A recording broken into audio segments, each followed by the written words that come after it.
It always started with a scream. There was an endless expanse of birch-like trees, unnatural and haunting in perfect arrangement. This forest had its own weather, light, and rules. A child's heart-shaped kite had already trapped itself against a tree when a dark, hairy beast sped past it at inhuman speed. It had a 6-year-old girl in its grasp. The scream was hers. A dog with a cone collar bolted into the woods, machine gun barking after them. Then an old man followed, running with an agility impossible for his age. He stumbled, fell, and then returned to his feet with gymnastic skill. His long white beard flapped in the wind as he dashed across the uneven ground.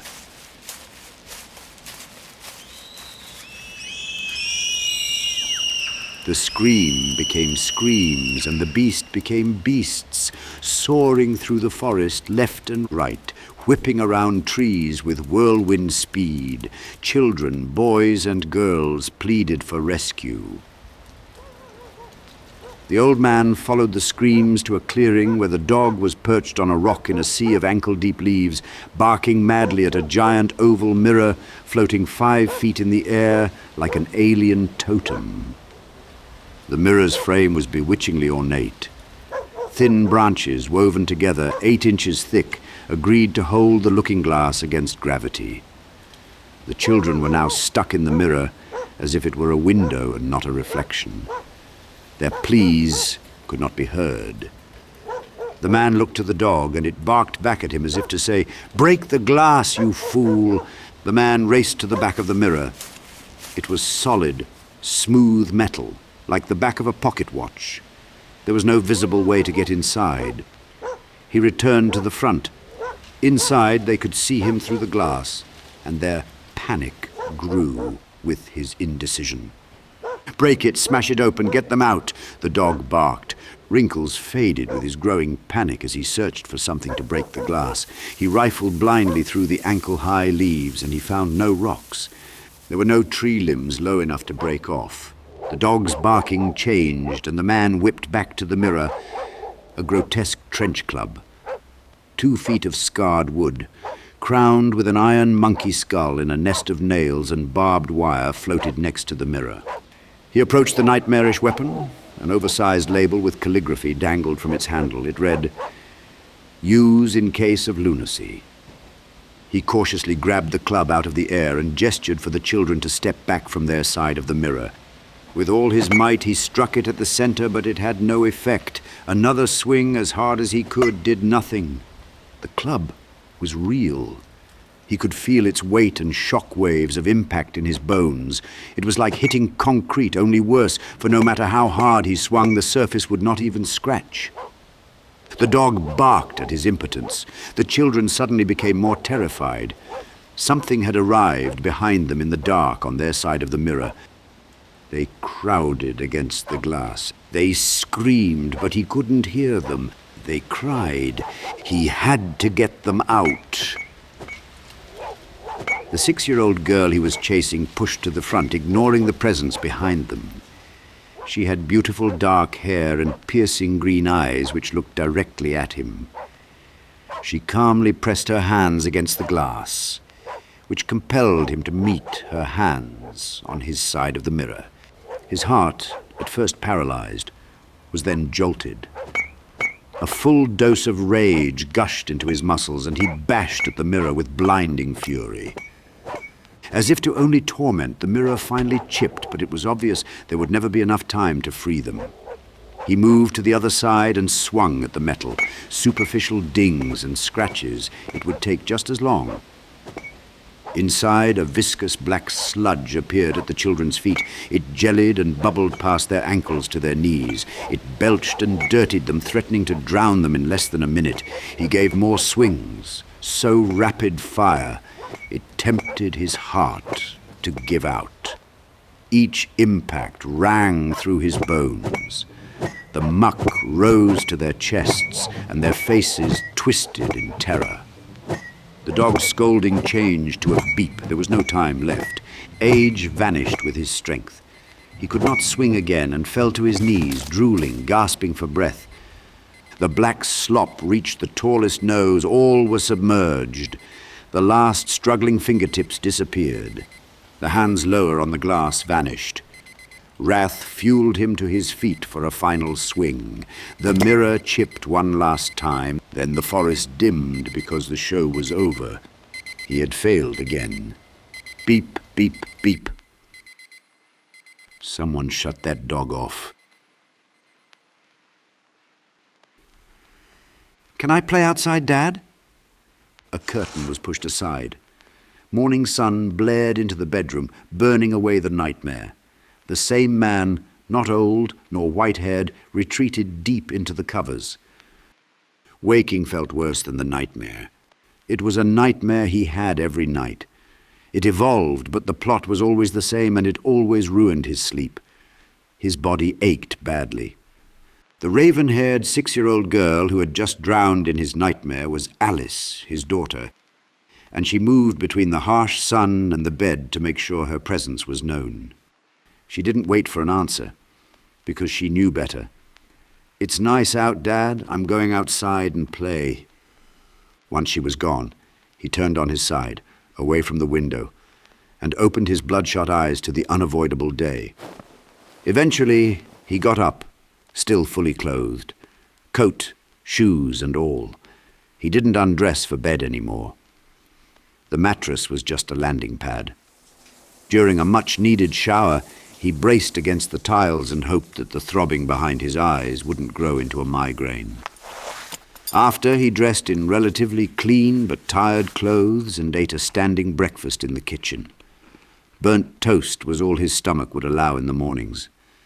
He washed it down with yesterday's reheated coffee, but knew tea would be gentler. The cupboard was filled with boxes of tea.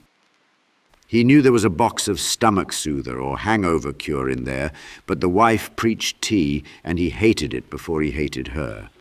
It was her kitchen. She had left it spotless on her way out, and it was now very much the opposite.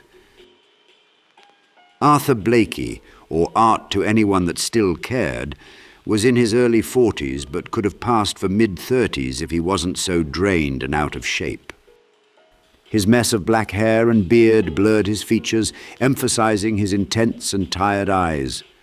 20, maybe 30 pounds overweight, he still looked burly and adept, but everything about him was worn, his jacket, his shoes, his hands, and his face, all worn from years of construction work and recent hard living. Through the window, he watched Harry, the family dog, with no cone collar like in his nightmare, barking at his daughter's legs, dangling down from a branch of the towering oak in the overgrown jungle of a backyard. It was a beautiful sight, but he stared with tired detachment, wondering at what point the dog started appearing in his nightmares. As he sipped stale brew, which ultimately had little effect other than to lube his insertion into the day, the radio buzzed on the counter amongst dozens of empty liquor bottles and stacks of dirty dishes. He rarely bothered turning it off. A habitual presence in construction, he had implemented it at home, permanently tuned to a jazz station. It also occasionally offered him valuable information from the news breaks. Wondering what caused those epic roadblocks on the inner and outer belt lines last night? Here's your answer from the Associated Press. 10-year-old Edward Liddell and 6-year-old Violet Liddell of Reston, Virginia, are now officially the 25th and 26th victims in the second wave of serial mid-Atlantic abductions, known as the Pied Piper kidnappings. Virginia now joins Maryland, Delaware, and D.C. in a seemingly endless plague of kidnappings. Since the FBI joined local police in a task force 4 months ago. Reaching to shut off the radio, Blakey knocked over a cluster of empty bottles, forcing him to acknowledge the mess. Angrily, he went to gather all the bottles into a nearby laundry basket to take them to the garage, but that would lead to carting the already full recycling bin to the curb. That would lead to getting the considerable pile of mail in the mailbox, which would lead to the discovery of the unpaid garbage collection bill. Before the snake of responsibility constricted and consumed him, he dropped the laundry basket and got ready to leave. If he had the time, he would have cleaned everything. If he could, he would have fixed it all. Instead, he was trapped in a suburban purgatory, running an unfixable loop. The days of worrying about her home alone had long passed. He hollered, "I'm leaving," not knowing if it would be heard, but giving in to the formality. The dog appeared and cocked its head. Blakey stopped at the door to pay the half-full reclaimed pretzel jug sitting on a side table, marked "swear tax" in a child's handwriting. The loose change had been jingling in his coat pocket since Monday's takeout, which made him wonder what day it was, and then if he still had any aspirin in his truck. It was an extended drive across town. Amber alerts had become a constant police presence, and then nightly checkpoints. Complaints over inconvenience evolved into cries of "police state," and then pundits on both sides beat the issue to death. The frequency and brazenness of the kidnappings quickly united everyone, as the crimes had simply become too frightening, even for those without children. Children disappearing in the middle of the night evoked a primal, evolutionary fear. People drove slower when a police car was in sight, but since they were out swarming like honeybees, traffic was awful everywhere.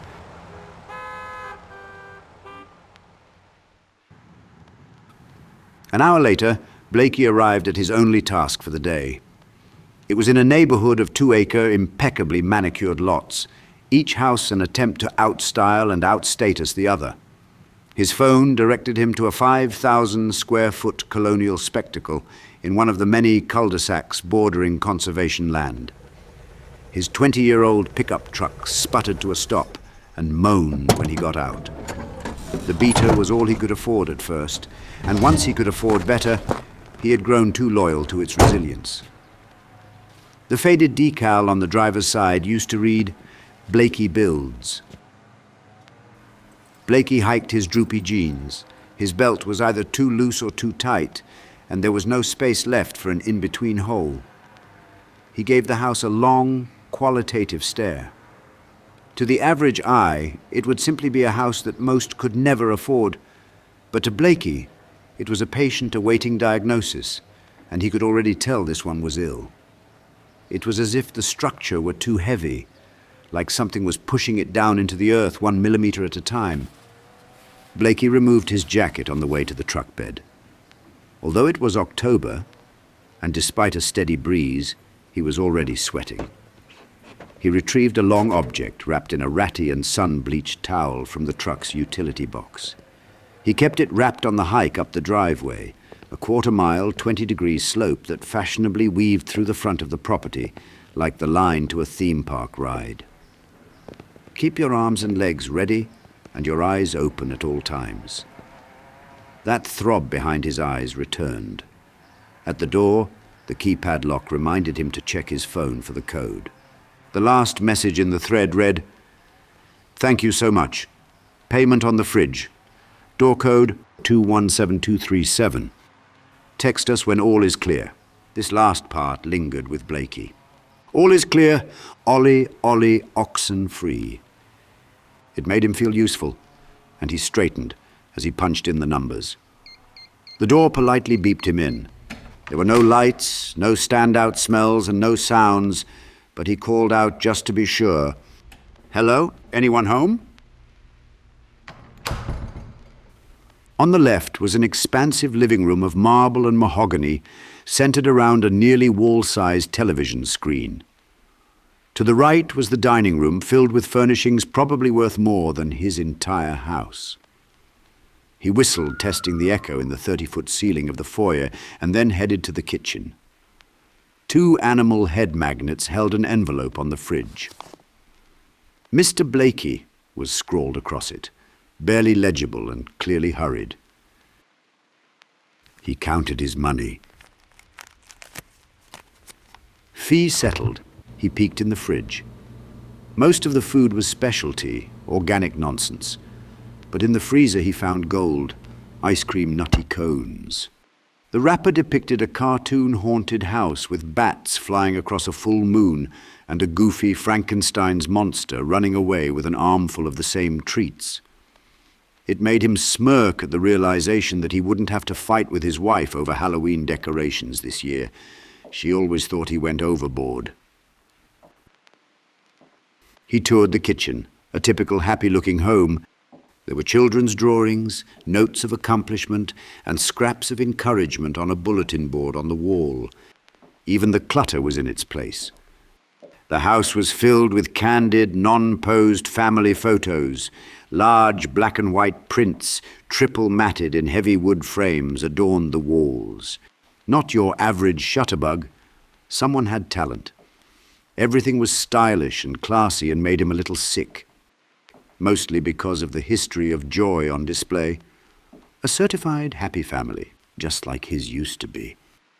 With a sigh, Blakey finished the ice cream in 2 more bites, and then read the joke on the inside of the wrapper before throwing it away.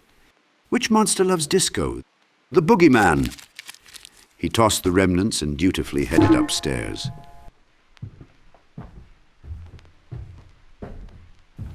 A long hallway ending in a box bay window looked out to the backyard. The attic door was next to it.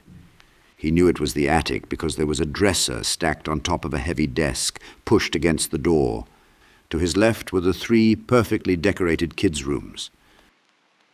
The first was too young, the second was too old, and just like Goldilocks, the third one was just right. It was the furthest down the hall, as if middle children must be set apart. It was also the messiest, filled with books, drawings on the walls, painting supplies, and all sorts of musical equipment. All the signs of creativity, just like with his daughter. Blakey reminded himself that sympathy was dangerous, emotion was a distraction, and not to take things personally. Since numbness was already well established, he simply took note, filing it in the messy case log in his mind. Scanning through the bookshelves, he didn't see what he was looking for, but with a duck under the bed, he found both. The books were small, cloth-bound, hard-covered, and precious in every sense. One book was deep blood red, Alice in Wonderland. The other book, royal blue, Through the Looking Glass. Pocketing the first, he sat down on the bed with Looking Glass. The twin mattress sagged under his weight, and he leaned his towel-wrapped object against the wall. With a potent snap from the book's spine, he settled in to read. The late morning passed into early afternoon while he quietly flipped the pages. He had read it so many times that the words meant little, but reading the book always summoned them somehow. He wasn't sure of the mechanism or reason, but he was certain of the result and page count. At dusk, 147 pages in, later than usual, in the complete silence of the house, he heard it bound through the leaves out back. Its climb up the side of the house was slow and deliberate. The weight and size could never be completely hidden. The siding stressed and creaked, but if a child had been listening to music, watching TV, or on a phone call, they would have missed it.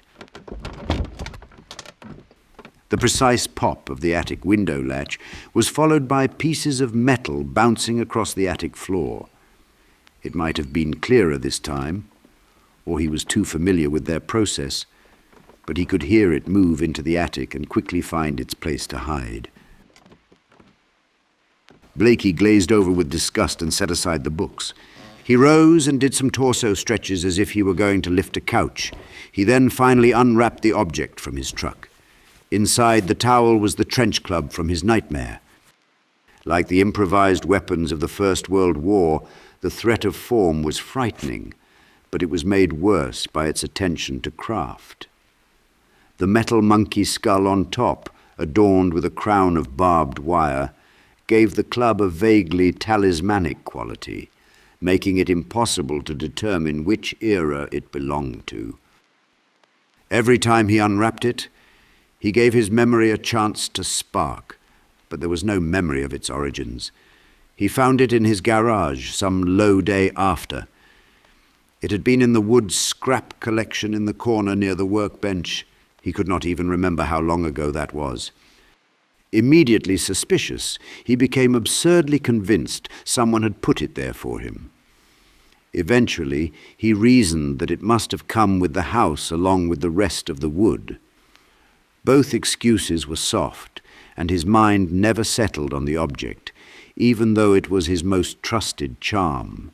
He kept it locked in his truck, wrapped in a beach towel, buried beneath hammers and saws and other hand tools, partly because it wasn't something the police would find favorably if he were pulled over, but mostly because it had become his Excalibur of sorts. He wanted to keep it safe because it was the only thing that worked in the maze he was trapped in. In the hall, he set the club down to push the dresser and desk away from the attic door. This revealed a heavy-duty, hastily installed latch and padlock for which he had no key, so he took his multi-tool out and unscrewed the latch.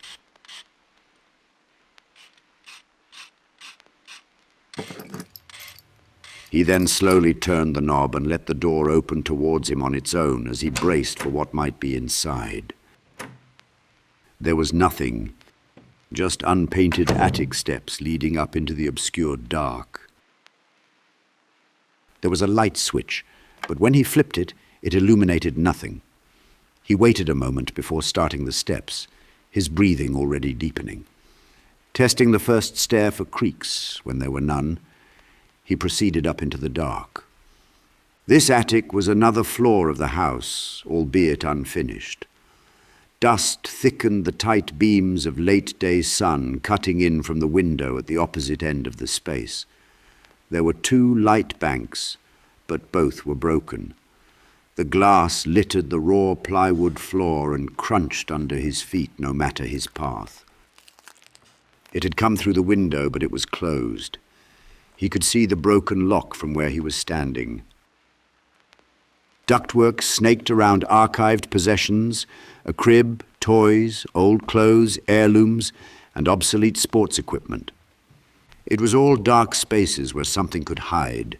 Blakey repeatedly clenched the club at his side, and every few steps he turned to check behind him. Their size shouldn't afford them this much concealment. He was certain they had some deal with the dark. He reached the attic's central structural support column, decided it was as good a space as any, and announced, "Best come out. Get it over with." There was never an answer, but he wanted it to know he wasn't fooled. It was there, hiding in the shadow behind a folded treadmill, but Blakey couldn't see it. He had named them shapes because they looked different from every angle, as if purposefully indescribable. Each was unique, but all had horrible, glinting eyes, pale, hairy flesh, and wiry, powerful limbs. Their overgrown animal jaws were filled with irregular gravestone teeth, which ground together in anticipation.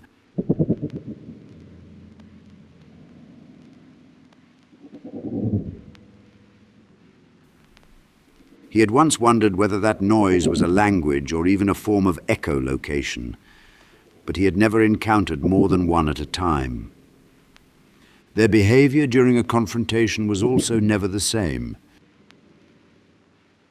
This one, like many but not all, rustled its heavy, long claws on the rows of mouldy cardboard boxes. It was the jittery animal sound that once haunted Blakey at night in excessive silence. There was a long pause of no movement, and Blakey realized it would not come out to meet him. Blakey slowly moved towards the light at the end of the attic, glanced out the window and turned back. That was when the shape peeked out, now behind the center pier. "There you are." His playful tone didn't assuage his fear. It was still well covered by shadow. Its eyes, 2 reflective bright points, implicated its head. This one twitched unnaturally and then lowered its head as if afraid. He knew it was a ruse and shook his head at the monster disappointedly. It then disappeared back into the dark, behind a dresser on the other side of the attic, in a blur of chilling speed. When Blakey took a few steps forward towards the dresser, the shape was suddenly behind him and rose to its full height. Blakey sensed it and turned with a full swing. The shape caught the club mid-air. Blakey looked up into its hollow predator's eyes, a good 10 inches above him, and offered a guilty smile that disappeared when the shape bared its teeth, a nightmare's smile. Blakey tugged at the club, trying to pry it free. The shape then bashed Blakey's face with his own weapon. Everything went blurry with the crunch of wood and a warm gush of blood. It was a fuzzy system shut down that he could taste in his mouth, and then darkness overcame him. Pain roused Blakey. The shape was biting into the fat of his back, delivering electric agony. Blakey screamed, twisted and kicked, doing little to free himself. It continued to gnaw, but he managed to hit it square in the nose with his fist. It reared back with a snort. Then Blakey kicked both legs into its body, sending it flying into a box of toys. Blakey fished madly for his club. The shape leapt back on Blakey in a frenzy, biting into his arm, crunching down on bone. Blakey howled, reached his club and brought it down on the shape's head with a satisfying squishy thud. Blakey crawled away in a throbbing daze under a heavy dining table in the corner, trying to gain a moment to stabilize his swimming head, but it wasn't in his control. The shape rose again, not needing recoup time, and came after him, tossing aside the table to get to Blakey, whose bearings returned just enough for a swing of his club. When it lunged for him, he ducked and caught it full on in the back of the head. There was a muffled snap of its skull, cracking. It fell to the ground, curled up, and rubbed its head frantically. Blakey rose and straightened. A wave of pain caused him to stagger back, almost losing his balance. That enraged him further, so he began pummeling the shape, putting his entire weight into every swing. Before the coup de grace, he growled, "That's right, fucker."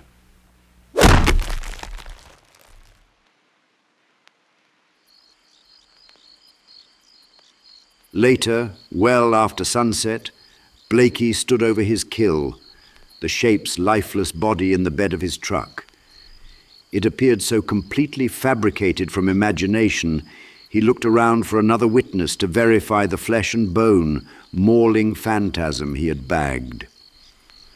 At the next house over, a man in a business suit was getting his mail and nodded suspiciously at Blakey before heading back inside. Blakey felt no urge to call him over to show off the monster he had caught, but he did spurt out a goofy laugh at the absurdity of it all. The ache from his gnawed-up back and arm grew at the laugh. He covered the corpse with a painter's tarp, spat the collected blood from his mouth as his final word, and slammed the tailgate shut.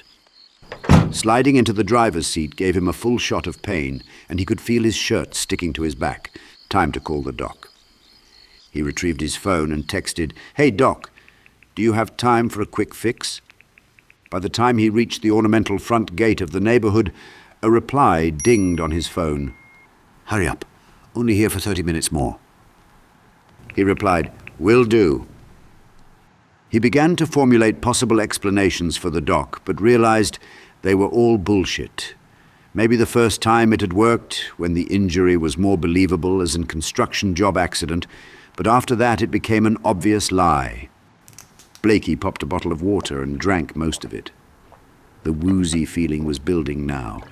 That unnatural poisoning he always suffered after being bitten. It had been a while, long enough that he had forgotten its power, and this was a deep bite. At the first stoplight, 2 children in the back seat of the SUV next to him turned in unison, drawn away from their headrest animated video to look at Blakey. The strange fascination on their faces made them look like 2 cherubs, observers sent from above to check on him. He wiggled his fingers at them, but they didn't react, looking concerned for his beaten face. The light turned green and there was an impatient honk for movement, so the SUV took the cherubs away. With the fresh sickness at the forefront of his mind, he wondered if those cherubs were even real. Blakey made it just under the 30-minute mark. As he sat on the exam table looking at the framed illustrated print of a whippet dog on the wall opposite him, he read aloud, "Whippet, a sighthound, breed which includes the Afghan, greyhound, and Saluki. Dogs that hunt by sight instead of scent. A whippet can reach speeds of 35 miles per hour." He wondered if the shapes could reach that speed. They certainly moved fast when they came for him. He resumed reading the copy of Through the Looking Glass that he had found under the bed, wondering if this would finally be the one that was different in some way. He knew it wouldn't be. He'd investigated that angle before. He found the same in every house. Maybe there would be a single book, not both, but they were all identical as far as he could tell. All was small batch printing with machine press raised text. In his search, he had become something of a printing expert, learning everything about their makeup, but not yet where they came from or who was making them. The freebie candy corn he snagged from the pre-Halloween dish in the waiting room helped subside the now full-on nausea. Shape's Revenge, a sometimes 3-hour-long infection campaign on his system, during which he often wished it would just finish him. Sugar and reading the book always helped. The perpetual classical music playing in Susan's office didn't hurt either. The nausea dipped slightly, so he flipped to the end of the book, tore out the last third, and tossed it in the nearby waste can to make sure he wouldn't accidentally read too far and bring on another shape while in the shop for repairs. After a panicky look away for anything else, he returned to the book. Oh God, can't I stop? Why can't I stop? It's just a book. A damn kid's book. When Dr. Frederick walked in, he happily closed the book. Veterinarian Susan Frederick was in her late 30s and very attractive, but it took a second or third look beyond the tightly bound hair and thick glasses, which magnified her green eyes to omniscient size. She had a dish full of medical supplies and held out her hand for one of Blakey's candy corn, which made him wonder who put out the treats in the waiting room. She noticed the book in his bloody hands. "Aren't you a little old for that?" He turned it over to check her view of the cover. "It's Alice's, her favorite." It'd have to be, wouldn't it? Susan sorted the implements on her tray. "Used to be one of my favorites. That and the first one. Kids don't read books like that anymore. Too much nonsense." "Do kids read anything anymore?" Blakey posed. She proudly answered, "Don't know about the rest of the world, but Jonah does." Blakey watched her as she turned his arm, starting roughly. "Same thing as last time." "Yup." He was impervious to her prodding tone and too distracted by her proximity. Her faded college athletics t-shirt, hugging her fit body, was right in his face. He wondered how she had the time to stay in such good shape. She declared, "Gonna be at least 20 stitches here." Blakey thumbed towards his back. "Oh, I can beat that." He then opened the book again to fight a fresh swell of sickness. Judging by how matted his shirt was to his back, she asked, "Am I gonna puke?" "Now that wouldn't be professional," he replied. She was emphatic. "None of this is. I'm going to have to flee to Bermuda because of you." She peeled up Blakey's blood-clotted shirt, exposing the gaping wound, making her suck air through her teeth in reaction.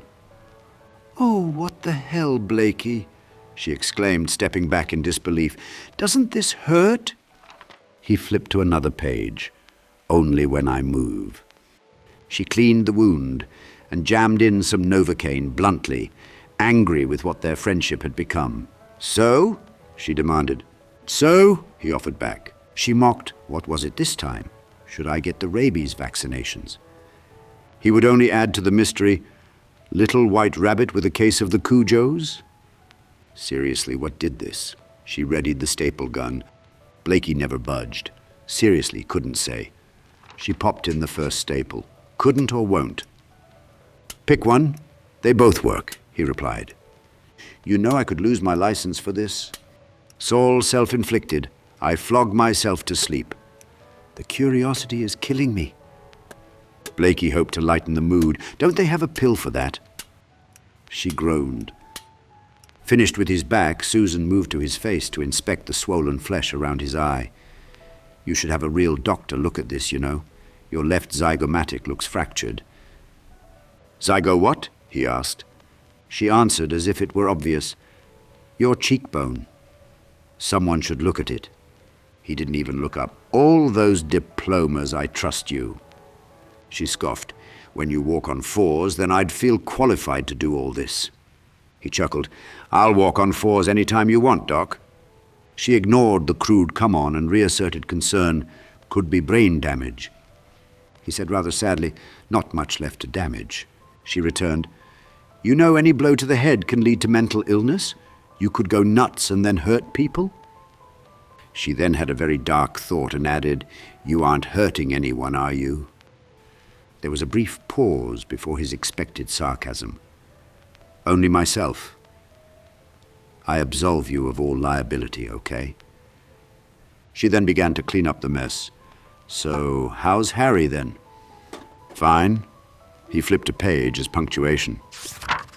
She looked back over her shoulder. Just thought I'd bring up something relevant, Saul. He's a dog, Blakey said dully. Past due for a checkup. Don't you get those little cards we send? Sure, Doc. Keep 'em on the fridge, right next to the casserole recipes. She fetched some bandages and carefully cast a lure from the cabinet. Anything from Kate? Blakey's lip twitched. He could sense her searching for a way to share her frustration. Who cares? Well, I just figured. Figured wrong, I couldn't care less. Blakey sounded more disdainful than indifferent. He volleyed back, Anything from Keith? He quickly realized his mistake and ended it. Sorry, don't know why I said that. Blakey felt bad, offered up something of an apology. How's Jonah? Great. Started 6th grade last week and hates it. I think he's developing a wild streak. She beamed motherly pride even when it was a problem. Like his mother? Blakey asked. She laughs. Hardly. I was a first-class nerd. Blakey was not surprised. Really, I would have never thought. Math trophies and headgear to prove it. But what a lovely smile. All the more to chew you out for being such an asshole. She began, wrapping his arm. Blakey returned to the book. Susan hated the silence and asked, Read me some? Blakey looked at her, tightly wrapping his arm as if she should know the importance of what she was asking. She couldn't know, so he checked the book to make sure those last pages were still gone. You sure? She looked surprised. Why not? He thought again. Maybe just a little. She finished bandaging as he read. The next moment, soldiers came running through the wood, at first in 2s and 3s, then 10 or 20 together, and at last in such crowds that they seemed to fill the whole forest. Alice got behind a tree for fear of being run over and watched them go by. He read aloud for her even after she was done with his injuries, continuing while she cleaned up and only stopping when it was time to turn off the lights and leave. Outside he thanked her and her expression slackened. Please let this be the last time, she appealed before heading to her car. This saddened him. He watched her for a moment and then kidded, Can't make any promises. She didn't turn around, just waved a hand in the air as she got into her car, carefully pulled out and drove off.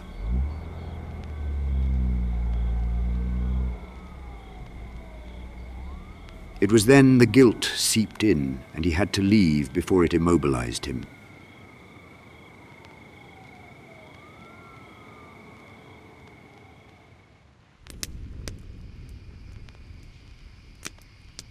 Blakey's backyard was more than just overgrown. It was tangled and wild, with almost no hint of what lay beneath. It could have been that the 3-acre, mostly flat land hadn't been mowed for nearly a year, but something else was at play. The trees used to be sparse, revealing the slope to the creek half a mile away, but that view was blocked now with creepers. Moss swallowed everything, even the collapsed bones of a shed and a failed chain-link fence that used to defend its path of conquest. Yet nothing grew near the hearth of old stones he assembled to control the fires. The moss, weeds, and vines wove themselves into a wall, waiting for the area to be desanctified. In the day, birds, butterflies, and all manner of flying insects held court, and at night it was a symphony of sounds churning in the thicket. He always felt like the night creatures were applauding his fires, and tonight's 8-foot flames were particularly well received. It sounded like rehearsal for the 11th plague. Sitting in his rotting wood Adirondack chair, Blakey drank and watched the shape carcass feed the fire. He relished the clear, crisp night, the flames, and most of all his beer. Blakey had no immediate neighbors. It was too close to the middle of nowhere, so he let the fire dance high. On the rusty table next to him were the remnants of a fast food meal and the 2 Henderson books. A loud pop from the fire prompted Blakey to feed it. He gladly obliged, tossing them in, and the flames devoured the books with an appreciative crackling. Harry trotted over and planted next to him, clearly wanting something. After a long, ineffectual stare, the dog left and returned with his backyard water dish. He nudged it into Blakey's foot. "What?" Blakey asked, annoyed at the presumption. After no response from the dog, he added, "I told him to get a fish, you know." The dog continued his expectant stare.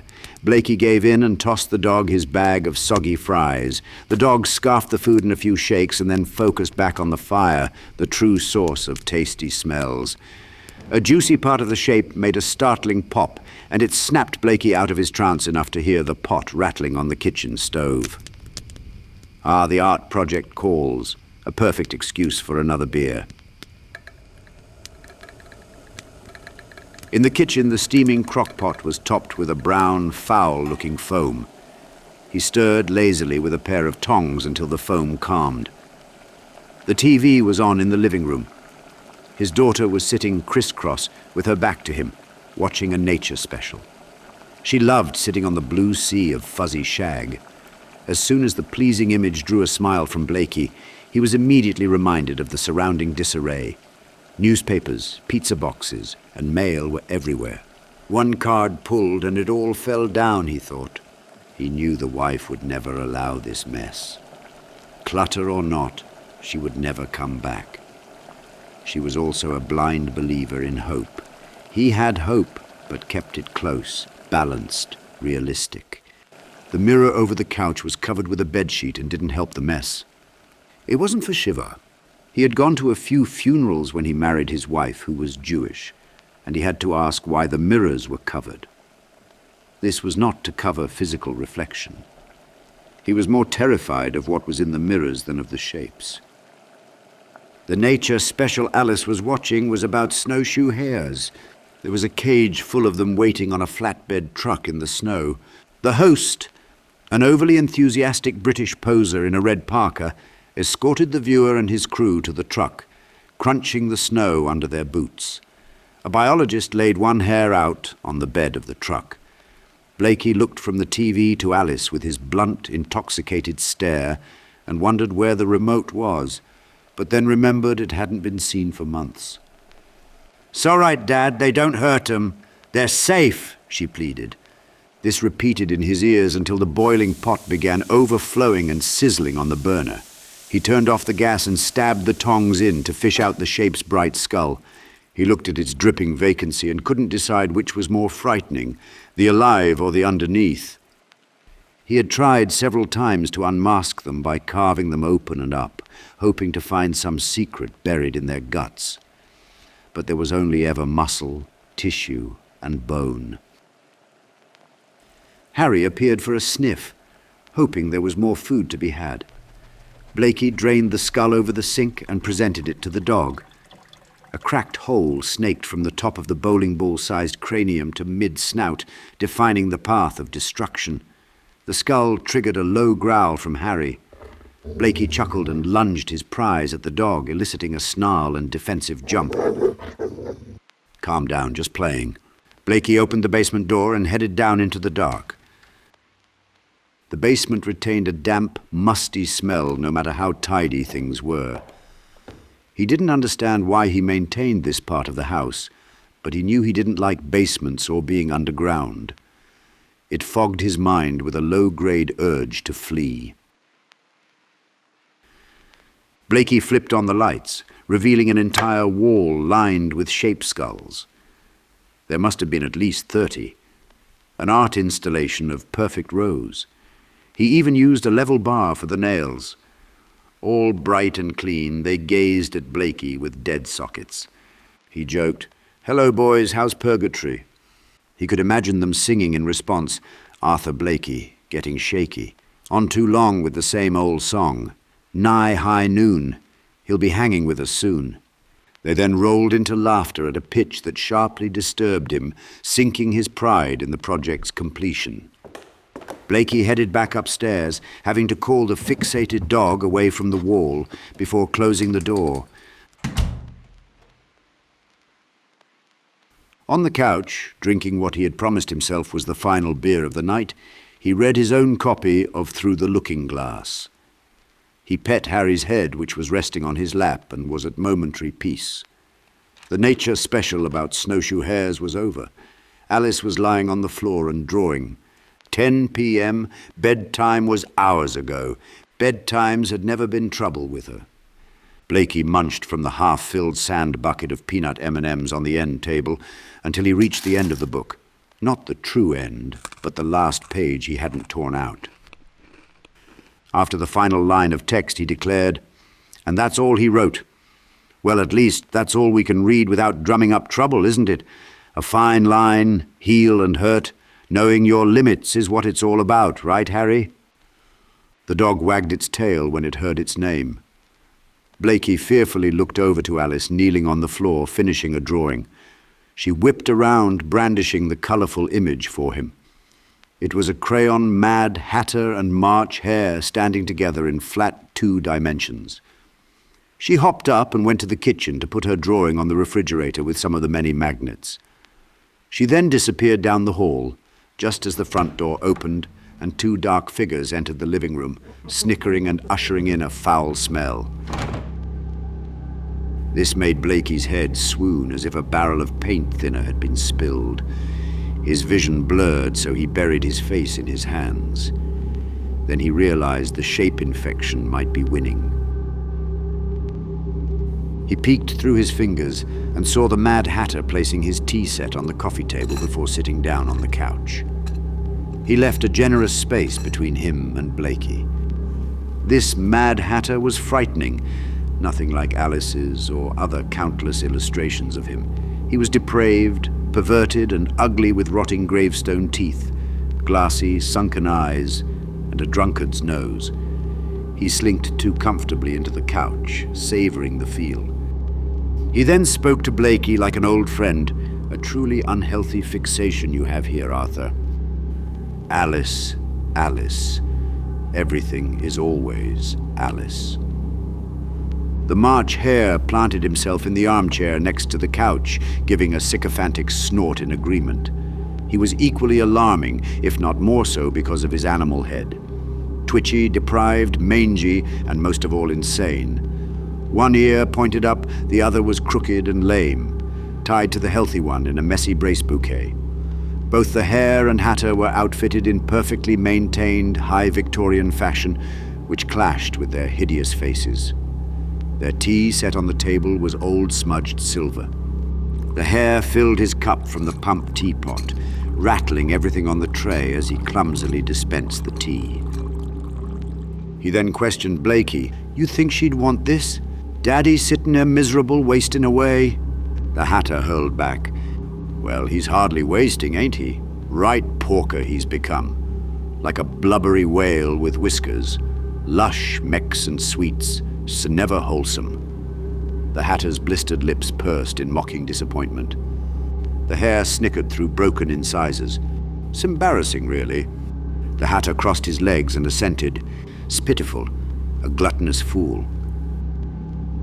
Blakey gave them a look of distaste and defended to his beer can. Booze, delusions all you are, nasty tormenting apparitions, poisoned brain cells in my subconscious, dying synapses in my skull. He then nodded his head like a child. There was a long pause, shocked at first at being addressed. The Hatter and Hare then burst out laughing. "Oh, is that a fact? Someone's been hitting the books." The Hatter jeered while pinching a dog hair off of his faultlessly pressed black jacket. "Professor Blakey, waxing scientific."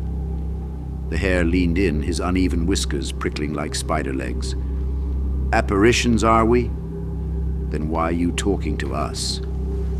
Blakey became annoyed at their condescension and growled through his teeth, "Go to hell!" The Hatter rubbed at the deteriorating arm of the couch. "Come now, fatty, no need to get ugly too. We're only worried for your welfare." The living room walls yellowed and peeled as if on command. "We've learned that you've abandoned everything," the Hare prompted. "Foregone reason, they say. No one likes what you've become." The Hatter filled an empty cup, spooned in some black powder from the sugar bowl and offered it to Blakey. He took the cup and saucer with caution, smelling its bouquet. The powder absorbed into the liquid, turning the tea opaque with whispering bubbles. "Yes, you need some tea to settle your soul." The Hare gave a nod of approval that the Hatter then encouraged, "A dose for the unbalanced." They tried to distract him from his suspicion of the tea by steering the conversation, lobbing back and forth. "Living here all by your lonesome," the Hare started.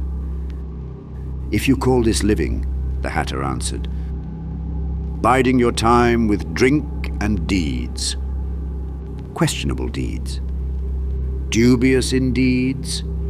Drunken bonfires. Sacrificial pyres. What would the neighbors think? The authorities, for that matter? Yes, quite right, if they were to learn what Arthur's been doing."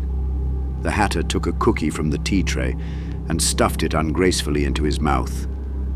Crumbs sizzled when they fell into his teacup. Every movement was electrified, magnified to Blakey as if he were a child again, and his senses hadn't been dulled by age. He was aware of all movements, textures, and smells. "They'd take a rather unfavorable view of the situation." The Hare shifted his crossed legs as punctuation, toes wiggling balletically. The teapot lid then suddenly popped up and a French voice squeaked out, "Chassez des monstres? Maison de fous pour vous?" The three rolled with laughter and Blakey joined in, but then caught himself realizing he doesn't even speak French. The carpet was quietly replaced by dirt and dead leaves, a living room set in the middle of a dying forest. The Hatter and Hare raised their cups, signifying a toast, and the Hare offered, "Drink, friend. This too can end." A nightmare returned to normal. The Hatter became confused, asking, which normal was that? Where he's him, not the he that seeks storybook? The Hare explained. "Ah, the happy art of oblivion," the Hatter mused. Blakey set down the cup of tainted tea.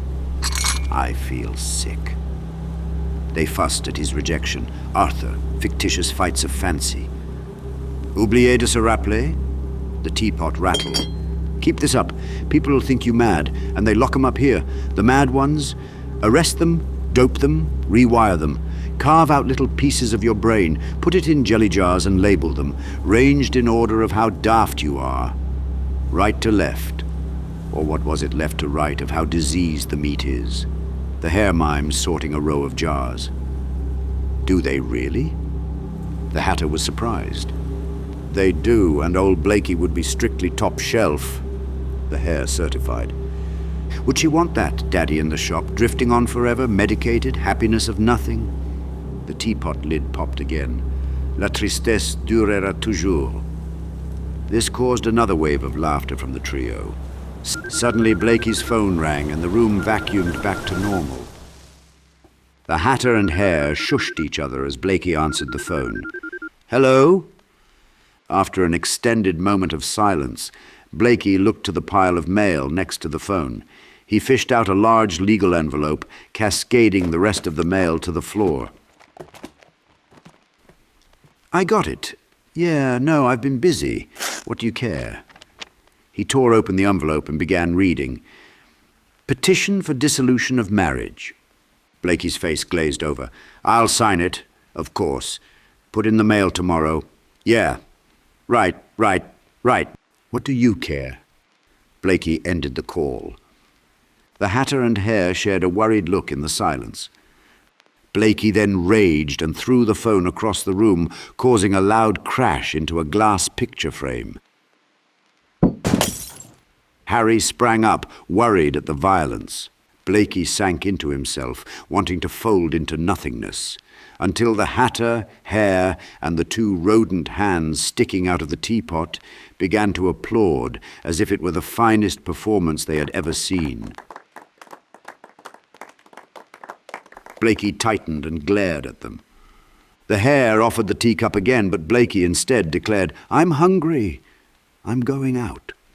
He put his jacket on, winced from his wounds, patted his pockets for his keys, and asked himself, "Do I need anything else?"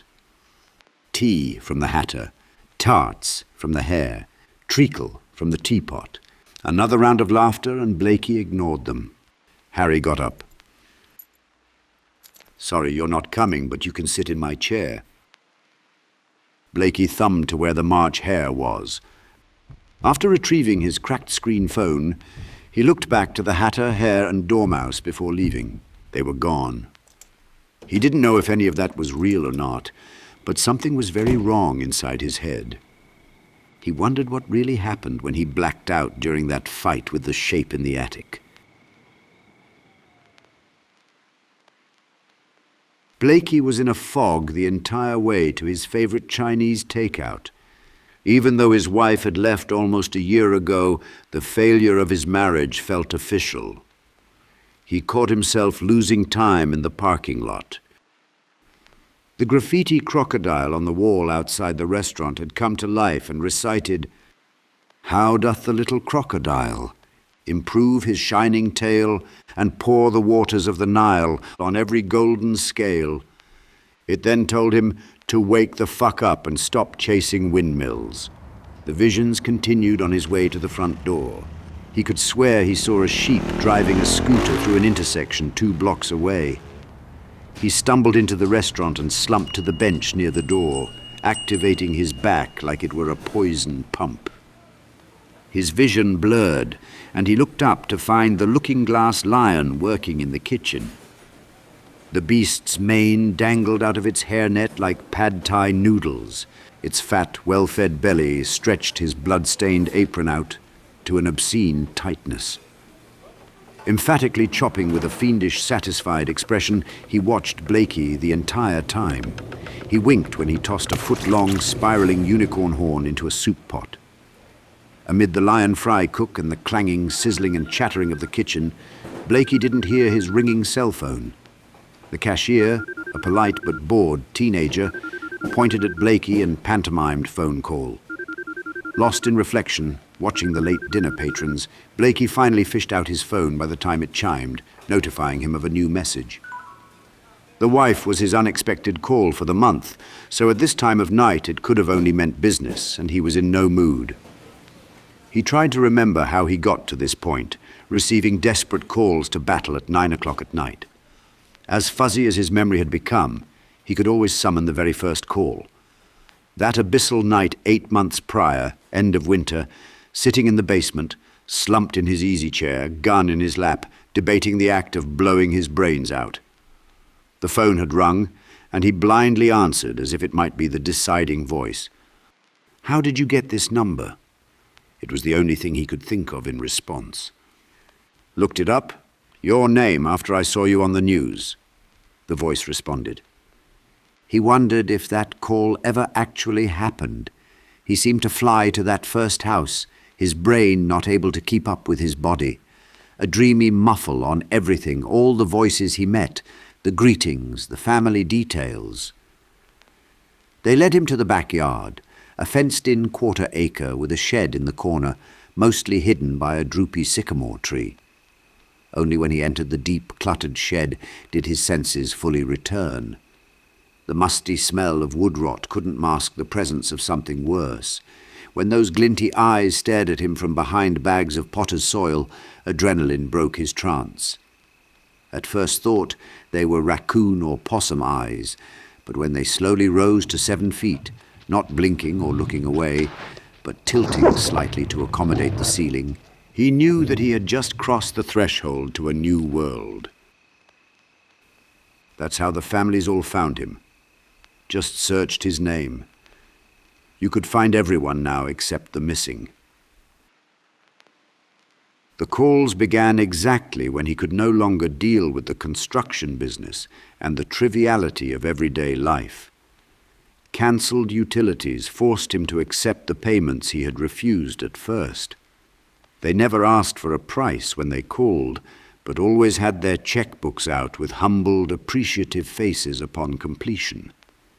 He questioned whether to even look at the new message, still feeling disturbed by the onslaught of hallucinations and the state of his wound. He wasn't even sure whether what he was seeing were hallucinations. Head home to the phantasms or go slay some monsters. A hero's work is never done, he thought to himself. After 2 more text exchanges, he made his decision. He paid for his mooshu and gave one final glance for the lion, but the regular cook had replaced him, giving Blakey the usual nod of appreciation. He took the stapled brown bag and left before the lion returned or something worse showed up. 20 minutes later, he pulled into the Holly Ridge Estates. Another nice neighborhood. He wished status or income was some sort of clue to follow, but he knew it meant nothing. Shapes needed secrecy, good places to hide, and a quick exit to the dark. He couldn't imagine a successful steal in a townhome or apartment. As Blakey pulled into the circular driveway of a $1 million+ home, it began to rain, and the smell of the garlic from his favorite dish beckoned him to speed right out the other end, go home, eat, and pretend to be normal. The pulse of pain from his back seconded the motion to leave, but the startling rap at the car window told him his mooshu would have to wait for the microwave. Felix Needham, an intelligent and kind-looking man dressed in embroidered pajamas, bent at the passenger window. Felix looked ragged under his umbrella. Dark circles of worry underlined his pale blue, bespectacled eyes. "Mr. Blakey," he shouted over the rain. It took a moment for Blakey to snap out of his deliberation and lower the window. "We have the basement door barricaded. Please hurry," Felix pleaded. Blakey shrugged from the rain as he grabbed his club from the truck bed box and followed Felix into his house. The Needham home was beautifully decorated with abstract paintings and sculptures Blakey didn't understand. Blakey preferred narrative paintings. N.C. Wyeth was his favorite. There was an edition of Robin Hood he had gotten for Alice with Wyeth illustrations that they both found hypnotic. This led to other Wyeth books and eventual reprints for her room.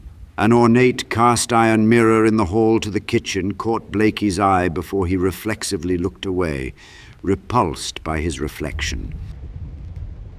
Felix introduced the Needham family, all quiet, worried, and grouped at the opposite end of the shiny marble and brass-dominated kitchen.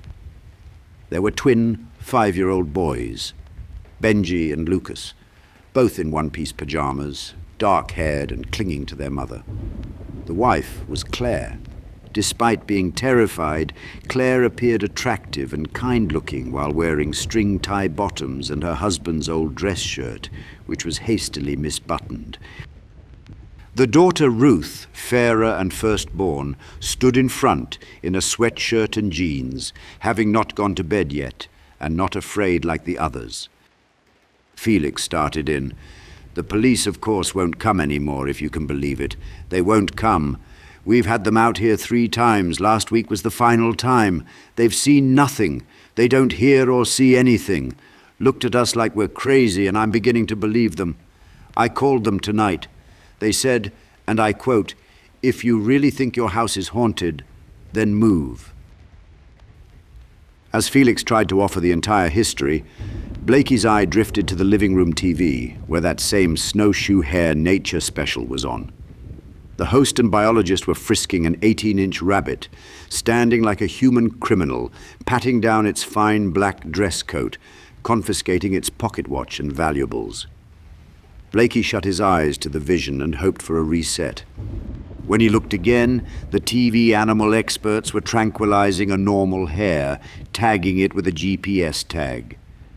He thought, what a useful delusion. Needham continued his story. When all those children went missing, one, not a mile from here, I got the best security system you can buy. And after the police stopped coming, I got this. Needham brandished a .457 Magnum. Blakey finally tore himself from the TV to push the barrel away, dangerously aimed in his general direction. Oh, sorry. Felix tried to pocket the lengthy pistol but couldn't, so he just held it, wringing the barrel in his hands. Guns won't work, Mr. Needham, Blakey instructed. Felix seemed at his wit's end. Whatever you want, however much. Blakey looked at the three Needham children. But only the girl, Ruth, seemed to not be near catatonic with fear. She pointed to the basement door. They're down there. They? Blakey made sure he heard right. Yeah, gotta be at least 3 of them, Felix added as he gestured to the basement. Raw wood planks crossed the door like the arms of a club bouncer. Well, that's new, Blakey grumbled, thrown for a loop. Something wrong? Felix asked, seeing Blakey's apprehension. He had only ever faced one at a time, and in his current state, even that was going to be a long shot. Blakey didn't answer, weighing the strong possibility that he might die if he entered that basement where 3 shapes awaited. With a long look at the Needhams' terrified faces, Blakey muttered, "Screw it," and snapped out of it. He questioned them. First things first, what was happening when you last heard them? What were we doing? Felix rephrased. Blakey nodded, yes. I suppose Claire and I were in bed. Ruth was reading to the boys. And you could hear the children reading from your room, Blakey assumed. Yes, off and on? Needham answered. This book. Blakey took out his copy of Through the Looking Glass from his back pocket. Yes, but how did you... Before Felix could finish, his daughter stepped forward and nodded repeatedly in understanding. Get it in the red one, Wonderland, if you have it, Blakey instructed. She ran off, bounding upstairs, leaving her parents amazed. Blakey stepped up and yanked off the planks rather easily. I'd say, nail it back up once I'm in, just in case. This didn't help ease the Needhams' fear. Do you know? Felix asked. And his wife finished the question, are they after the children? Her frightened tone freshly soured his empty stomach. He just nodded, yes. That acknowledgement made Claire cover her mouth again and tears well up. Blakey set his club down against the wall to stretch out his back and neck, which objected strongly. He found his heart racing faster than normal and took a couple cleansing breaths as if he were tasked with jumping off a 100-foot cliff. The Needhams watched, not knowing the display wasn't Blakey's usual process, just self-doubt. Blakey retrieved the club, flexing his wrist with a few swivels. He then opened the door, a crack at first, then fully. It was pitch black within 5 feet. He reached for the light switch on the edge of the dark. After a couple of impotent flips, he returned to Felix, who explained, Sorry, yeah, something's wrong with the lights down there. Blakey replied plainly, Sometimes they do that. The daughter suddenly returned with the books and offered, There's another switch at the bottom of the stairs, maybe that works. Thanks. Blakey removed a small flashlight from his pocket and flipped it on. Ruth presented the books to Blakey, but he waved them away. Hold 'em for me. But do me a favor, don't open them while I'm down there. This prompted Ruth to hold the books as if they were suddenly very heavy. Blakey stepped to the top of the stairs and closed the door behind him. Felix promptly began boarding the basement door up, while Ruth carefully set the books down on the coffee table, away from everyone else. Inside the stairwell, Blakey waited at the top of the stairs for Felix to finish boarding it back up. He shined the flashlight to the bottom. There was nothing but the opposing white cinder block wall and the stairwell openings on either side. Unfortunately, it was a good 40 feet down, and the sliver of light from under the door did little except illuminate the top step. Felix finished hammering, so Blakey tested the silence. Snicker-snack, you fuckers. He kept the light trained on the bottom of the stairs, not really wanting a response, but an indication of which side of the basement they were hiding on. There was no noise, so he slowly began his descent. Halfway down, the flashlight flickered. He smacked it against his thigh. It played with him for a moment, but when he hit it a little too hard, the head popped off, sending the batteries down the stairs with surprising volume. Shit! He pocketed the remains and got out his phone. It offered wider but weaker illumination, so he moved slower down the last stretch of steps. At the bottom, he shined the light to both sides, unable to see the end of the basement. There was only a 10-foot realm of vision before absolute black. Then there was movement and breathing all around him. He spun in each direction, and that's when something hit him from behind. Upstairs, through the door, the Needham family heard the whole thing. Shelves of sports and camping gear collapsed. A freezer of food toppled. They took a collective step back from the door. Then there was a dull, hammering-like sound and Blakey's grunts of exertion. It escalated to a violent, angry din, punctuated with a final, horrible wail. They hoped it was not Blakey, but who else could it be? Then there was complete silence. The Needhams shared a new look of concern. When Blakey's scream of pain broke the silence, they backed into the living room with Felix stepping between his family and the path of the door. He checked his gun and raised it with shaky hands. Something heavy slowly began to ascend the stairs. Claire moved towards the front door with her children, ready to flee. Then there was a thud at the basement door. Felix looked to his family and then called to the door in a voice as unstable as his hands, "Mr. Blakey?"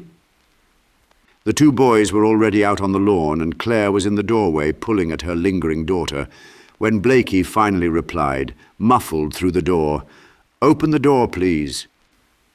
Felix looked back at his wife, and then she joined him in prying open the door. Blakey was at the top of the stairs, head matted with blood, holding one of the shapes by its prolonged, powerful arm. "I'm keeping this one," Blakey declared as gore trickled over his brow, making his eyelid flicker. He thumbed to the basement. "We'll burn the others." The family gave Blakey plenty of space when he dragged the unconscious shape into the kitchen. Ruth grabbed a stack of kitchen towels and offered them to Blakey. He took them with a smile, dropping the beast, but not his club, to blot his most pressing wound. "Thanks. Do you have any rope? Electrical cord wire?" he asked. No one answered at first, stupefied at the bloody monster in their living room. Claire's hand was firmly planted to her mouth again, not sure if she was going to barf or breathe, her other arm wrapped protectively around the boys. Later in the Needhams' backyard, after the bonfire had consumed most of the two other shapes, Blakey knew he could leave. Felix thanked him profusely and offered a check for more than Blakey had ever received. However, Blakey simply pocketed the check without looking. His body was in shock, and he left them all intently monitoring the pyre. He did remember to turn back for one important detail. The view, the impeccably crafted fire pit next to a waterfall pool, and the artfully manicured trees and shrubs would have looked picturesque if it weren't for the remnants of limbs, horrible claws and jaws silhouetted in the fire. He reminded the Needhams, let it burn itself out to ash.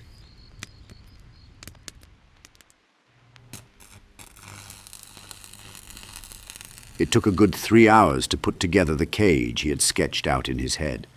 He hadn't been bitten at the Needham house, but illness from the attic fight was definitely affecting him. By now he should be physically and mentally exhausted, yet he was energized. The panels of commercial-grade iron fencing had been sitting in his basement for weeks, or was it months? It was an idea that he had yet to commit to, and the black sections of steel nagged him whenever he came downstairs. Fully invested, he worked fast, furiously even, having no idea how long the cage's first occupant would remain, contained by its restraints. The sparks from the oxyacid torch lit up the basement, bouncing off Blakey's welding helmet. A fearful question loomed over the entire construction. Would it hold? He contemplated the monsters changing size and slipping through the bars, or worse, through cracks and seams. He had a good idea of their strength, but had never seen their entrances. He had heard a few arrivals, but had never really considered how something so large could get in, undetected. It all proved easier than he thought, and once he was finished, he flipped up the mask visor to check with unshaded eyes. He had used a corner of the basement with 10-inch thick cement walls on 3 sides. There was no hopper window on this side. He used the 120-pound sections of fencing as a front gate and as a top. The top was to prevent the shape from burrowing through the ceiling into the kitchen. He was confident in that terrifying scenario. The bottom of the front gate was screwed into the basement's cement foundation with 3-inch 3/8 screws. The sides and the top were carriage bolted into a 6x6 beam that he ran across the width of the basement. He had bolted the top of the cage across 3 joists running the length of the basement. It was time to test his workmanship. He pulled hard on the bars but decided not to take any chances, so he put his full weight into it, pushing and yanking with all his might until he was out of breath. Done and done. In one deep gulp, he finished the beer he had been working on during the welding, so he went to his lazy man basement mini-fridge for another. Blakey gave the shape a smug smile as he popped open the beer like a sigh of satisfaction. Bound and gagged with a paranoid amount of rope, the shape sat rather human-like in the ratty lounge chair near the cage. Those eyes, which saw in the dark, emotionless and savage, swiftly melted Blakey's gratification, so he marched over, grabbed it by its bindings, and tossed it into the makeshift cage. Half-inch hardened security chain and a steel jacket monoblock padlock completed the prison. Blakey took a step back to survey the cage again, now occupied. The shape cocooned, continued to stare with murderous shine while Blakey finished the new beer, returning the gaze with creator's skepticism. A message ding from his phone interrupted the shared look. He crumpled the can with disdain, and his expert indifference drew over him like a veil. He belched pointedly at his prisoner before going upstairs, where he turned off the light and closed the door. The message on his phone read, "Alert. The FBI and Virginia police have confirmed that the abduction of Hallam Tennyson of Alexandria is the 17th victim of the Pied Piper in 8 months. Police also revealed tonight that they now have a suspect and are confident they will make an arrest soon." This stopped him in his tracks in the middle of the kitchen. He read it again, thinking he had read it incorrectly. Suspect? It's a bluff. Reassuring the public. He knew the monsters. There was one in his basement. He seemed locked by that realization. He had to force himself into motion before basic wisdom grabbed a foothold and made him undo what he had spent most of the night doing. So Blakey locked the basement door with a new deadbolt instead. He then turned right into an unobscured view of the cartons of Jack Daniels on the floor by the sliding glass door to the backyard. This required even less debate in his head. Blakey grabbed one of the 2 remaining bottles, and it glugged pleasantly when it was chosen. He didn't bother putting the bottles away when he bought them. 16 became 10, and 10 became 3, and then there were 2 because nothing was put away at this stage in alcoholism. It lies wherever it is finished, and so will you. He paused in the kitchen. The voice in his head wasn't his. He knew it was the infection and defiantly answered it. "Oh yeah? Happy oblivion I'm a-comin'." He could hear Harry whining in the bedroom, but knew it was best not to let him out while the shape was downstairs. With a single thumb spin, he flicked off the bottle top, and it rolled down the hall towards the master bedroom, last refuge with a functioning TV. It would help divert from the wicked occupation in his mind. In the end, he knew the TV would only sadden him with its bountiful triviality, even before he thinned his anger with alcohol. Still, it beat being alone with his thoughts. Me, my worst enemy. His hope was that maybe there would be an old movie on. The impious storylines filled with rubbery monsters and borderline acting were always potent and satisfying. Along the way, he passed the closed door to Alice's bedroom and heard her violin inside. Cautiously, he leaned to the door. As if proximity prohibited rationality, he took a step away from the door, unsure, frightened. The voice told him to go to bed. Right, down, there. Soft, cool sheets bundled into your very own fortified nest. The no monster, no haunting zone. Close the door, crawl in and go to sleep. It's exactly what you should do. Will opening that door solve anything? Those ghosts, those lying apparitions, those agents from beyond. Blakey rubbed the artificial compressed wood grain of the door along with the violin bowing. Don't.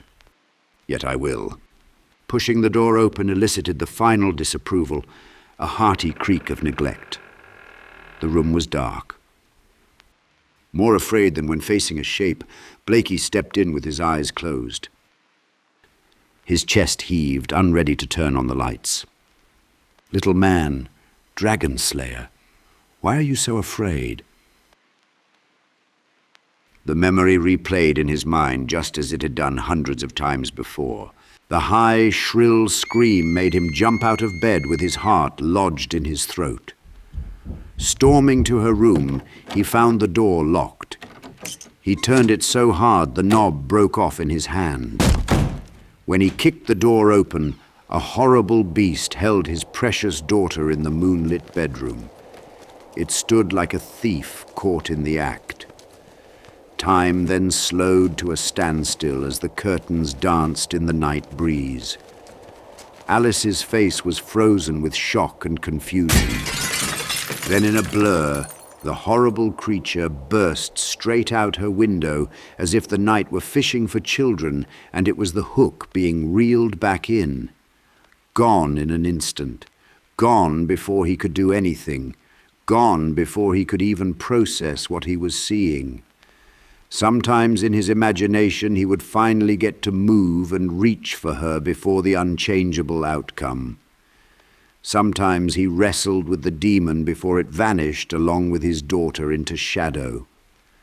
Sometimes the shape smiled, laughed even. Sometimes it spoke, calling him brother. The door to her room had remained closed ever since. After her mother left, no one went in, especially Blakey. Flipping on the lights, he waited a moment before opening his eyes. Alice was in the center of the room in front of a music stand practicing her violin. Blakey stood defensively, expecting a heavy jolt to finally end him and all this pain. Instantly dizzy, too soon to be the whiskey, he had to sit on the foot of her twin bed, compressing it comically.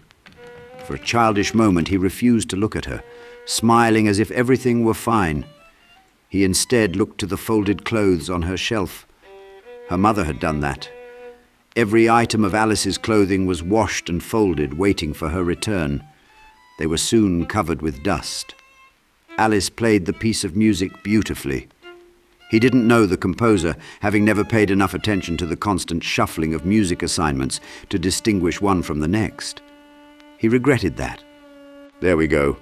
Must really want it all tonight. Right this way, sir. Your marinade awaits. Who are you? He thought. I am you, we are we, it hardly matters, the voice answered. So cruel, as is the life of art. Your preference, cruelty, easier than love, lonely life of pity and pain, the horn of plenty, abundance of pain. Indeed. Who was this voice? Why was it so present in his mind? He panicked at tumours. He panicked at cancer. Blakey took a sip of whiskey, hoping for dullness. Making a cage for a monster had pushed him to the edge. He knew what was coming, so the sip turned into a swig. Heat danced down his throat, fooling his stomach and nerves that everything was fine. She had yet to turn around to face her father. She haunted the house on and off, but he never interacted with her. He was afraid that it would be an acknowledgement that he had lost his mind, or worse, that she was dead. Eyes tearing up, his head slightly turned away, he waited until she finished the piece and turned for applause. Blakey smiled with the tears streaming down his face. He set down the bottle to properly clap. She took a formal bow and then looked at her father with a confused expression. Dad? Yes? When are you going to find me? She said with a blameless tone. Blakey then lost it, hunching over and weeping into his hand, his giant bulk heaving. I don't know. Her little hand touched his shoulder. It's all right. I'm sure you will. She handed him her violin and dove into her closet, looking for her treasure chest. An old jewelry box filled mostly with cheap rings and coins that only a child would find valuable. Blakey gently put down her violin. It felt wrong in his hands. He got up to leave, feeling worse for talking to her than to himself. Hey, Dad? She then asked. Yes? Returning, he dared to reach out, extending his shaky hand to touch her head. How much are these worth? Alice held up 4 1968 Kennedy $half, the only items of worth in the box. His response required considerable focus. I would say about 20 each. Wow, that's $80. She thought, well, I don't need 4. Here, you take 2. That way we both have a pair, and they can be lucky. The coins jingled in his hand. She spun around and darted out of the room. Blakey closed his eyes, unable to look at her as she called from the other room. Dinner ready? Not yet, he replied almost to himself, but she was already gone. Blakey clenched the coins in his fist until they hurt. Pocketing them and stepping out into the hallway, he checked for her. Of course there was no Alice, just the broken TV set, a pitiful slap of reality. Blakey knew why he kept the broken TV. As tormenting as her appearances were, he couldn't cope without her presence. She liked the TV. It worked for her, broadcasting for her 6-year-old tastes. Quite simply, he feared that getting rid of the TV might mean getting rid of her. Everything of hers had been kept perfectly in place. Blakey swallowed the growing lump in his throat as if it were ballast, and fresh tears beaded down his cheeks. With Blakey, his face never tightened up in an ugly sorrow mask. The muscles in his face were never allowed to join in. Having trained them after so many condolences, so many sympathetic head-tilting frowns, and so much judgment, he would not give in to such loss of control. Through the growing downy blanket of alcohol, he was able to put everything on mute, even his insistent cell phone, which buzzed, dancing in circles on the counter, begging to be stomped to bits. He knew what the call would be, but he refused. When do I get a day off? When you find her, Professor. There are no timeouts for the missing.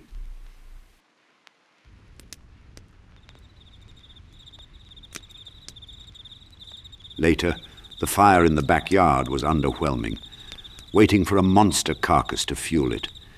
He debated killing the shape in his basement cage and burning it before it could escape and kill him. He felt on the verge of a fatal mistake.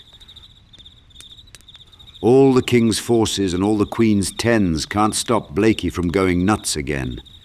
His back wound pulsed as if it had its own separate heartbeat, and he was terrified to check on it. The infection had reached his mind. The voice was proof. A timer had been set, and he wondered if he would even realize when his time was up. The enormous build-up of ill-pressurized insanity escaped one violent guffaw at a time. The bonfire's flames danced higher as a perfectly timed breeze came in, and the sound of wood crackling drowned out the applauding crickets and frogs. Blakey screamed and threw the empty whiskey bottle into the fire.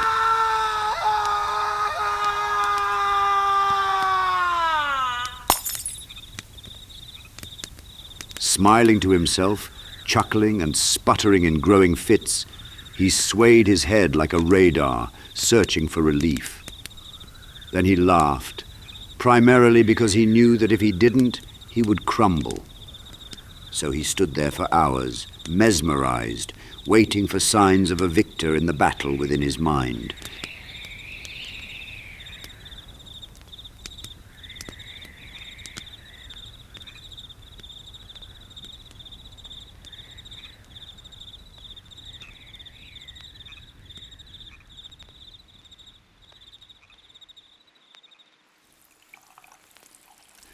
The pink glow of dawn was already rising through the bathroom window when Blakey finally realized just how long he'd been standing at the Vanity Trench Club in hand, staring at the beach towel-covered mirror. The sink was overflowing, and when the water soaked through his shoes, he snapped out of it and turned off the faucet. The voice instructed him, "You want to look? Then look. Pull that towel. It's only a pane of glass and metal." Gripping the towel defiantly, he paused before yanking it down.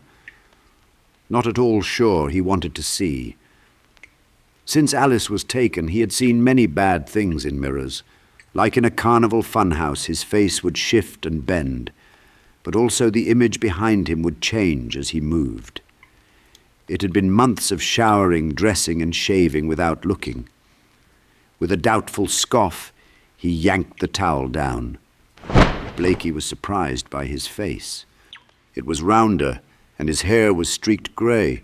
It was, however, just a normal reflection, so he ran his hand over his cheeks and turned his head back and forth, examining the difference. "At this rate, I won't last the year." The reflection changed. The bathroom wall behind him fell, fading into a night forest blanketed in dying leaves. The voice emanated from the forest. "Come closer, let us get a proper look at you." His chest heaved in agreement, ready to stop his heart right here, pull his legs out, and dump him on the flooded bathroom floor. My last seconds of brain activity will be ruminations on the rusted toilet bolts. Instead, something else caught his gaze. The forest faded, and the trees dissipated to black. "Back here. Yes, look back here.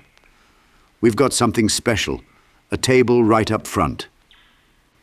His eyes shifted and looked deeper, past the reflection, into the mirror, causing an uncomfortable pulling sensation.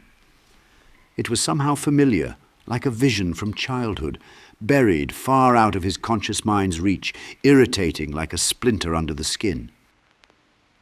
Then, as if the bathroom mirror had always been a portal to another realm, he crawled up on the vanity and moved through, ducking into the void. There was nothing, just absolute darkness, and the mirror was only a rectangle of glowing light. Suddenly, there was a groan of rubbing steel, and then the top of a playground slide rose up to meet him.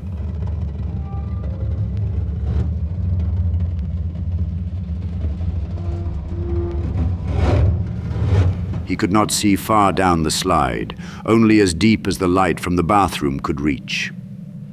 Blakey knew he must accept the invitation, so he grabbed the bars. He ungracefully positioned himself at the top of the polished slide, his girth comically stuck between the two grips. Despite the obvious possibility that he would be dumped into darkness, falling perhaps forever, he set the club in his lap, forced his butt to the edge, took a deep breath and pushed himself into the pitch. At first the descent was gradual and slow, but the speed and slope soon increased. It was so dark he could not see his hand in front of his face. He could feel air against his skin and the change in the aluminum under him. Then there was curve after curve, snaking him down through the dark with the soft swish of cloth on metal. When the slide's descent deepened, speeding him up, a faint circle of light appeared. It grew fast. He was able to discern it was another portal. The slide steepened again, and his speed increased. His hair and beard tickled from the wind. When the slide reached a distressing pace, he tried to use his body and then his feet to slow down, but the slide steepened even more. Before he could perceive what was on the other side of the portal, he shot through and dropped down into the damp ground of a forgotten school playground. He hit so hard he lost his breath. As he writhed on the ground, trying to catch his breath, he could only catch glimpses of his surroundings. Rusted tetanus relics of recess, bent monkey bars, an incomplete swing set, and a broken seesaw sat in what could only be called an educational wasteland. There was no car drop-off, nor paved school driveway. There was no path of any sort leading to or from the slit-windowed, 2-acre, single-story, monolithic concrete building dwarfing the playground. Without the crooked, flagless flagpole and the playground, it could have been a military bunker. The building was slowly losing a battle with the encroaching nature. Vines claimed all sides of the building. There was no sound. The sky was one solid patch of purplish grey, and the air was stale but electrified as before a storm. Blakey finally caught his breath and got to his feet, just as a handful of book pages whirled into the playground. There was no breeze, so Blakey was puzzled as these pages danced with each other and paused when they neared Blakey. They briefly took on the behaviour of playful puppies before darting off into the woods.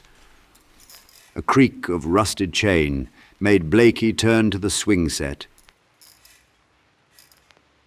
He could have sworn it was vacant, but now there was a body on one of the swings. A man's body in a red Adidas tracksuit faced away from Blakey, and he thought the man's head was tilted forward looking at the ground.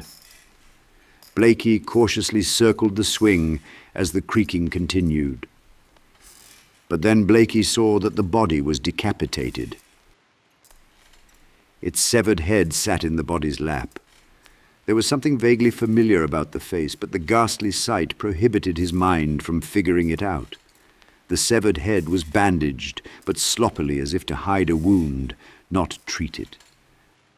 The face was ashen and gaunt, with black veins snaking out from the bandage like tattoos.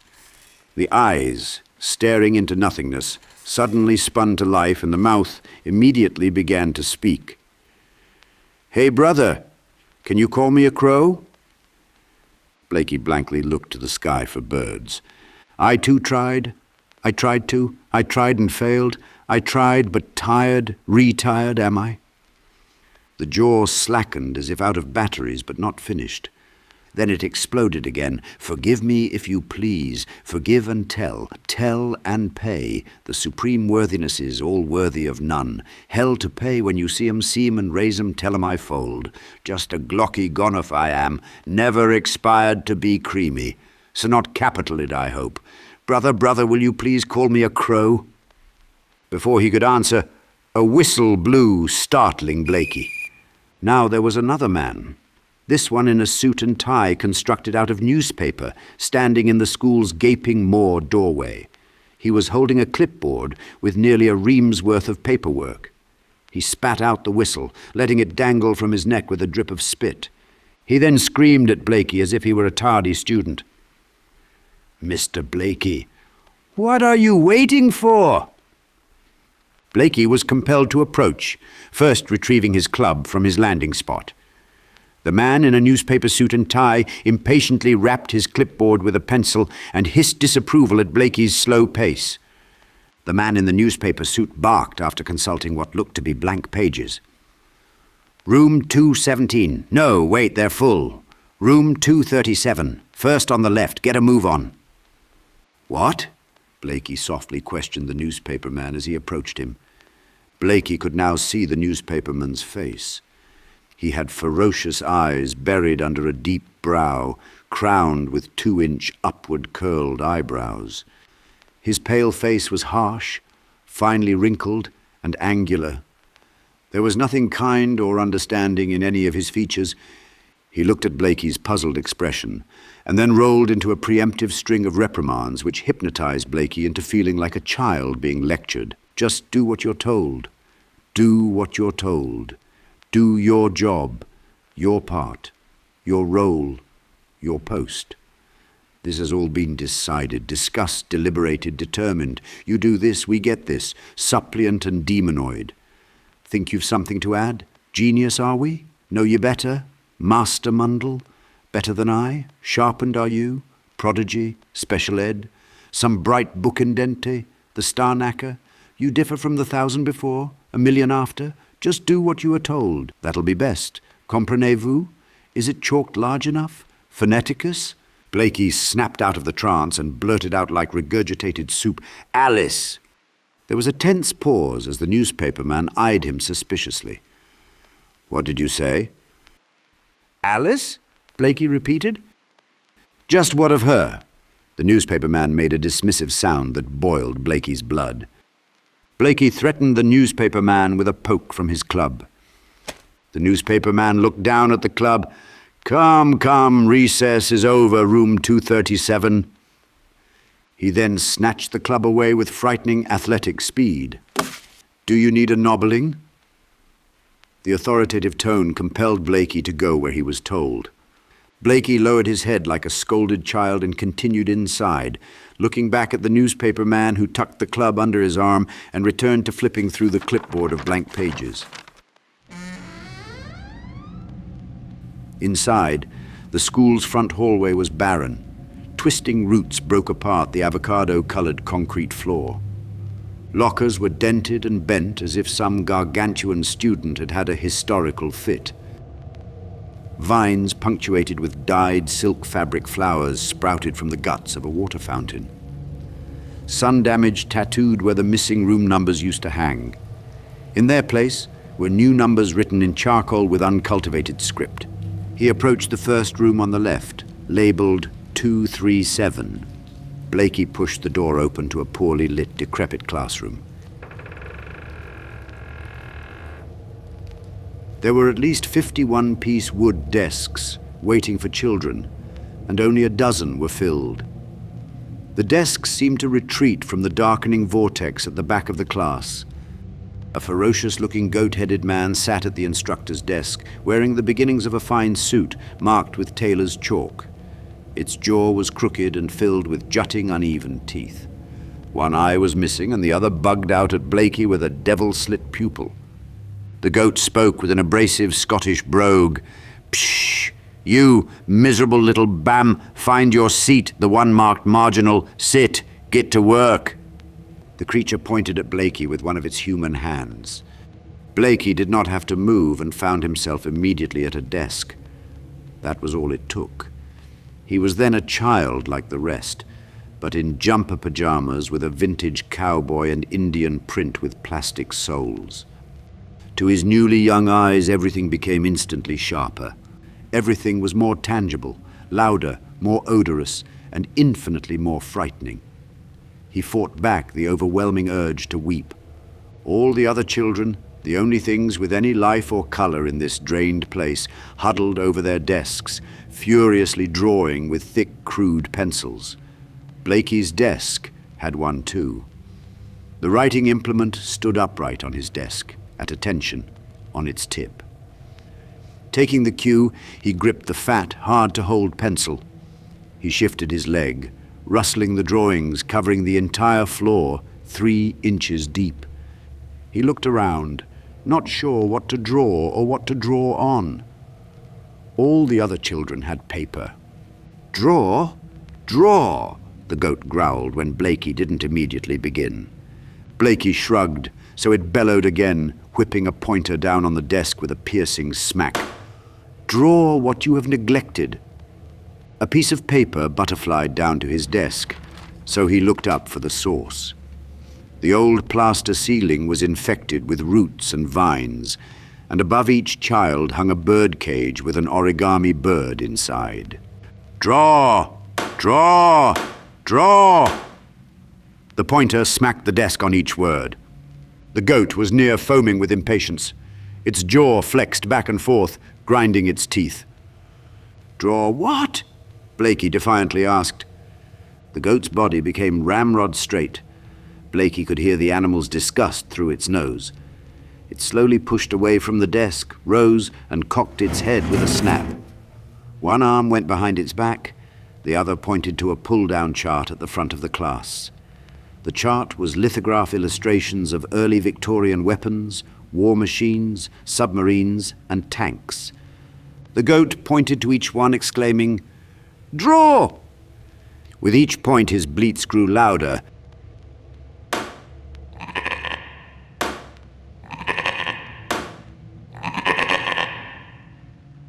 The goat then ordered, "Draw this, draw that, draw all." Blakey drew a tank, joining into the chorus of pencil scribblings. When he was done, the paper slid off his desk in swift retreat. "Again!" the goat bellowed. One of the origami birds above Blakey unfolded and slipped through the cage's bars. The piece of paper seesawed down precisely onto Blakey's desk. Blakey began a submarine. The only sound was the scribbling of pencils. One of the other children, a boy of maybe 15, scrawled loudly, then broke the tip of his pencil in frustration. The goat, still standing, screamed at him, "You! What's this? Draw!" "No!" The boy jabbed his pencil on the desk again, mashing the tip into a nub. The goat tilted his head and threatened, "Draw!" The boy snapped the pencil in half against the edge of the desk, having to use both hands. Then he stood and kicked over his desk with a defiant huff. The goat's jaw cocked again. In one magnetic sweep of movement, the boy's desk sprang back into position, and the boy was pulled back into it. A new pencil ground out of his desk with the sound of a sharpener. A sheet of paper drifted down from above. The boy fought, trying to pull away from the desk, pitching back and forth. He screamed at the goat, tears welling in his eyes, veins bulging in his neck. "No!" With a series of involuntary convulsions, the goat made a disabled, jerking journey to the boy, his stance devolving into an animalistic hunch. The goat loomed over the trapped boy and drooled on his shoulder. "What is this? What is that? Something has changed." The goat questioned with a hiss. The boy cringed away from the animal's awful breath. The goat then smelled the boy's head with rapid-fire sniffs. Then it canted a droopy ear to listen to the boy's skull. The ear straightened and pivoted as if an antenna. Turned, spoiled, rotten, spent, empty, hollow. The goat marched back to his desk, hissing some nursery rhyme to himself.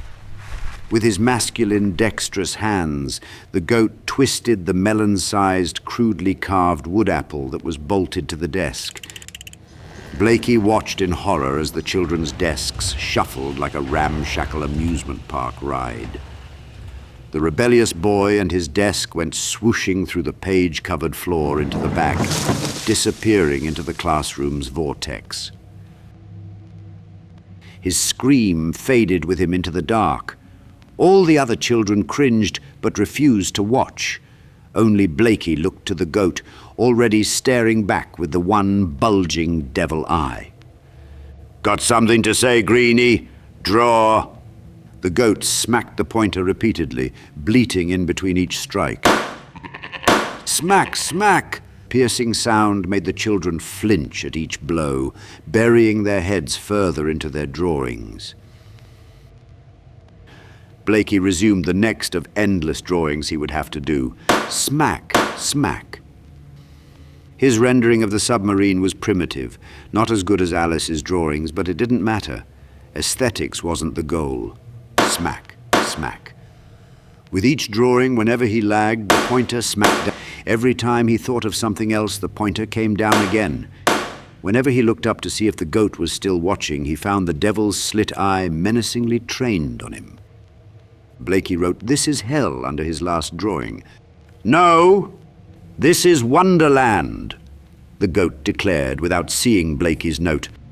Blakey quietly cried to himself and continued to draw, wishing this was only a nightmare, even though it felt terrifyingly real and inescapable.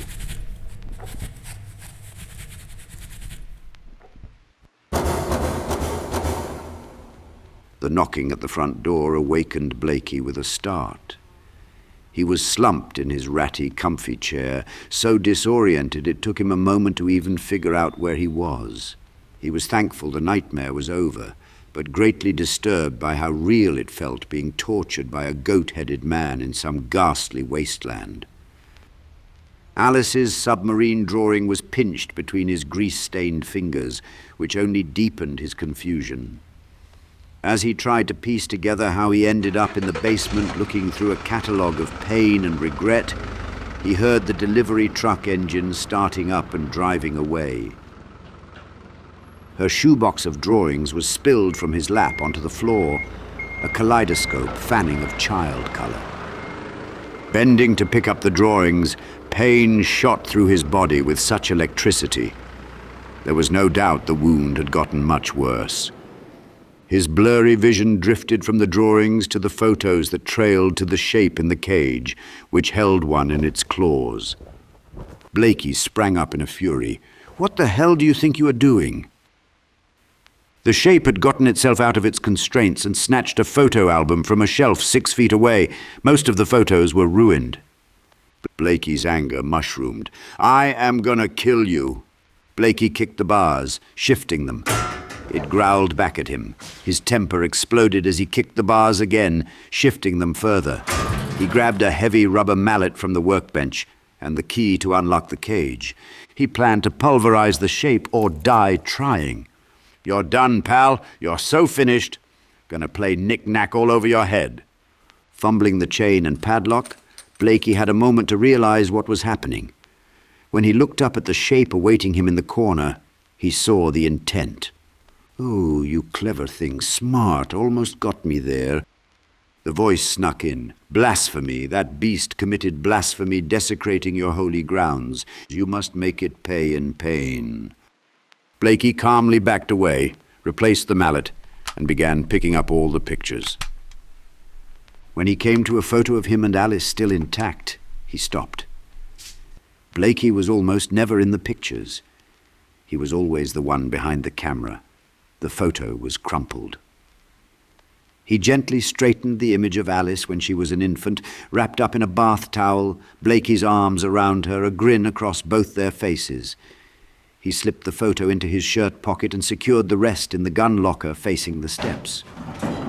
While there, he picked out a Charter Arms off-duty .38 Special and a set of earmuffs.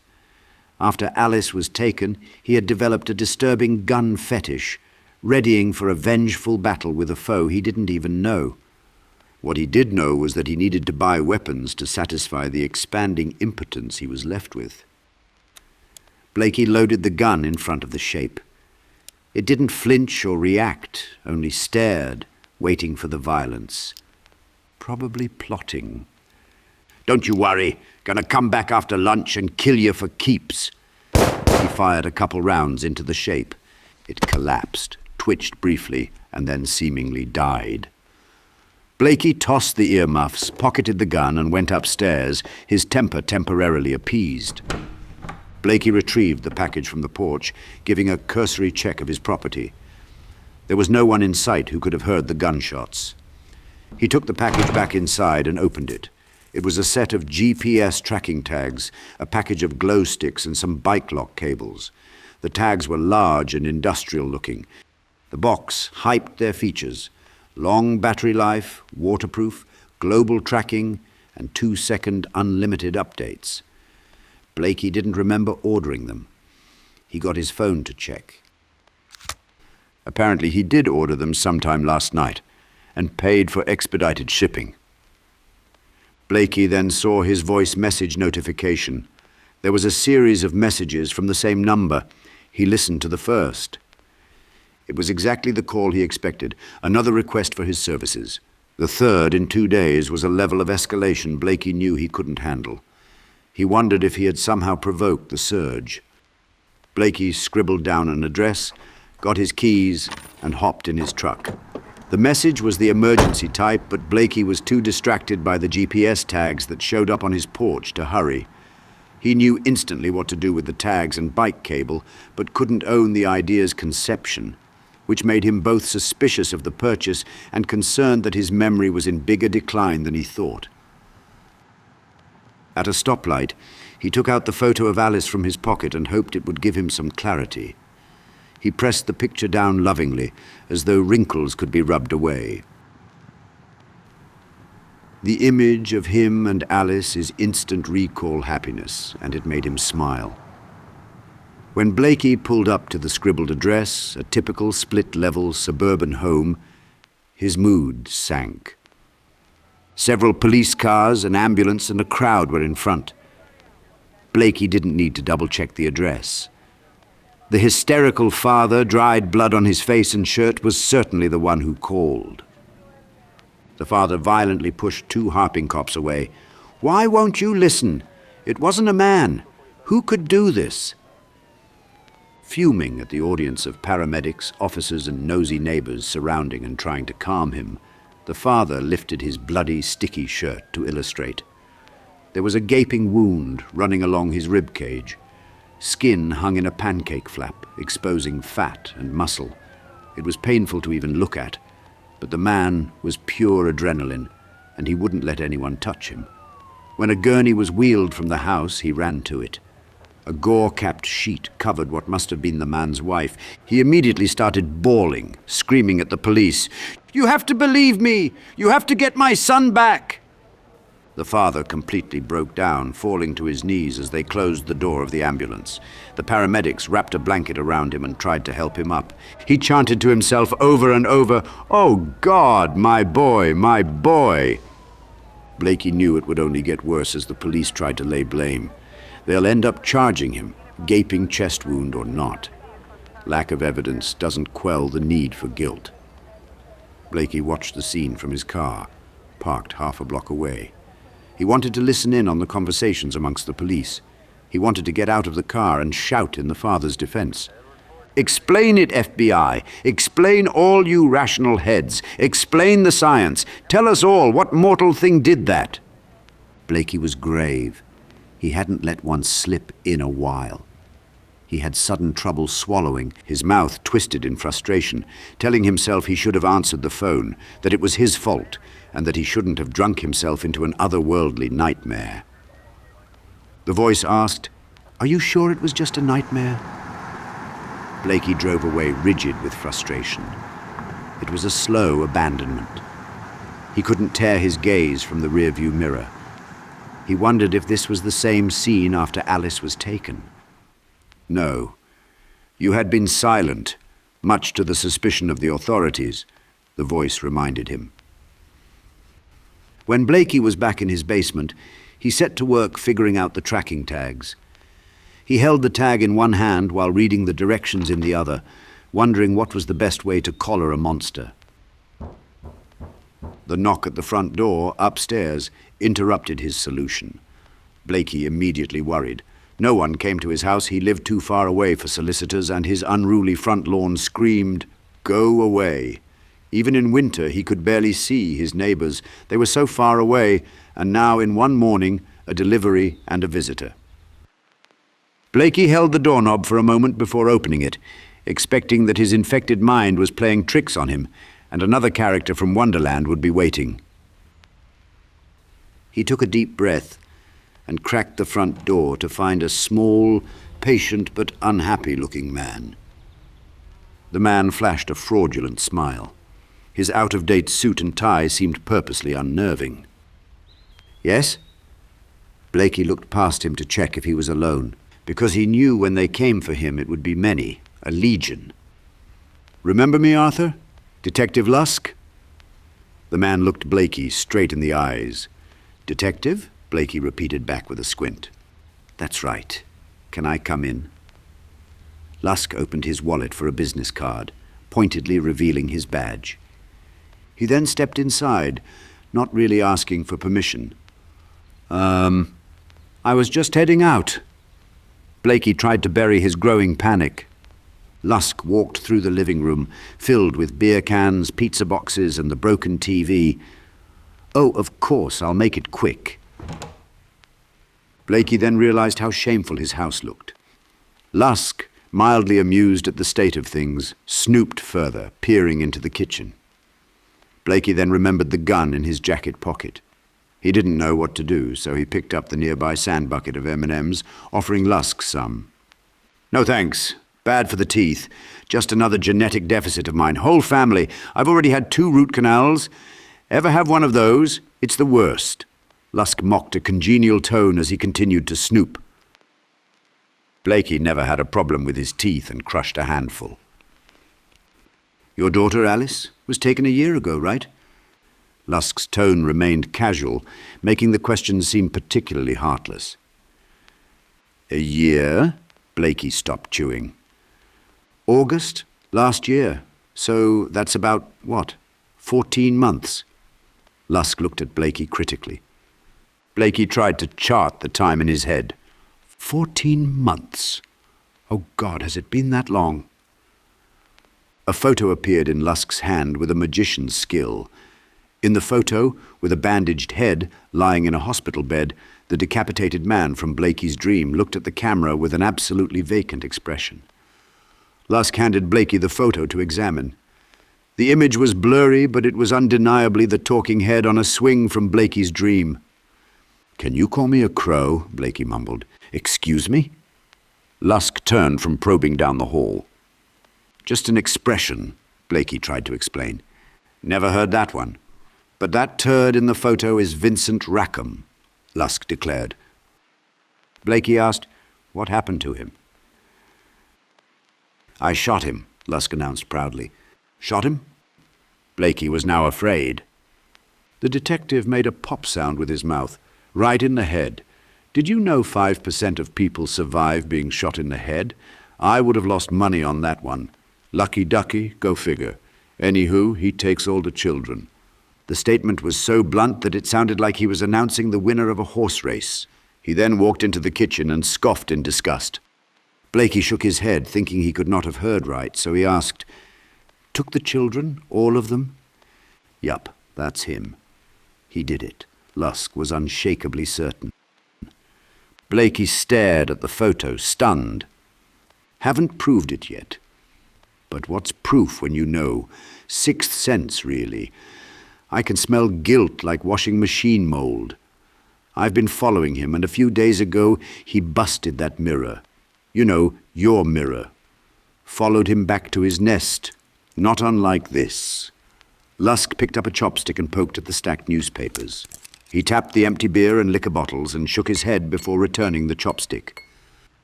"Fled the scene, chased him, and he shot at us." Lusk casually pantomimed a movie shootout. "Winged an officer, so I had to do it. Anywise, he had books, stacks of 'em. Same books that every single missing child had. Handmade, no publisher, circumstantial, but come on." "Mirror?" Blakey was lost, mind blown.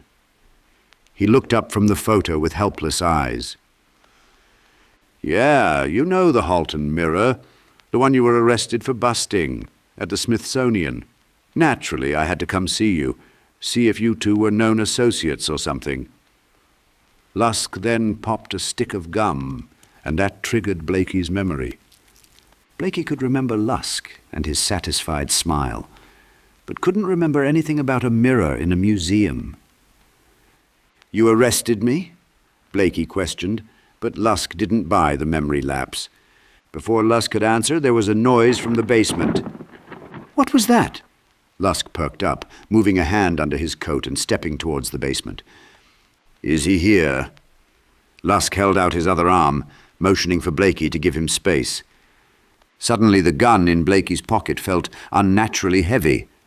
If he saw the basement, the shape, the cage, and the skulls, Blakey would be finished. The voice came alive in his head. "Kill him. He'll only slow you down. They'll put you away. You can forget about finding Alice." Luckily for Blakey, Harry appeared in the kitchen, growling at Lusk. The detective backed off, accepting the noise was the dog. "Nice mutt," Lusk commented sarcastically. Harry continued a low growl at the detective. Blakey handed the photo back. "Well, I've never seen him before. I don't know him. And unless you have a warrant or something—" "Ah, right." Lusk knew it was time to leave. "Thought as much. It's the job, you know. You look busy. I mean, you were cleared, right? Did your bit in the loony bin and all.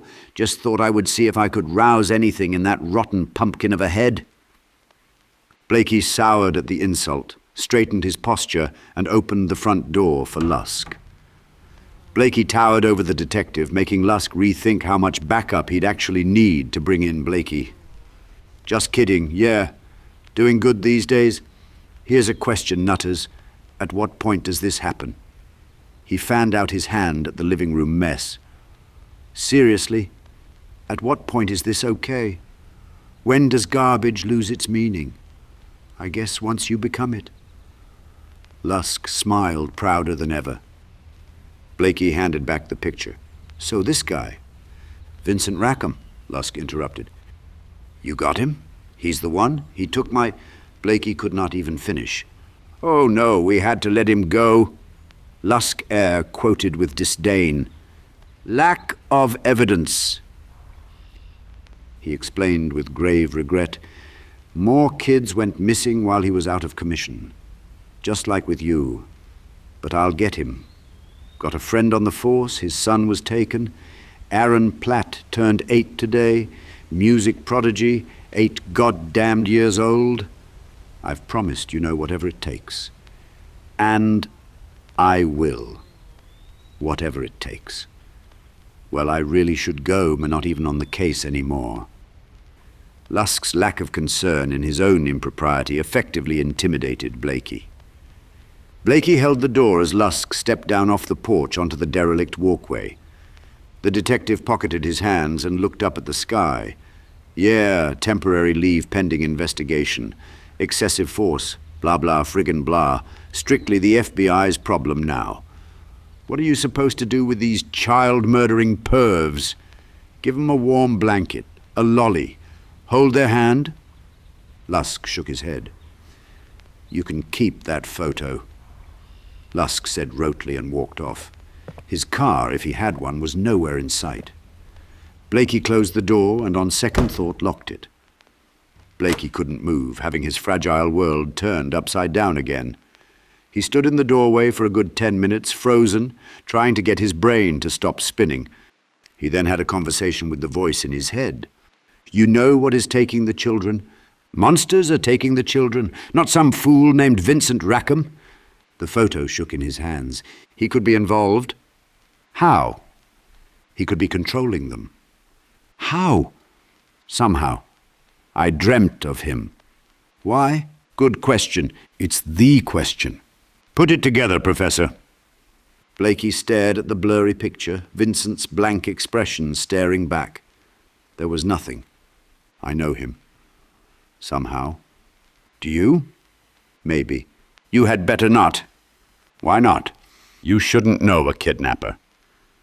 I don't think I do. What was this mirror you broke? I don't think I did. How come you don't remember? I don't think I know. Lusk's revelations or lies, whichever they were, took root in Blakey's brain and consumed him quickly. He needed a trustworthy person to make sense of this and immediately thought of Susan.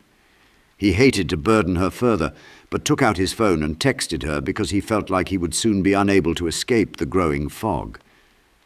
Do you have any time to meet? Need to show you something. While he waited for a response, he searched Halton Mirror on his phone and zoomed in on one of the many images in the results. It was the same oval totemic mirror from his nightmare, hanging on the wall in the museum like the head of a taxidermic monster. It could have been the magic of camera angles, but in the picture, the dark glass of the mirror reflected none of its surroundings. He mapped the museum's address, and then there was a text notification from Susan. She was in Alexandria, waiting for Jonah's outdoor school concert to begin. She wrote he could meet her there. This temporarily calmed his mind. Blakey locked all the doors and windows and turned on the alarm system.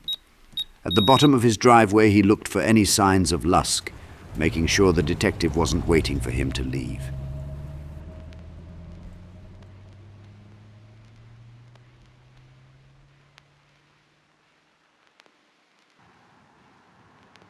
It was a 45-minute drive to Jonah's concert, and Blakey replayed Lusk's visit in his head the entire time.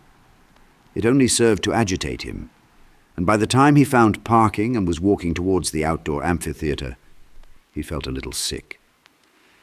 The park was filled with families, and the concert was already in progress. He texted Susan to find her. "I'm towards the front," she responded.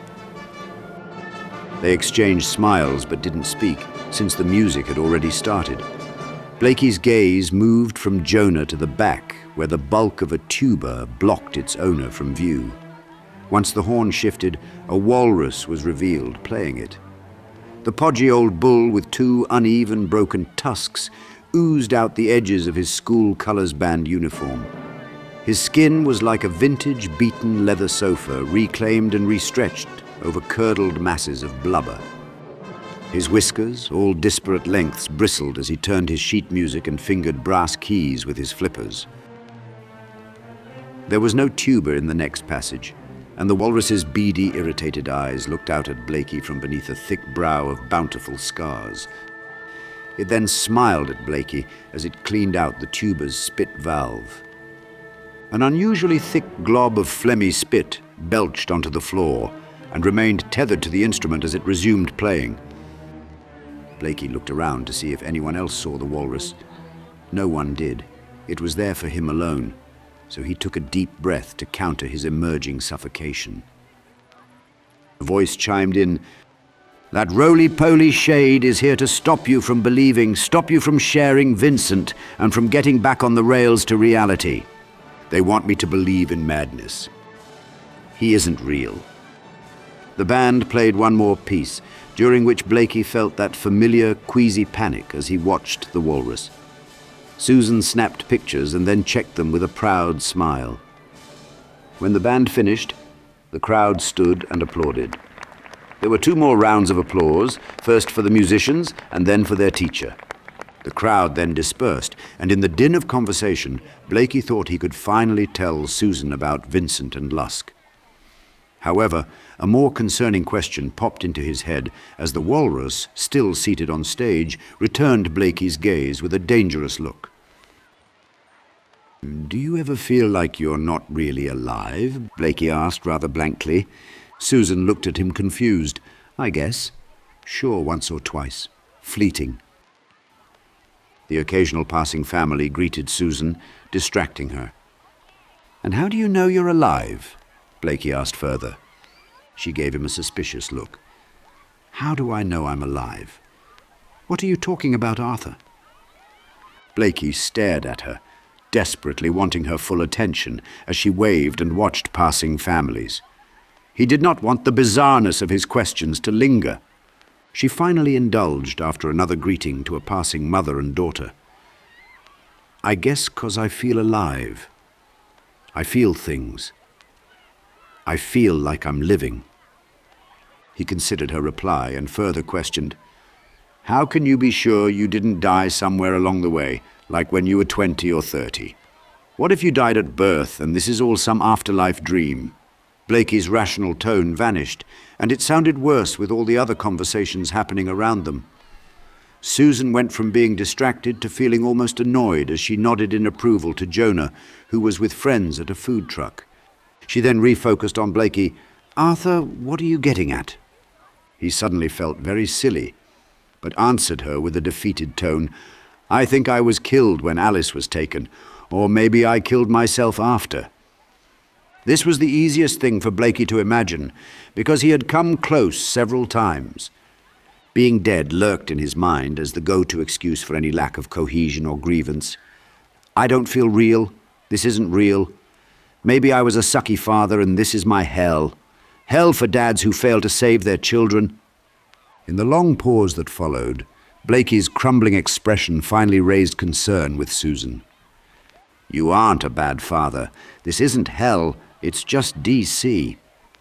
The forced attempt at humor didn't register with him. Blakey's eyes teared up without an expression change. "I can't seem to figure how to..." He struggled to find the words and his thoughts knotted up. Susan sensed an imminent collapse and put a hand on his shoulder to steady him. "What do you think it means, seeing Alice everywhere?" Blakey lobbed out. Susan's concern turned to fear. "You see Alice?" His voice wavered. "Do you think that means that she is..." Blakey forced the last word out. "Dead?" Blakey reached in his pocket for the photo of Vincent, the killer, the pervert, and the thief, as evidence. Before he could show her, Susan emphatically ruled, "Alice is not dead." "She isn't." Blakey looked at her with childishly hopeful eyes, wishing for her to have the wisdom he did not have. "Because..." Susan searched. "She can't be. They will find her. The others, the police, the FBI will find them. It's just too many to be what you think." Blakey's expression fell at what amounted to blind faith. He knew then she would not understand. "No one will," the voice assured him. Blakey let go of the photo in his pocket. Jonah pinged Susan's phone, asking for cash. "Hold on." Susan approved the request and returned to Blakey, who now looked pained and distant, staring off into the empty seat in the back row of the orchestra. But it wasn't really empty. To Blakey, the walrus was still there, staring back at him. Alice was with the beast, testing out the tuba, laughing in between blowing, booming honks through the mouthpiece. "Art, you need some sleep. I think you're running yourself ragged. You look like you haven't slept in a week. I can't imagine. If I lost Jonah, I don't know what I would do." Susan looked to her son again, who was sharing a mountain of chili fries with his friends. Then she consoled, "Despite what your wife says, it's not your fault. And seeing Alice is just worry and obsession, understandable obsession." He rebutted hopelessly, "There's nothing before her. There is meeting her mother, and then Alice, nothing else. I can remember nothing else." "I know, Arthur, it seems like that for me sometimes. What was life before Jonah? Hard to remember. And now that Alice is... gone?" He finished her thought. She tried to sidestep the mistake. "You said you wanted to show me something." The voice prodded. "Go ahead, show her. Prove it was all some lonely sicko. Only a matter of time before the remains are recovered. In the crawl space of some rural Gothic hell house, a mass grave of tiny child bones." Blakey reached back into his pocket and touched the photo. He must have begun to hyperventilate because Susan's hand returned to his shoulder. "Hey, take a breath," she instructed. Blakey looked at the walrus and Alice. She was now in his lap, and the walrus was smiling proudly. She urged, "Really, Arthur, take a breath." Blakey finally registered the pleading and indulged her. He closed his eyes and took a deep breath.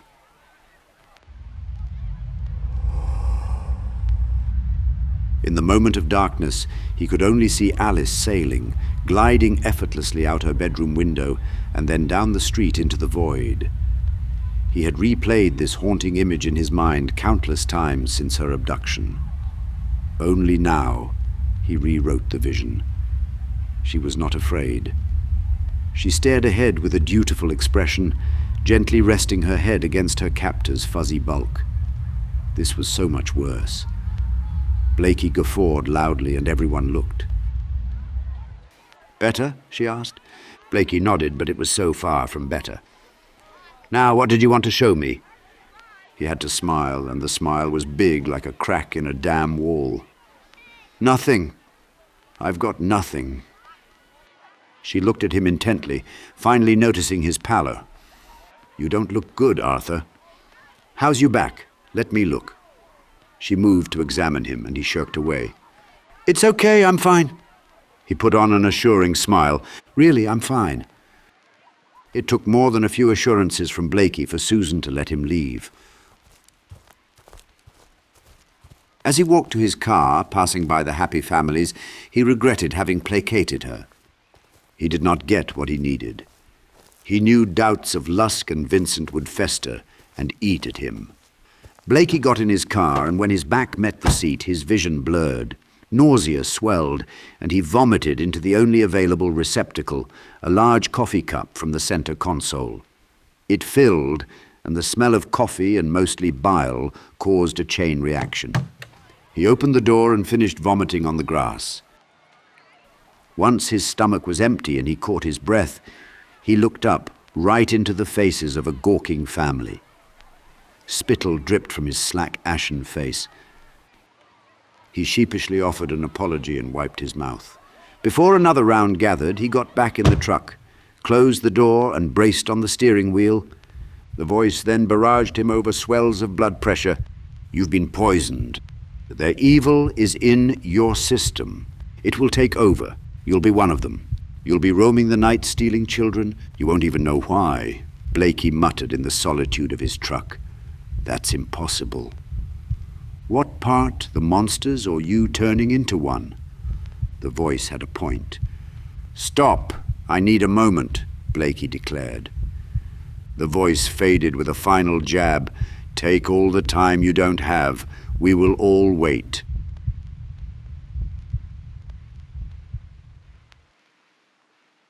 Blakey didn't know how much time had passed after the voice went silent, but the parking lot was mostly empty by the time he felt reasonably stable. Blakey set his phone in its charging cradle and pulled the map up for directions home, but the museum was still set as the second destination. There wasn't even a second thought. He drove straight there. Once inside, he knew instinctively where to go, what floor, what section, and what room. That scared him. There was no mirror, only a sign between two retractable stanchions that read, "Exhibit removed for repair." There was no other trace of Vincent's vandalism. Just a blank wall and the mirror's placard, which read, "Halton Mirror by Unknown, discovered in 1831 in an abandoned farmhouse in Cheshire, northwest England." Blakey stared at the empty wall where the mirror should be for a good while, and didn't notice the man with the bandaged head sitting on the bench behind him. On his way out, Blakey saw a security guard and approached him. The guard watched Blakey very suspiciously as he fished out Vincent's photo and showed it to him. "You ever see him?" Blakey asked bluntly. The guard looked from Blakey to the blurry, haunting image of an injured man in a hospital bed. "You messing with me?" The guard handed back the photo. "What do you mean?" Blakey asked. "I don't play games. You two can take that viral shit outside." The guard's eyes glazed over, but looked over Blakey's shoulder. Blakey turned around to find Vincent 10 feet behind him. There was a long pause where neither knew what to do. Blakey felt something completely foreign stirring in his system. He felt like every muscle in his body was unified and he could destroy the entire building with his bare hands. When Blakey moved forward, Vincent took a step back. "Wait!" Blakey blurted out with a raised hand. Vincent then panicked and sprinted toward another exit, nearly bowling over a group of children who were on a school field trip. The teacher pulled them out of the way and scolded Vincent's carelessness. Blakey then ran after Vincent, carefully sidestepping the scattered children. "Sorry, kids." The guard pursued them both, immediately calling in the disturbance on his radio. Vincent was faster and more agile and bolted out of another exit. Blakey scrambled to catch up, constantly having to move around people because of his size. Blakey exited the museum too, running across the courtyard. The guard stopped at the door, happy to have them both gone before anything happened. Vincent didn't wait at the crosswalk and nearly got hit by a car. It screeched to a halt, horn blaring. Alice was at the crosswalk, pushing the button for Blakey when he caught up. She warned him. "It isn't him, Dad. You know who took me. Stick with the plan." "But he's running!" Blakey didn't wait for the light either. Dashing across the street without a second thought, he too nearly caused an accident. Bystanders yelped when a bus stopped short of swerving into a food cart. "Why's he running?" he shouted to Alice. She was already on the next corner, ahead of both, and scolded her father again when he passed. "Dad, leave him. This'll only slow you down." Blakey could not slow down. His body was not listening to his mind. "I have to talk to him." Talking would be the last result of this much frustrated adrenaline, and he knew it. It had been a while since Blakey had to run. The last time must have been when Alice was taken. The voice popped in. "No, you ran faster then." "No, I never ran this fast." His lungs had felt like they were filled with paint thinner. This time, nothing hurt. Just an hour ago, he was puking in his car, and now he was sprinting across downtown. He didn't even know if he wanted to catch this man and find out for sure that he was the loathsome, child-murdering monster that took Alice.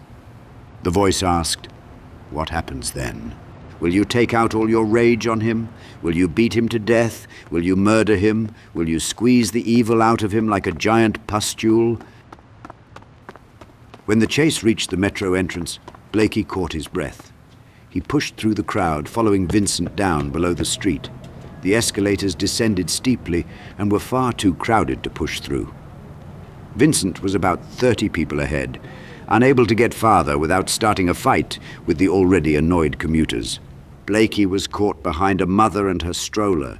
She was on her phone, well-dressed and unconscious of all but her conversation. She was oblivious to the pursuit of a possible serial kidnapper. Her beautiful, round-faced, curly-haired baby stared at Blakey from behind a bubbling bottle of formula. The voice proclaimed, "They all know you, the once and future hero." Blakey smiled at the baby, who then offered the bottle to him. He discreetly shook his head no. The baby gave a milky smile and resumed feeding.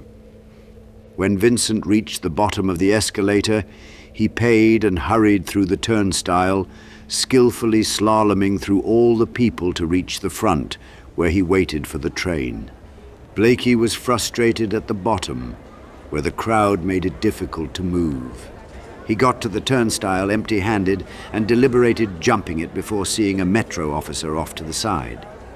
The officer pointed him to the ticket machines. Blakey rushed to the first vacant machine and fumbled out his wallet. The credit card interface was out of order and taped over. He had one $10 bill, but the machine refused it. With every attempt to stuff and cram the bill in, the machine regurgitated it back out. He hopped in the air to see over the crowd and check on Vincent before trying again. Vincent saw Blakey popping up and began wishing out loud for the train, as if he could verbally summon it. He checked the tunnel compulsively and rubbed his itchy, bandaged head. Come on. Late. Always late. He looked to the person next to him for agreement. "It's always late, right?" The large man in a Pittsburgh Steelers jacket nodded, but eyed Vincent with doubt. "Why is it always late?" Vincent flung his arms with such intensity that the man in the Steelers jacket walked away to find another waiting spot. Back at the ticketing machines, Blakey tried to finesse his money delicately in, growling to himself, "There we go, nice and flat." It rejected it again. Blakey screamed at the top of his lungs. Everyone watched. The metro officer left his perch, sensing an impending incident. Just as Blakey was about to rage on the machine, someone kindly offered to exchange the bill. Temporarily pacified, Blakey inserted the crisp bill, and the machine easily accepted it. He pounded on one of the buttons. The machine spat out his card pass, and he ran to the turnstile just as the train pulled into the station. The card failed to scan. "You have to be kidding," Blakey yelled and smacked the card against the scanner repeatedly. An older woman behind him offered advice. "You have to let it sit for a sec." While Blakey complied and left the card on the scanner, he looked to the train and saw Vincent already on board. The turnstile's wings parted and let him through into the scattering crowd. An oblivious businessman, arguing with his phone, got in Blakey's way just long enough to critically delay him. Blakey pushed the man aside, but the train doors closed right as he reached them. He pounded the plastic window hard enough to echo through the cavernous metro station. After a beastly bellow, Blakey looked around for some kind of judgment call. There was nothing to be done. Blakey turned back to Vincent as the train zoomed out of the station and disappeared into the tunnel. Blakey shouted expletives with growing volume. The voice cried foul. "Feed the jar! Feed the jar!" He directed the last obscenity right to the face of the businessman who delayed him. The metro officer had followed Blakey to the platform, now with 2 more officers. Blakey waved them away. "Don't worry, I'm leaving. Just missed my train, Saul. Long day. Really. No problem." Blakey headed out, cursing obscenely under his breath. The voice chided, "You owe the jar. Sacrament for the jar." The officers followed, making sure he left. Blakey was met with cutting, harsh wind when he exited the escalators. Now that the chase was over, the pain in his back returned like a tidal wave. First, he braced himself on a trash can, and then he vomited into it. The voice suggested, "You need a drink." "I do? You always need a drink." "Good idea. I am in need. A warm bar, a drink, a nice meal." "Oh, that does sound good."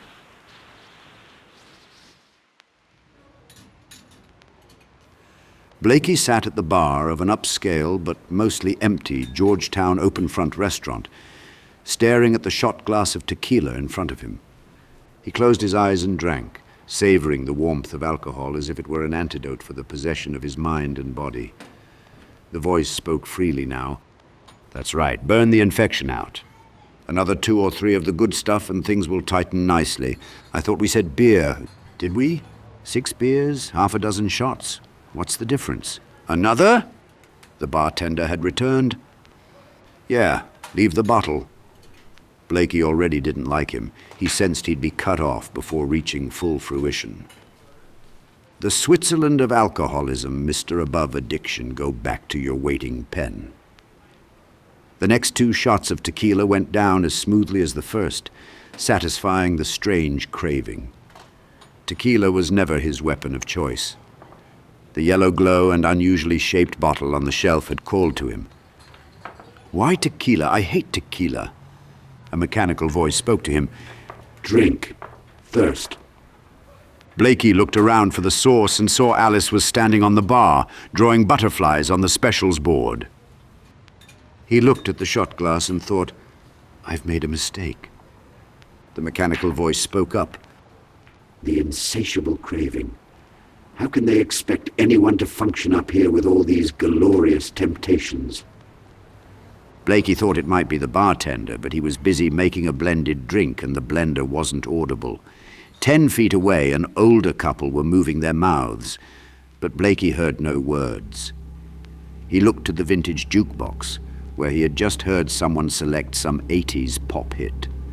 The lights were glowing, but no music could be heard. At the pool table, a younger man playing his friend broke, and that familiar crack of acrylic balls scattering was missing. There was no sound, but the warbling mechanical voice. "Right here, Professor, down in the pudding." Blakey's eyes gravitated back to the finely crafted, Latin-scripted tequila bottle. There was a tiny copper machine caterpillar floating inside the tequila. "Now I know why I wanted tequila." "Shouldn't you be a worm?" Blakey asked. "That's mezcal. I'm more refined," the voice answered. The tiny insect was rust-covered, patchworked, and alien-looking. Its many rivets were corroded green. The chameleon-like, relentlessly pivoting eyes rolled back in his upturned head as it sucked on a poison tank hookah mask welded to its back. It spurted out small, swirling purple clouds into the bottle. The bartender brought Blakey's meal, which he had already forgotten about, and the voice commented, "Smells delightful. Wild mushroom tortellini in Parmesan butter sauce. I sympathize. How can duty be done? Done with these drugs. Fight with this food. Function with the drink. Humans and their wretched lust for happiness. I suppose it's never enough, is it? Nothing is. Pathetic, despicable, and delicious." The caterpillar took another suck of poison and exhausted it, polluting the tequila and tinting the slightly yellow liquid to blue. So much grief, so much guilt. Two of the very most flavorful forces, and you're neck deep in both. Stewing makes you do things you never would. Simmering even makes one think, see things that aren't really there. Bubble, my boy, bubble. Toil then trouble. The hell do you know? Blakey barked, catching himself. The bartender and woman stared. Blakey wished the bar was louder. How many times was the sound painfully loud in a bar, with everyone shouting to compete with the music? This bar was mostly empty, and every bit of his insanity was perfectly audible. The caterpillar continued, I know whomever said children were irreplaceable was a fool. If ever there were a renewable resource, it is children. There was a time when man and woman would go through 3 or 4 before one made it to adulthood. Find a woman. Susan, mayhaps? Yes, oh yes. Understanding, lovely Susan. She'd like you as Jonah's father. She'd have your new children. Have another, have 3, name them all Alice. Move on. That's what real heroes do. They forge ahead no matter what. Children, there'll always be more. Blakey's jaw flexed, his eyes tearing up at the horror of the insect's reduction. We'll never replace her. The caterpillar knew Blakey wouldn't bite. No? Well, I am here to deal. What is it that you want? Its socketed eyes rotated as its body spun to adjust position, releasing more purple poison. Blakey jeered quietly. What can you give me? I can provide. What do you desire? I desire another drink. Blakey tilted the bottle for another shot, sending the caterpillar spinning inside and forcing a break in the conversation. It rebalanced itself when Blakey returned the bottle to the bar. We all know you are formidable, Arthur. Strong, yes. You have been so large. Many debates. What will it take to stop the great Arthur Blakey? He hissed. Why should I? What's it all to you? The caterpillar answered, Everything and nothing, as it should be. Blakey felt his speech change as he spoke with this phantasm. The cryptic speak was contagious. More nonsense. Can't burdens ever speak plain? The caterpillar spun again. Who cares for you now? We are the ones who care. We want you to have whatever you desire. What do you want? It huffed and spewed. The purple swirls danced and stirred, turning the alcohol darker. I want Alice back, said Blakey bluntly, calling the phantom's bluff. Yes, well, that is not going to happen. Let us deal in reality. Its eyes rolled and readjusted. Reality? Blakey laughed. What do you know of real? Fake, all of you. You live in here. He poked his temple. My head, I know that at least. I'm not that mad. He looked to the rest of the bar. People were either staring or trying not to. The caterpillar's eyes pinpointed. I am in the knowing. I know what you need, and I know you've crossed. So I know you must redress, or you will pay a higher price than your daughter. Oh, yes. He poured another shot. There is no higher price. The caterpillar tumbled around in the bottle and reiterated, This was a serious violation. Blakey cocked his face in suspicion. Of what? What did I violate? I was violated. Blakey poked his own chest.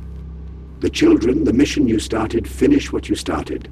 Yours is a lamentable offense indeed, but there is absolution. I am authorized. The caterpillar waited for these words to sink in. What are you talking about? Blakey banged the bar top, rattling his plate.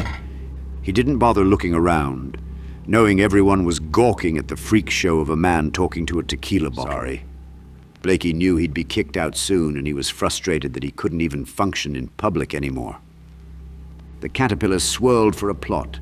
Blakey rubbed the smooth, lacquered bar top as he saw himself in the bar's mirror behind the bottles. He looked monstrous, pale and beaten. Is this where I give up? He lamented. Brother, drink me. Forget. The real is pain. Hide it. Mask it. Drink.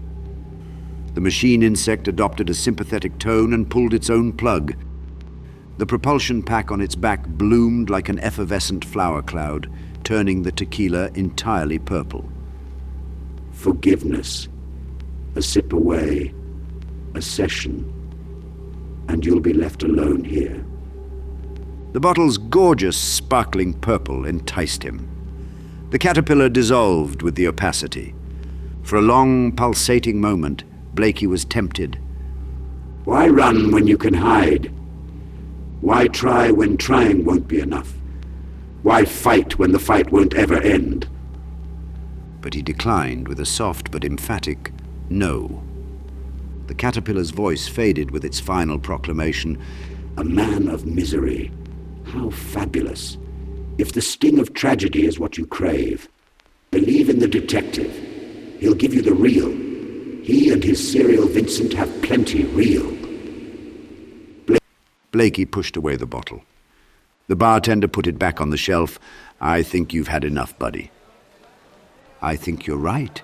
Blakey asked for water to drink with his food, and the bar then became uncomfortably filled with happy hour patrons. Driving home as resolve took root, giving him hope. Doubt, perhaps from the poisoned tequila, pecked at him like a scavenger. A hero would find her. I'm none of those. Of course not. You're Arthur Blakey. Forgettable failure at large. I'm not, I will change, and I will fix it. Blakey pulled into his driveway, not knowing what awaited, but he carried the groceries he had stopped for on the way home. Vegetables and healthy fare were a clear attempt to turn things around. He even got a dinosaur-sized dog bone for Harry. Harry was already barking. Got a present, pal. As much as Blakey resented Harry being a constant reminder of Alice and the family he once had, as dogs go, he was actually a good dog. Blakey fumbled his keys and the dog continued to bark angrily. Okay, shut up already. As he struggled with the door lock and the groceries, a growing sense of danger gave him pause. The dog's barking became ferocious before abruptly ending in a yelp. Blakey backed away from the door, leaving the groceries and holding the bone as a makeshift weapon, looking very much like a Neanderthal. Rethinking, he hurried back to his truck and exchanged the bone for his trench club. Blakey slipped around the side of the house. The lights were off. The back sliding door was ajar. Must be that miserable detective. He slipped through the open door. As he moved into the kitchen, he stepped on some broken glass. There was a deep exhale, and it wasn't human. When he flipped on the living room lights, there were 5 shapes standing in the center of the room. Another emerged from the bedroom hall, effectively surrounding him. Their hulk and excessively long limbs filled all the maneuvering space. Their heads were lowered in an animal-threatening stance. Blakey panicked and felt a huge swell of doom. Only the day before, he barely took down 3 shapes at once. Here were 6. Then he saw Harry lying motionless in the corner of the room. Kill my dog? This signaled the imminent eruption of rage, displaying as a grotesque snarl on his upper lip. If this is the end, I'm ready, and I'll take you all with me. He pointed his trench club at each shape and announced, "Plenty for all." One stepped forward from the others, expansive claws raised. Blakey positioned himself, planting his feet wide apart, finding the proper balance. Blakey faked as if going for another, causing that shape to flinch back. Then he spun around and clocked the closest beast. The hit was an awful, meaty, percussive sound, and it killed it instantly. The shape collapsed into the broken TV. Blakey hissed with satisfaction. A second later, he was tackled by the shape on his left. A tug of war ensued as they all pummeled him. He was thrown against the wall, punching a giant hole in the drywall. Then he was tossed against the covered mirror, shattering it. The bedsheet saved his back from the glass, but he landed face first on the coffee table and blacked out.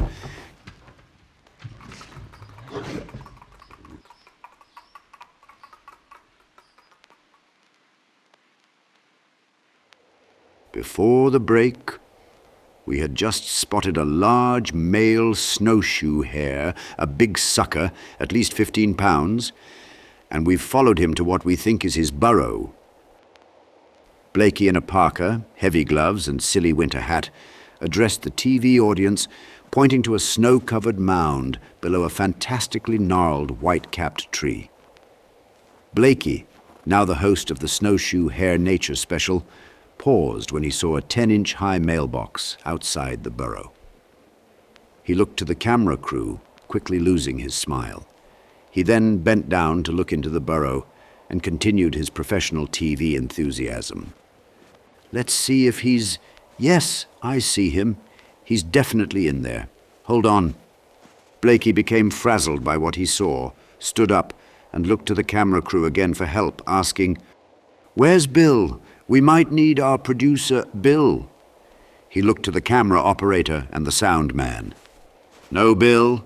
He looked to the burrow again. "Here, give me that." The bulky camera was handed over, and Blakey pointed the lens in the burrow hole. "Where's the infrared?"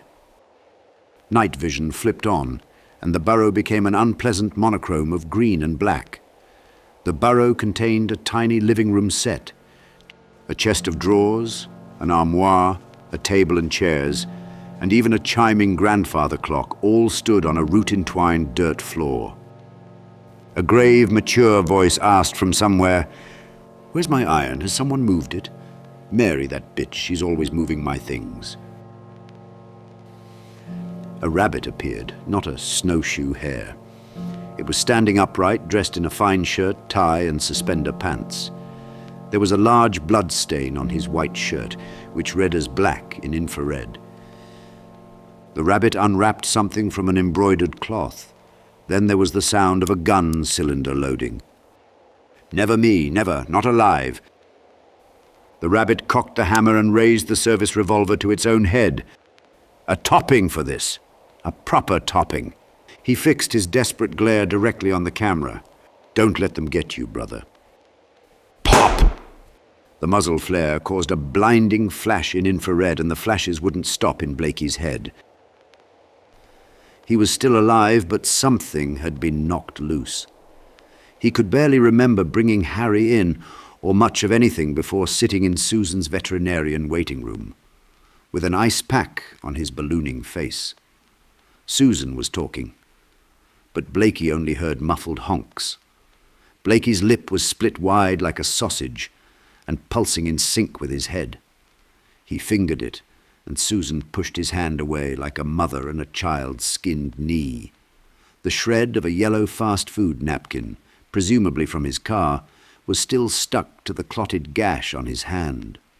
Staring at her, holding the ice pack to his head, Blakey focused and finally deciphered her words. "What did you do to that dog?" Blakey shifted the ice pack, chasing the flashing loop of pain. Susan repeated after no response. "What did you do to that dog?" Blakey finally answered, "Is he going to be okay?" "Okay. He probably won't last the night. What did you do to him, Arthur?" She took the ice pack, squeezed it to reactivate, and gave it back. "Did you beat that dog? Tell me right now, or I'm calling the police." Blakey stared at her a moment longer, thinking intensely before he gave her his copy of Through the Looking Glass. "Read?" "What?" She was pissed, not in the slightest mood for his childish secrecy. She wanted the truth, all of it. "Just read. I'll be right back." He left without another word. Susan scoffed, but after a few skeptical looks, she opened the book to the most dog-eared page and read with a loud, disgusted voice, hoping he could hear from outside. In another moment, Alice was through the glass and had jumped lightly down into the looking-glass room. The very first thing she did was to look whether there was a fire in the fireplace, and she was quite pleased to find that there was a real one, blazing away as brightly as the one she had left behind. "So I shall be as warm here as I was in the old room," thought Alice. "Warmer, in fact, because there'll be no one here to scold me away from the fire. Oh, what fun it'll be when they see me through the glass in here and can't get at me. Blakey kicked the door open and dragged in one of the shapes. The beast was tied with an extension cord, and it squirmed in a terrible frenzy, trying to bite, struggling for freedom, a blur of frantic writhing. It loosed a blood-curdling howl, and Susan shrieked, dropped the book, and instinctively retreated behind the reception counter. "Oh my God, what in the hell is that?" Blakey calmly answered. That is one of the bastards that chewed up my back and my arm, broke my nose, tore open my leg, fractured 4 ribs, my skull, 4 fingers. They caused the whole grab bag of hurt over the last year, and they're the things that did that to Harry. Blakey kicked the shape. It made a chilling sound, the howl of 100 unpleasant nightmares vibrating together. The dogs in back joined in. "They're also the ones that took Alice." Blakey pulled his .38 revolver from his jacket. "Whoa! What are you doing?" Susan's hands went up. Blakey unloaded into the shape without pause. Susan covered her ears from the deafening sound. The shape's howling stopped, but the dogs in the back continued. "So, now you know. Feel better? Or worse?" Blakey reloaded the gun. Susan was speechless and bug-eyed. She looked at the shape and its pool of blood and then vomited into the reception's wastebasket. It took more than 20 minutes for Susan to calm down and for her scientific mind to take control. She bent over the shape, now on one of her exam tables. She pried open its elongated snout. Amazingly, the jaw flexed for about 1.5 feet, threaded with thick ribbons of saliva. There was a repellent odor, different from any rotted-tooth canine she had ever examined. It was a near-chemical smell. It was not organic nor biological. It strongly resembled turpentine and ammonia. They could both hear the leather-stretch sound of its giant jaw muscles flexing when she forced the mouth wider to see further. Amazing! She was in total childish wonderment. Wouldn't get too close. "Huh?" She looked at Blakey. "Not dead," Blakey instructed while bandaging his hand with proper supplies. "But—" She looked at the bullet holes. "Nope, can't shoot 'em," he assured her. When Susan leaned in to listen for breath, the shape snorted and its jaw snapped shut with the force of a bear trap. She jumped back. "Don't worry, it won't come around fully for about another 5-10 minutes." Blakey explained it as if it were a finicky car. Susan stuttered, not knowing at all what to say or what question to ask first. "Bullets, fire, carve them, run them over. You think you killed them because it was so hard to kill, but the moment you turn your back, they're gone. Or worse, they're not. Only thing that keeps them dead is this." Blakey held up his trench club. Susan looked at the terrifying weapon blankly. Her mind was blown. "I don't understand." "What?" Blakey asked. "Everything, all, any of it. What is it? Where did it come from? This took Alice? What does it want with a child? I mean, these aren't carnivore teeth. They barely look like teeth. They look like some twisted funhouse concept of teeth." Blakey threw the question back at her. "What does any horrible thing want with a child?" "I don't really like to think about that part, right? That's the part that makes you go crazy." Susan offered some skepticism. "What did the police say?" "Police? They won't see it. What would you believe, monsters in the attic?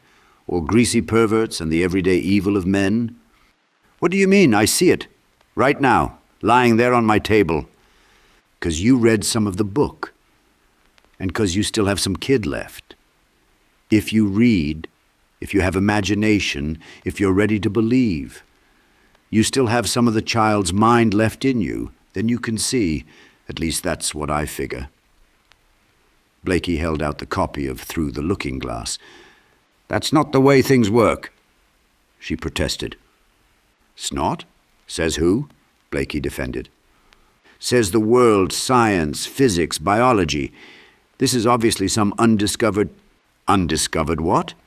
Don't go taxonomic on me, Doc. I just showed you a monster." I looked in all the encyclopedias. You can't make it nice and flat." It is obvious Blakey had rehearsed this speech for a long time. She looked at the beast on the table, truly a thing of nightmares, worse than dinosaurs, deep-sea creatures, or even all the legendary cryptids.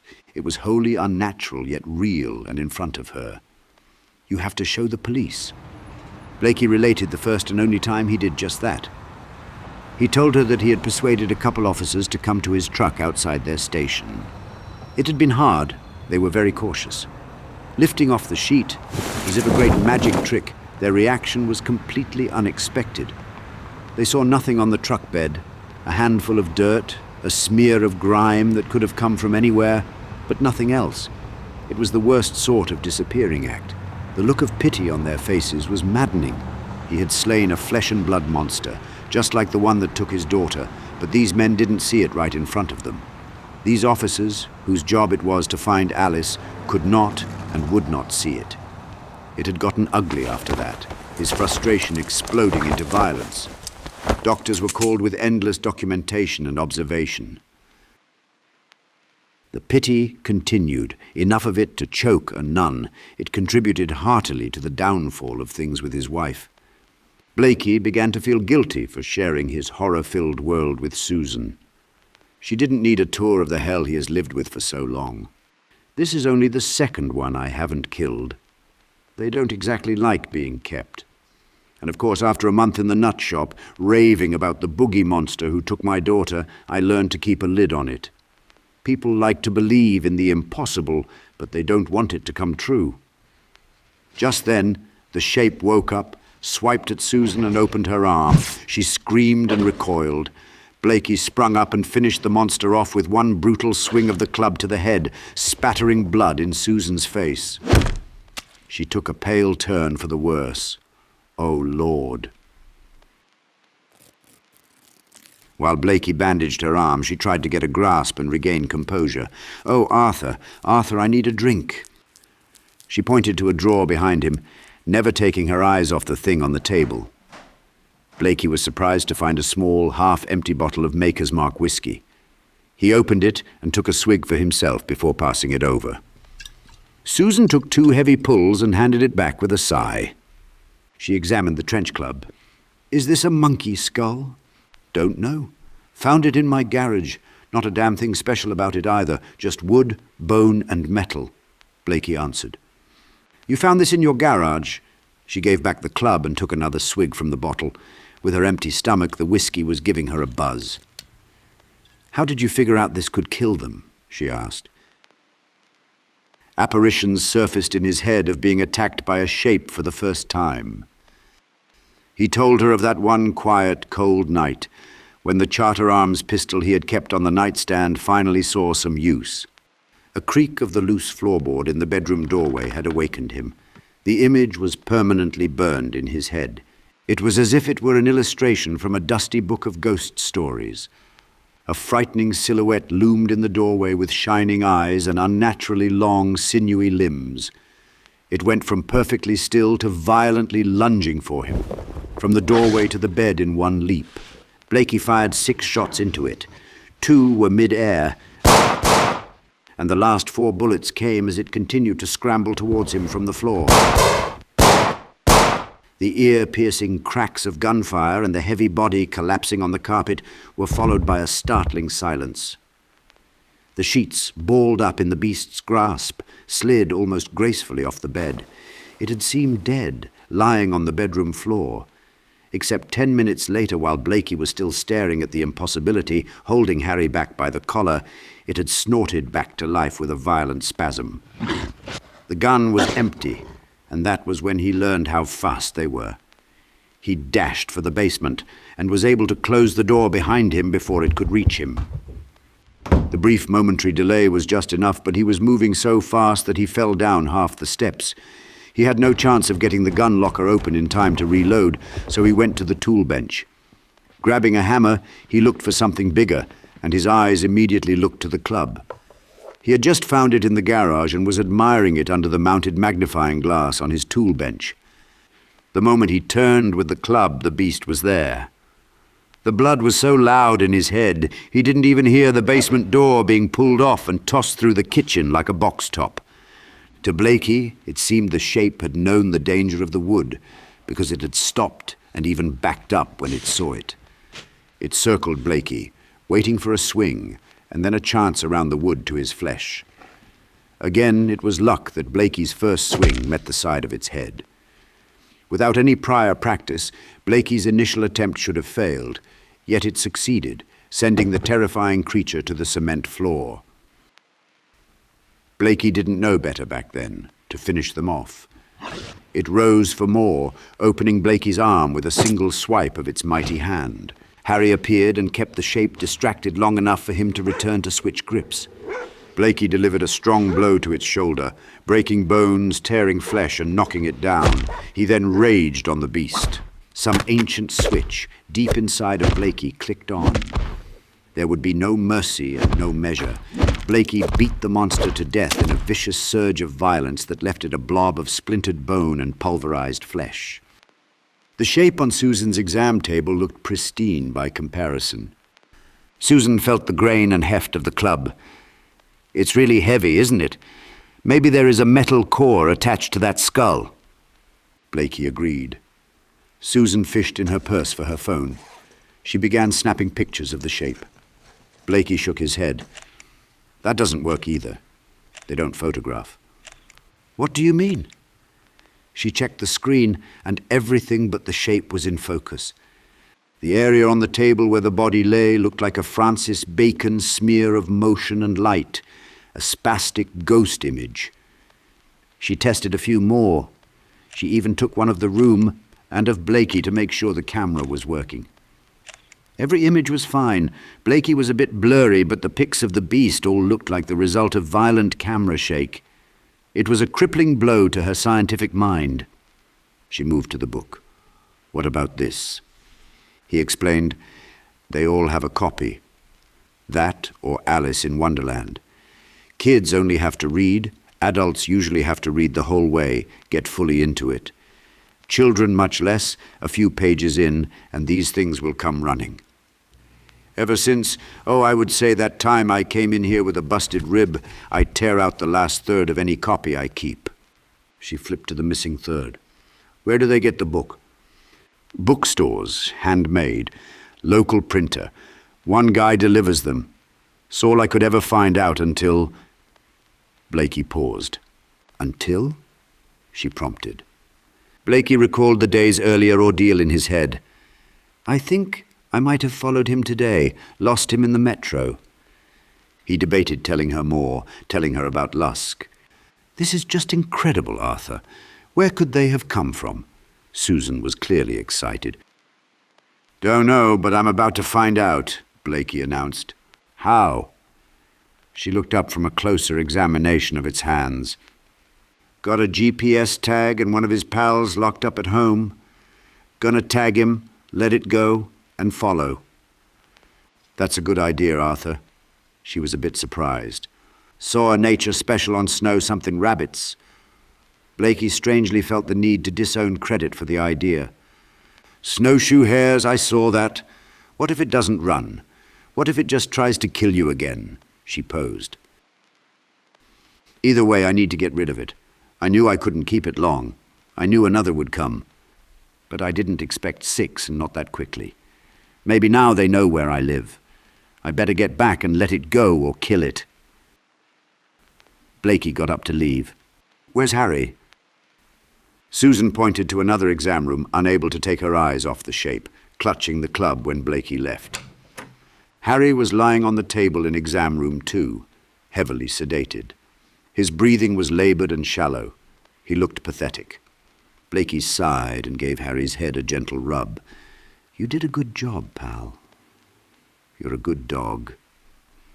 The dog's tail feebly smacked up and down against the metal table. Blakey felt a deep sadness creeping in, so he left, telling the dog he would be back, even though he knew one of them probably wouldn't make it to the end. On his way out, Blakey went back for his club. Susan had returned to the camera dilemma, trying different angles and settings. Blakey took the bat. "Gotta go, Doc. Sorry, need this back. She immediately felt unsafe. He reassured her, don't worry, it's dead. How can you be sure? She was rightfully skeptical. It's dead, trust me. Blakey handed her his reloaded gun. Here, if it'll make you feel better, but trust me, it's not coming back. I'm coming with you, she said definitively. He objected. Better not. Like you said, don't know how this will play out. Blakey left, and Susan checked the photos on her phone again and held the gun tight. She didn't notice Blakey's copy of Looking Glass on the counter, waiting to be read.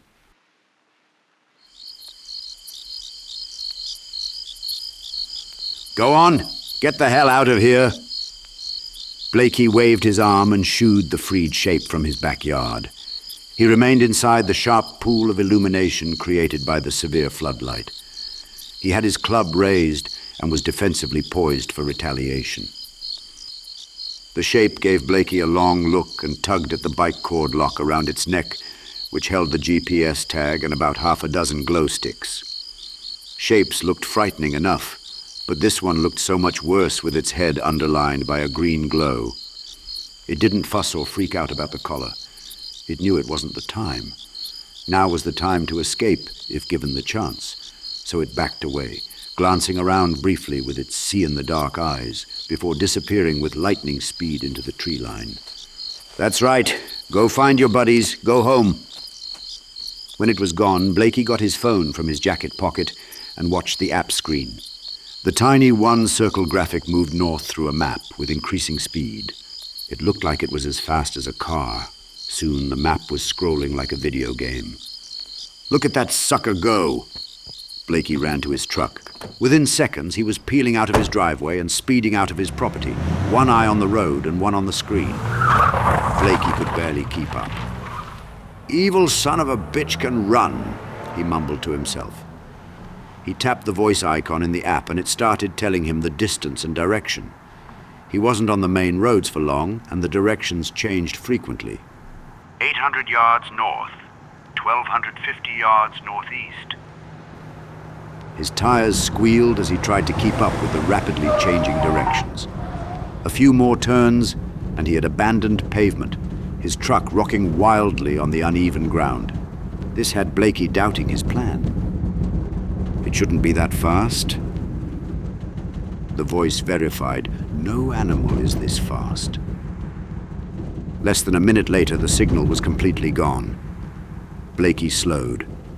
The GPS tag graphic was no longer on the map, and the connection icon fluctuated between weak and no signal.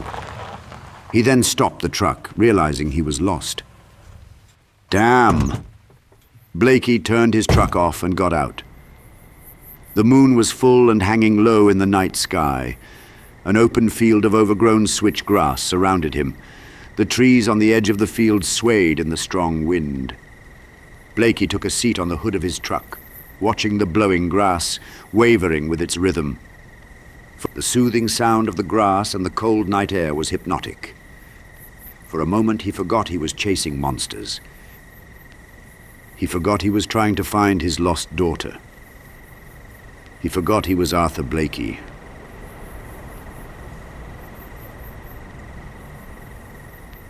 The moment was fleeting because the dormouse's French voice whispered in his head, "Chasser des monstres."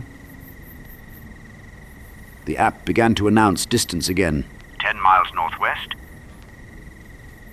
9.5 miles north, 8 miles northwest, 7.2 miles north. Blakey slid off his truck and went to a rock formation at the edge of the grass field. The wind began to pick up. 4 miles north, 3.2 miles north, 2.5 miles north, 1.8 miles north. He looked at the screen, and the circle with the number 1 was within 1 mile of his position.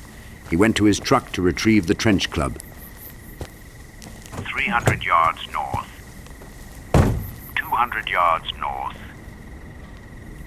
Blakey then saw a dim green glow in the trees on the edge of the field before it disappeared. 100 yards north. A dark silhouette poked its head above the grass. It rose, stood erect, its eyes glinting. Blakey gripped his club in frustration. "This isn't what I had in mind. Go home, you patchy bastard. Come on, let's go. That's the whole point. Show me something." Cicadas answered as if a warning. Then he realized the shape had no glowing necklace. He thought it must have torn the tracker off. He should have known they would be able to do that.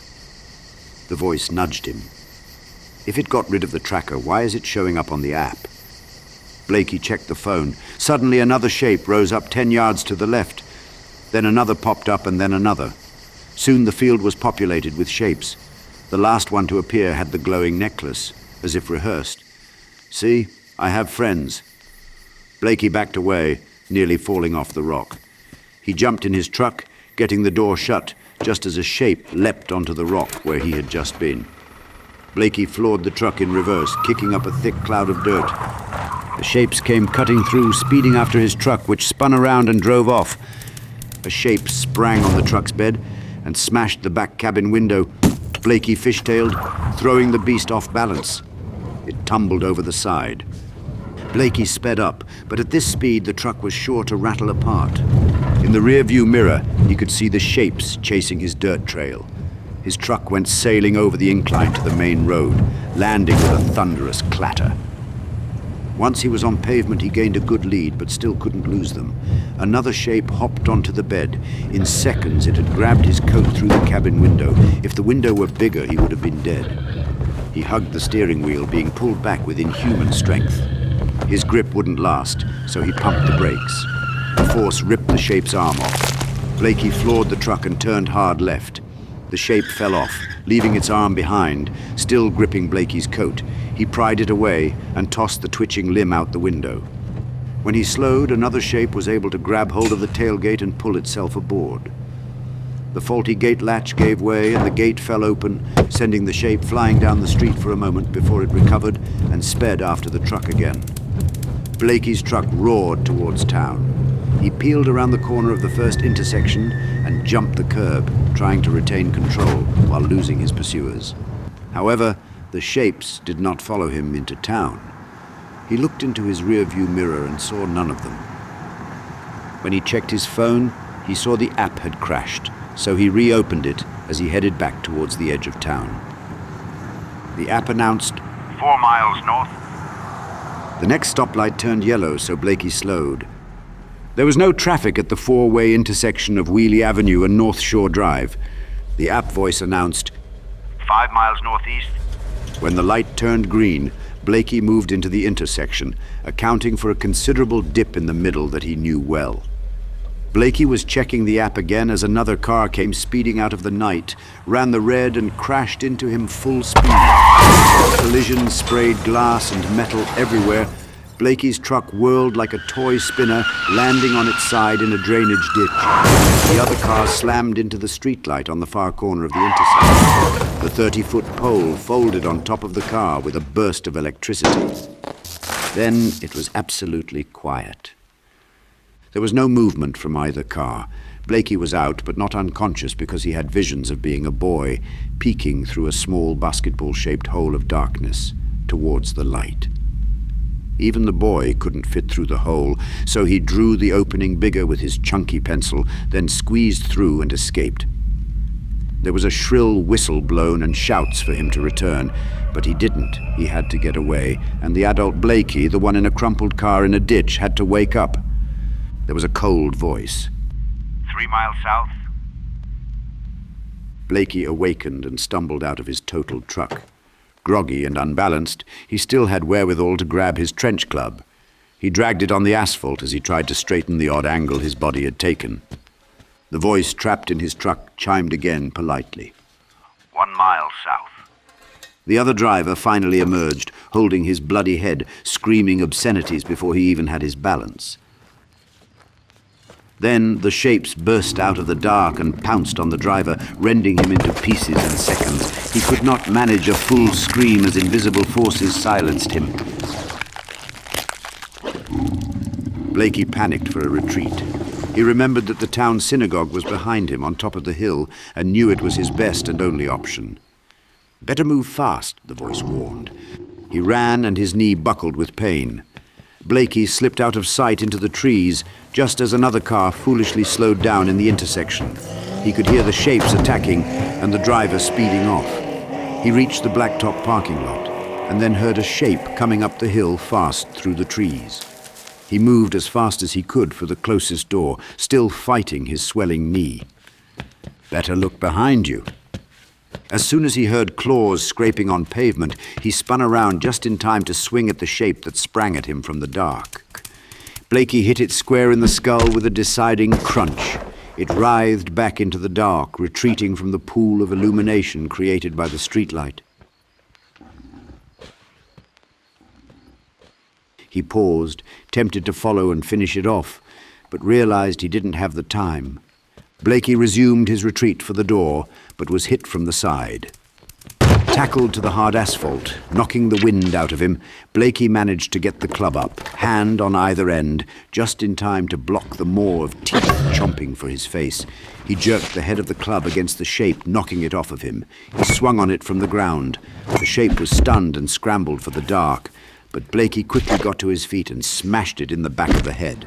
Once again he heard the cut of claws on asphalt and spun around, catching the next shape fully in the head.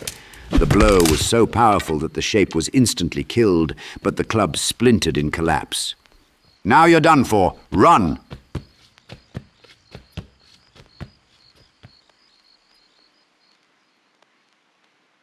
Rabbi Wormstein was fortunately working late. Reading The Exorcist at his office desk, Wormstein clutched his chest when Blakey violently banged at the front door.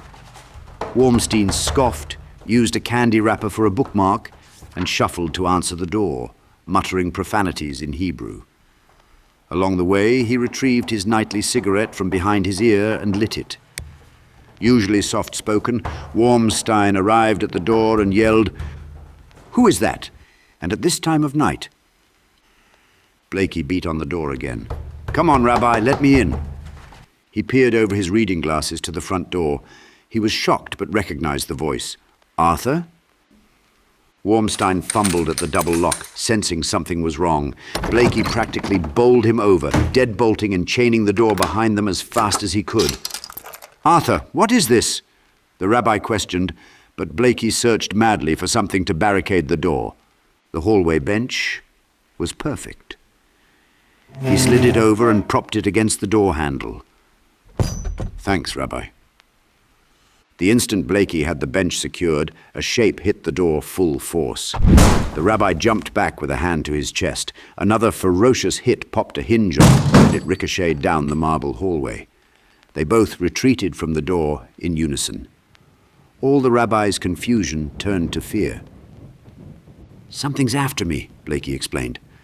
"I can see that. What's after you?" The rabbi still had his cigarette and puffed nervously, squinting through the smoke. "Something bad," Blakey assured him as he retrieved chairs to pile on the barricade. The door was rattling and booming in an irregular rhythm. "All right, I'll call the police." Wormstein retrieved his phone from his pocket. He never looked smaller to Blakey than at that moment, shrinking at every boom from the door. No, it won't help. Blakey ran into the receptionist's office, grabbed the desk, dragged it over and shoved it against the door. The rabbi's skepticism held. "Arthur, I think the police..." "Trust me, they'll get us before the cops get here." Blakey tried to slide the office's 6-foot filing cabinet, but when it proved too heavy, he tipped it over with a thunderous boom and slid it against the desk. The rabbi had no clue what could be chasing Arthur Blakey, having always thought he was the type of man who could take care of himself. The rabbi followed Alice's case closely in the news. She was a delightful girl who would often come to events and services at Temple. Wormstein was heartbroken for Blakey and Kate, but he never expected to see Blakey so unglued. This worried Wormstein more than what was outside trying to get in, because he didn't yet believe this wasn't some solvable mess concocted by a grieving and perhaps insane father. They will get in? Who will? Is it thugs? Punks? Art Is it skinheads? Blakey, still frantically assessing what to do next, fumbled for a description. Monsters, Rabbi. Big fucking monsters. He went to the opposite end of the hall for the other heavy wood bench and dragged it back, propping it against the door. Blakey was finally satisfied with his barricade and took a turn on the rabbi's cigarette. The rabbi was lost, his mouth hanging open, staring at Blakey. Monsters? He questioned. Blakey had a sudden realization. I forgot. Are there other exits here? The other two are metal security doors. The rabbi thumbed in their general direction. The banging then suddenly stopped.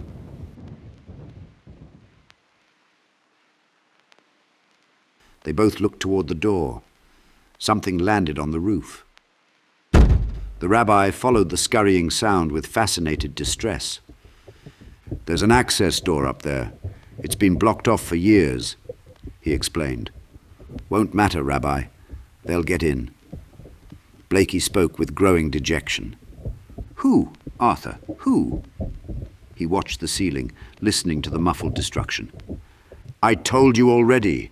They are monsters, Rabbi, live in the flesh. Tear your limbs off and chew your face, monsters. Monsters, Rabbi. Blakey looked at the building map on the wall for the best escape or hiding place. Art, what's really going on? You look like you've been in a car wreck. You clearly need the police or an ambulance or... Before he could name what Blakey needed, there was another thunderous smash at the door, and this time the weight had grown. The rabbi jumped back. He gave Blakey a puckered grimace and stepped to the door, mustering some authority. Whomever's there, I have called the police. There is a station not a mile from here. The rabbi pointed as if they could see. They are on the way. This is a house of worship, and I am not going to let you terrorize us or damage this building. He raised his voice to sermon level. You had better leave right now. There was a brief silence, and the rabbi seemed pleasantly surprised at the result. Then there was such a violent hit against the door that the 3-inch thick wood split in the middle with a percussive pop. You listen here. I don't put up with this kind of crap. The door strained at its hinges. Another powerful hit, and Blakey's entire barricade slid towards them, bunching and pulling up the carpet. Through the thin but widening crack, the rabbi tried to make out what was on the other side. The moment he stepped closer to get a better look, a shape reached through the thin gap they had achieved and swiped at the rabbi. The gangly, powerful arm jutted at him like a piston. Its long, knotty, jointed fingers clutched and wiggled with furious desire. The rabbi cupped his mouth as if his heart might fly out. He retreated past Blakey, finally understanding and sharing the need to flee. They both pulled back down the hall towards the basement. Got a gun? Blakey had to make sure. What? No, of course not. Wormstein was almost offended. Any weapons? Blakey pressed. This is a synagogue, Arthur. Trapped at the end of the hall, they both still watched the front door. Kitchen knife, baseball bat? Blakey clenched his fists as if holding weapons. It took a moment to register, but the rabbi shrugged. The intramural equipment? Downstairs? Blakey rushed downstairs. Where? The front door was almost open, rattling with an inhuman vibration. The rabbi remained at the top of the stairs. Blakey yelled after him, Come on! Rabbi Wormstein broke his spell and shuffled his fastest down the stairs, closing and locking the door behind him. Wormstein flicked on the lights and pointed to a closet towards the back. Blakey maneuvered through a basement filled with chairs and folding tables. The rabbi searched his key ring, knowing the closet would be locked. Blakey at the closet tried the knob. It's locked, Rabbi. Wormstein finally arrived and unlocked the door. Blakey dived into the boxes and raided shelves, having no time for a respectful search. He tossed out footballs, jump ropes, and tennis rackets. The violent din of the front door, finally collapsing above, caused them both to look up at the ceiling. Was that the front door? The rabbi whispered as a thunderous flurry of footsteps moved across the synagogue. The sounds upstairs were like nothing the rabbi had experienced or imagined. There were no boots or shouting because they weren't soldiers or Nazis. These were clawed feet, wide bounding gaits, light and savage with animal speed. He could hear two groups searching the synagogue. Wormstein hollowly declared, "There's no such thing as monsters." Blakey gave the rabbi a pointed look. "Yeah, shame you don't have some ruby slippers." "Here we go." Blakey found something. "Now they're in my office," the rabbi said with a gasp. Blakey had found two aluminum T-ball bats, barely 24 inches of metal each. He flexed them in his hands and doubted their worth. Cringing at the sound of bookcases falling above, the rabbi pushed past Blakey to the back shelves where there was a box of crappy Manischewitz wine. He deftly popped the screw top and chugged half the bottle, wincing at the taste. Life had little surprise left for the rabbi, dulled to all the trauma long ago. With a wipe of his mouth and smoothing of his hair, his demeanor changed. He resumed his official rabbi persona. Above, something pounded on the sanctuary's pipe organ, creating a gothic atonality. Then the shapes gathered at the basement door. Blakey and the rabbi could hear the frenetic sniffing at the quarter-inch gap between the door and the floor. "It's shit, but want some?" The rabbi offered Blakey the bottle. Blakey took a hearty chug, made a sour face, and handed the wine back. The rabbi held the bottle under his arm as he put a hand on each bat. "If they are monsters, and that is the mother of all ifs, then maybe this can help." The rabbi then blessed the aluminum T-ball bats, "Elohim Yavrech, et Hanishkim Ha'ala, Kadishe Ha'av Hamiskin, Vehameshuga Haza Yukal, Leharog et Hadrakonim Shlu." The basement doorknob jiggled, and when it would not open, it was violently yanked off. The inside knob bounced down the stairs with a series of crappy clunks. Drywall around the door frame cracked. Unlike the front door, the basement frame was much weaker and soon to fail. The rabbi held up the bottle for a toast. "Lahaim." He tipped the bottle, poured out a little, and drank the rest. With an amen, Blakey stepped out of the equipment closet and locked the rabbi in. "What are you doing?" the rabbi objected. "Best if you hide in here. Gonna need to borrow your car, too." Blakey announced it with confidence, despite his face looking otherwise. "The keys are in the glove box," the rabbi politely offered from inside the closet. Blakey wedged some heavy folding tables against the closet door. It wouldn't hold if they knew he was in there, but they weren't really after the rabbi. Blakey readied with the two bats as the basement door popped from its frame and crashed down the stairs. It occurred to him in that moment that he should already be dead. He shouldn't still have the strength, but somehow he did. His knee didn't even seem to ache. Something was wrong in him, and for the first time, he liked it. Bony, horrible silhouettes stood in the jagged entrance. The shape in front punctuated the door's demise with a snort, making the thin cloud of drywall dust shift. It stepped forward and bumped its head on the hanging light fixture. When the light swung back, the shape obliterated it with a swat, sending the basement back to mostly darkness.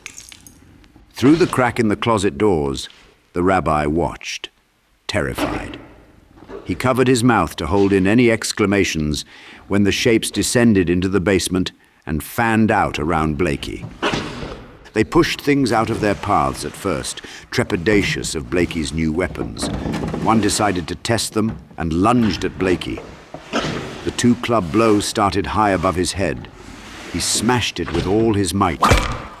The shape staggered back, bumping against the closet door, expecting pain. The rabbi was startled and quietly retreated to the back of the closet, tripping over loose sports equipment.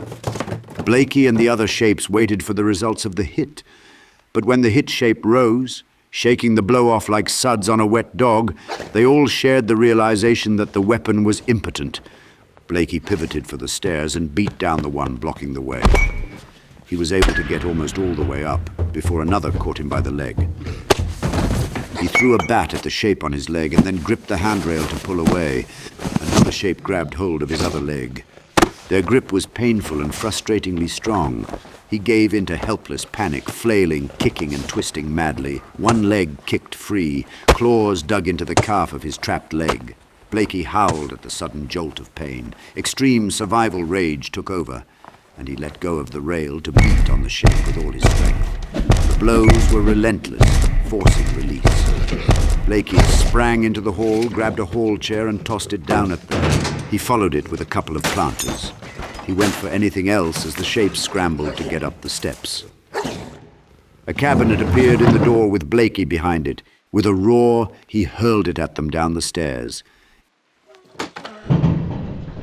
There was a rolling crash and it clogged the stairwell. The shapes hissed at him from behind the cabinet in the dark. Quick, something else. He grabbed the fire extinguisher off the wall and emptied it into the stairwell, creating a heavy chemical fog. The canister went down too, for good measure. It hit one of them in the head with a satisfying clunk. There was a pained snarl in response. Blakey's leg then screamed for attention. The pants were shredded and soaked with blood. Adrenaline ebbed and flooded his head with pain. It quivered up through his body and exploded as a fist-clenching bellow at the basement's smoky mouth. There was a chilling chorus of howls in response.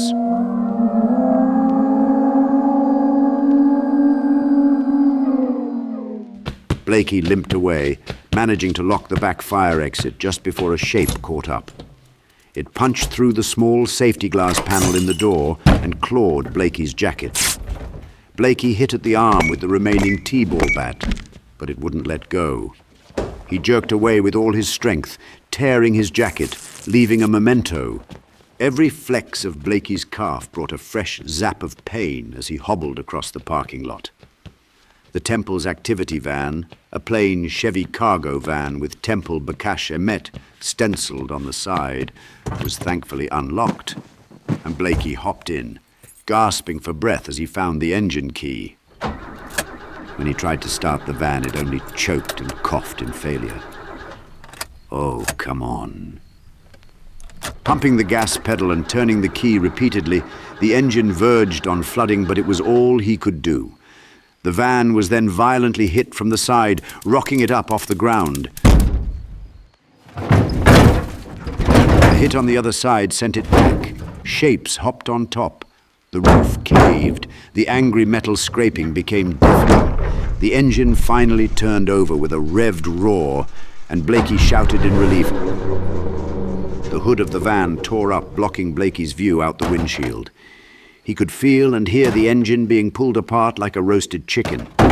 Bits of metal and rubber went flying away from the van. A cloud of noxious fumes leaked into the cabin. Blakey coughed and grabbed the coat from the passenger seat and tied it around his mouth. They pushed the van over onto the passenger side, and Blakey tumbled around like an arcade prize. Shapes smashed at the driver's side, now facing up. Blakey shielded his face from the rainfall of glass when they broke the window. The windshield was mostly blocked by the open and bent hood, so one of them tried to wiggle through the driver's window. Blakey beat at its head. With the old club, it would have been dead by the second blow. The aluminum bat only annoyed the beast. Scrunching its face into an irritated scowl, it swatted defensively and retreated out of the window. They jerked open the jammed sliding door, but it would only give 6 inches. They reached for him, tearing at the interior. Blakey swung blindly, trying with all his remaining strength to break their probing, grabbing limbs. Through gritted teeth, he retreated into the back of the van. Blakey was a cornered animal. The scratching and pounding became a cacophony, and his aim failed, hitting more metal than flesh. He had what he felt were final words with the voice. "This might be it for you." "Fine, but I will take a few with me." "Of course you will. And let it be known I didn't quit." It was always known. Blakey took a deep breath and readied himself, but they didn't come for him. Everything stopped. He waited, tense and completely confused.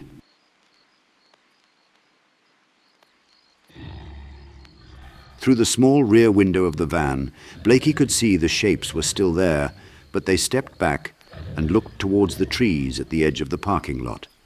A rancid smell wafted in. It burned the inside of Blakey's nose with thin, pure alcohol toxicity, and was then joined by an equally unpleasant voice. "Are you quite through?" Two figures emerged from the surrounding trees. Identical in their school bully grins and swollen slit eyes, Tweedledee and Tweedledum approached the van. Their military boots clacked on the asphalt.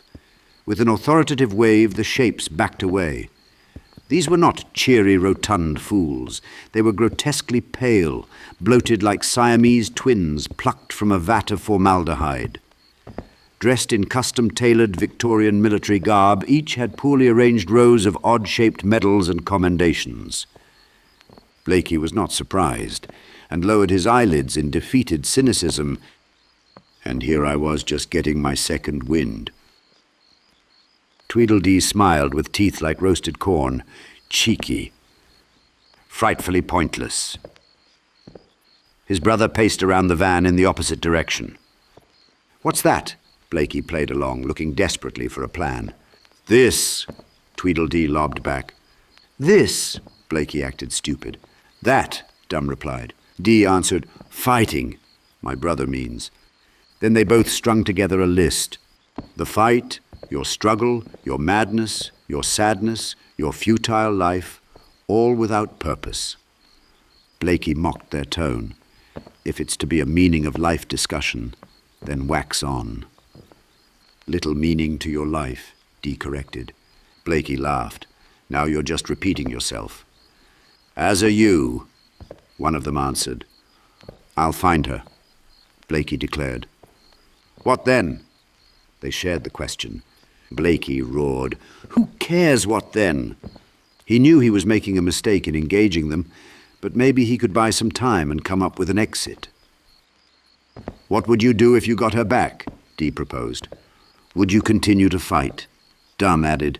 "Would you continue to save children?" "If you had her back." Blakey seethed. "Yes." "Why?" Dum asked rhetorically. They continued with the calmest of tones. "That's not why you are here," Dee announced. "Someone has to stop it," Blakey defended. "It's wrong." "Everything is wrong to someone." The twins never stopped circling the van and stirring the pot in Blakey's head. "If you're gonna kill me, then get on with it. I don't want to hear any more of this crap," Blakey growled. Dee peeked through the space between the windshield and hood. "You are moments away, brother. We have orders to liquidate." "And we follow orders," Dum asserted. "These boys would love to have their way with you," Dee offered. "Oh, I've got them where I want them," Blakey said, realizing his defiance sounded childish. "Where's that, Arthur?" Dee indulged. "On the run." Blakey tightened his grip on his remaining T-ball bat. Dee popped his head through the driver's side window.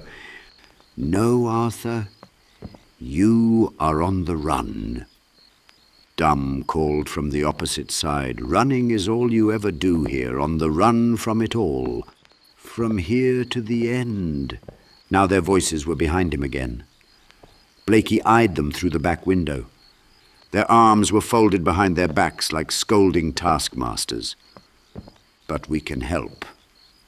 "Help? That's what you all keep saying," Blakey said under his breath. They argued. "And you keep refusing." Blakey raised his voice again. "You don't want to help. You want to hurt. You want me to stop. We want to give you a choice." Blakey tensed his entire body, hoping he could wish them away. "Yeah, what's that? Give up or die?" "Exactly," Dee exclaimed. His brother added on, "Leave them be, that's all we ever wanted." Blakey clarified, "Let more children be taken, all the children you want." Dee and Dum brightened, trading back and forth like jackhammers building in pitch and intensity. "Is it really too much to ask?" Stepping aside? Doing nothing? The easiest thing in the world. Are you so sure they aren't better off? Children deserve this ugly world? Tell us, Arthur, what is so great about this? Are you happy? Were you even much of a father? Would you have made a difference? Been the exception? If she was back with you. Days with her bitter mother. Weekends with her drunk father. Would her life become one ruled by if-onlys? If only I were a better child. If only my parents had stayed together. If only my father were sane. If only he didn't blow his mind out one late Friday evening after starting that second bottle of whiskey. How sick, Arthur. Why would you subject her to that? Growing up searching for her missing father's love. Idolizing the insignificant? Would she seek love from another? Someone like her father? Maybe he would even look like you? And this man wouldn't have love for her either, because if he's like you, he'd be cold, heartless, and empty. Would she force a child thinking that will create love? Dysfunction passed down. You will die alone either way, because the lonely always die alone. Forgotten within a generation, too, if you're lucky. And you're not lucky. Certainly not worth remembering. Blakey teared up. No. He could feel their disappointment in their silence. You can't win this, Arthur. For every 2 saved, 2 more will be taken. You cannot stop industry. You cannot end wonder. Got a plan? Blakey mumbled to himself, looking around hopelessly. Plan? What was that, Arthur? Plotting. They both mocked, just like the villain. Blakey was on the verge of mental collapse. Rubbing his eyes with the back of his hands, his head ached in a dry swell. Unable to process the moment, being in an overturned van, in a synagogue parking lot, surrounded by walking, stalking nightmares, demoralized by characters from a children's fantasy, he remained deliriously defiant, not wanting them to win. It's a secret. You fucks will see. The brothers Tweedle met on their orbits and shared a knowing look, noting, documenting the decision. They switched gears. Of course it is. Those are the best sorts. Well, I, for two, hope this scheme of yours is excessive. They traded superlatives. Lavish, imprudent, madcap, catastrophic. Blakey's back wound pulsed on cue, giving such a dose of nausea he had to brace and dry heave. Dee continued, "When you are bootless behind, you must make a big mucky mess. Take as many as you can, all the non-believers. A holy war. That's what the real dotty ones do. That is the way to get their attention up here. They all think he's bleedin' batty. Now he can do it up proper. To hell with this place. The whole apathetic, self-serving lot," Dum added. "Lot of pain. Plight of the perturbed. Retreat of the whimsy. They've all been asking for it, really. Who is he to deny? Let them and theirs be taken. See how that suits. That's the way this place works. Only the good ones are made to suffer. So share the affliction. They only speak in spite here. Alice lost, and they did nothing, nothing. Hurting is what they need."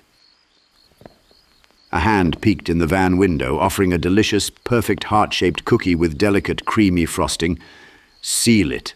A taste? Blakey stared for a moment before lashing out, breaking the hand with his bat. The cookie was smashed to bits.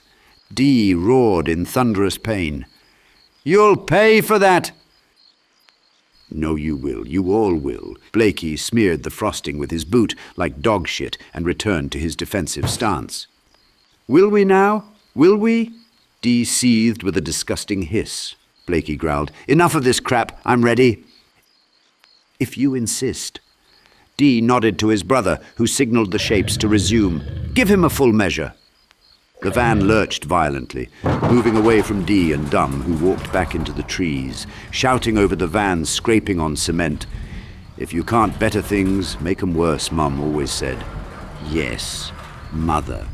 The bread and butter pudding, the comfits, the aconitum, the nightly scrubbings. The grinding against cement was deafening inside the van.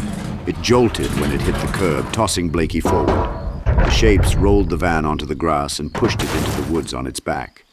The van moved considerably slower on uneven wooded ground. Blakey braced, not knowing where they were taking him or when it would end. The frame rattled horribly, making it impossible to steady himself. The trunks of trees were visible through the broken windows. When the path was blocked, the van lodged against a tree and it pivoted around, reversing Blakey. What do I do? How do I get out? There was only one voice in his head, his own, and it had nothing to offer. Frozen with indecision, he could only wait. The trees thinned out and the van sped up. It hit a tree a final time and spun to face forward again. Blakey could see the incline ahead. The ground disappeared 20 yards further. When the van fell off the 100-foot rock quarry cliff, Blakey became momentarily weightless. Loose items in the van flew forward. The fall was awkwardly quiet, but tremendous on impact. Blakey and the van sank instantly in the cold black water. Candy wrappers, Yom Kippur flyers, coffee cups, and gas receipts floated to the surface. The shapes watched the widening ripples of water from above and waited. The glow-stick necklaced shape stepped from the pack and leaned over the edge, bracing on one of its long arms.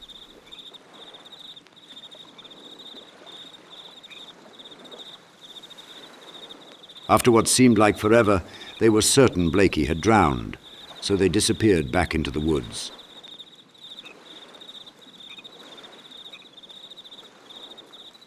The water had completely settled when Blakey burst to the surface, gasping for breath. First checking the cliff for the shapes, he then waded to shore. It took all his remaining strength to pull himself out of the water. The warm trickle of blood from his nose tickled his numb lips. He spoke to himself with chattering teeth. So cold. Just have to get home. So tired. The voice then returned, just give yourself a moment. Why did you leave me? I didn't. I won't. I am always. Blakey closed his eyes. Who are you? I am eternal, the voice said with cold authority. Blakey whispered and closed his eyes. I think I'll die right here. No, you'll get up. A struggle first to his knees, then a battle to his feet. Blakey lost any track of time to the cold and fatigue. The next thing he knew, he was plodding through the forest. Alice ran pacer for her wheezing, wet and freezing father. Come on, Dad, almost there. Keep it up. Not much further. Blakey's eyes glazed over, wanting to roll in his head, wanting to resign, desiring the comfort of collapse. The twigs broke underfoot, reminding him of a warm, licking fire, and he used it as the carrot to lead him on. He would be warm soon, he promised himself.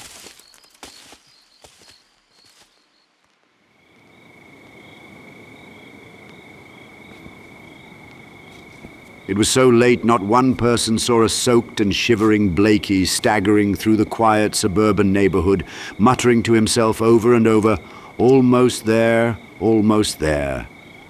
William Golding, billed to most, was a large, kind man with a round face, accentuated with thick glasses and a mustache. He answered the door in pajamas and was shocked to find a shivering, bloodied, wet and nearly blue Arthur Blakey. Blakey looked past Golding, unable to focus his vision at all. Arthur? Good Lord, what happened? Golding looked past Blakey, expecting to see a car or some other indication of what was going on.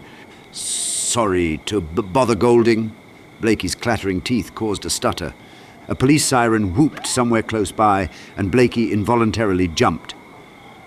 Arthur, come on, get in here. Golding ushered Blakey into his house and locked the door behind him. Blakey had finally warmed up by his fourth bowl of soup, sitting at the kitchen table, wearing a new change of clothes. Golding slid Blakey a set of car keys. The oil light's always on, ignore it, it's broken, otherwise it runs fine. Blakey's face was still expressionless, but he asked, How are Sam and Eric? They're great. They're all in Tulsa with the grandparents. Art, are you in some trouble? Golding looked very worried. I'm fine. Blakey shut the topic down, gulped the rest of his soup and stood up, prompting Bill to show him to the garage. Along the way, Blakey shunned the hallway mirror, catching a glimpse of his worsening appearance. Blakey apologized again, holding up the car keys. Are you sure? I hate to put you out. No, Art, you saved my boys. Anything you need. Golding activated the garage opener on the wall and watched with genuine concern as Blakey got into the car, backed it out, and drove away.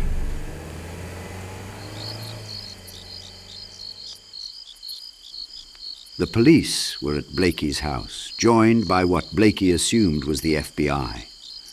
The uniformed police mingled with unmarked cars, vans, and dozens of casually dressed but authoritative-looking men and women. Blakey watched from a patch of trees 100 yards south of his house. The voice whispered in his head, "The rabbi turned you in. He would never. You did leave a total truck in the middle of the road. That's probably it. And then that guy that was torn to pieces. That too. Did that really happen? You bet it did. They'll probably think you did that. Yeah, probably. They'll think of a catchy moniker for you. The DC Snatcher, or how about the Metro Mangler? The vans were being loaded with boxes. Through the living room window, Blakey saw camera flashes. The basement lights were on. The single small egress window was glowing orange, punctuated with more camera flashes. The whispering continued. They found your trophy wall.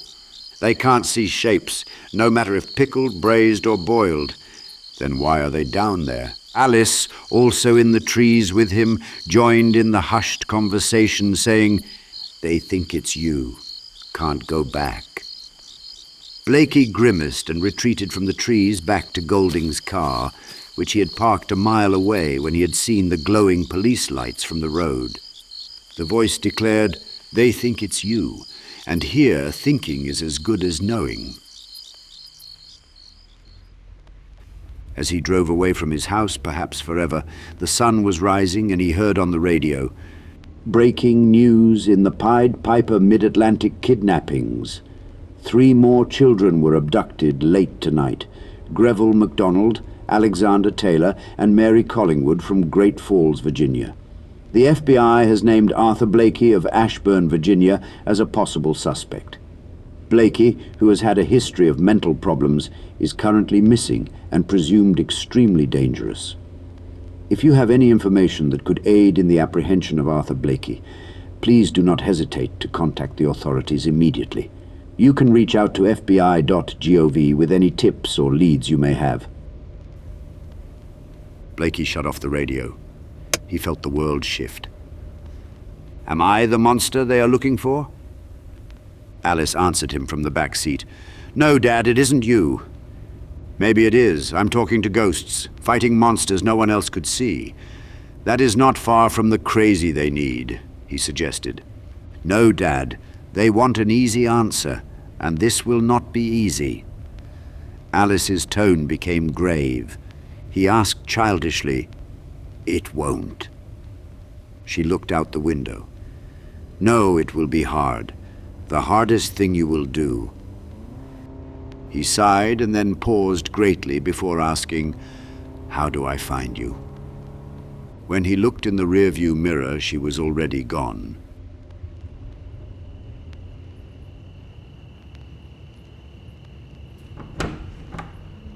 Susan wasn't surprised to see Blakey. She was too manic and went into relating what had happened since she last saw him. "Blakey, I showed the shape to my friend Lorena. She's a biologist in California. I FaceTimed her from my office. I had her read some of the book you left. I had her read some, but she didn't see it at first. She thought I was crazy. I made her read some more." Finally, Susan noticed Blakey's pathetic state. "Arthur, you look terrible. What happened?" He asked weakly, "Can I crash here for a few hours?" She offered him the guest room, and he nearly collapsed on the bed. She apologized. "Sorry about the mess. No one uses this room." Blakey robotically glanced around at the boxes, craft supplies, bags of clothes, and some lamps, all waiting to be sorted. His body was far too sore and tired to even take off the ill-fitting coat Golding had given him. He shed his shoes with a flick of one heel against the other. Susan was worried. "Are you sure you're okay?" Blakey mumbled, curled up in the bed and closed his eyes. She prodded to see if he was listening. 3 more were taken tonight. Did you hear? We should show the FBI. Explain it to them. Then they'll see it's not you, right? They won't see was all he could manage before he fell asleep. She was torn. She had proof that monsters exist. Yet he was probably right. It would be hard to get them to see it. She debated with her finger on the room's light switch.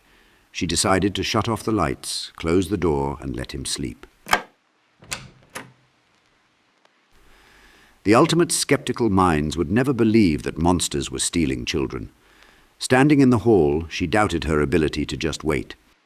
Keith, her ex-husband, had always said she was not the most patient person.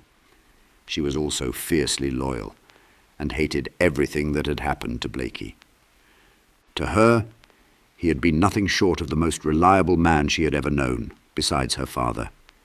He was certainly more reliable than Keith, the bum, the deserter.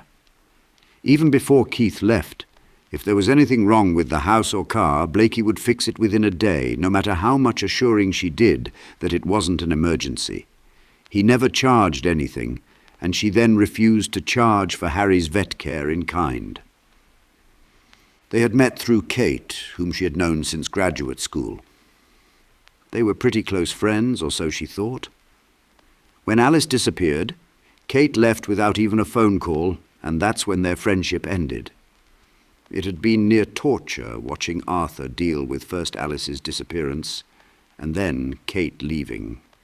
Susan had often wondered if it would be too much for him. Would he lose his mind? She knew he had developed a drinking problem. The smell was unmistakable.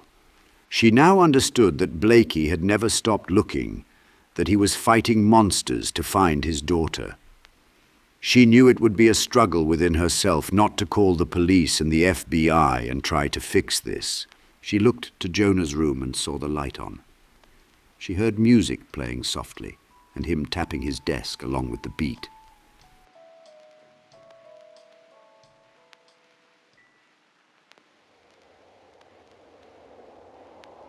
Blakey, in his coma-like sleep, had a fever dream of being the boy again, on the run in the black and white industrial gulag that possessed and metastasized in his unconscious mind.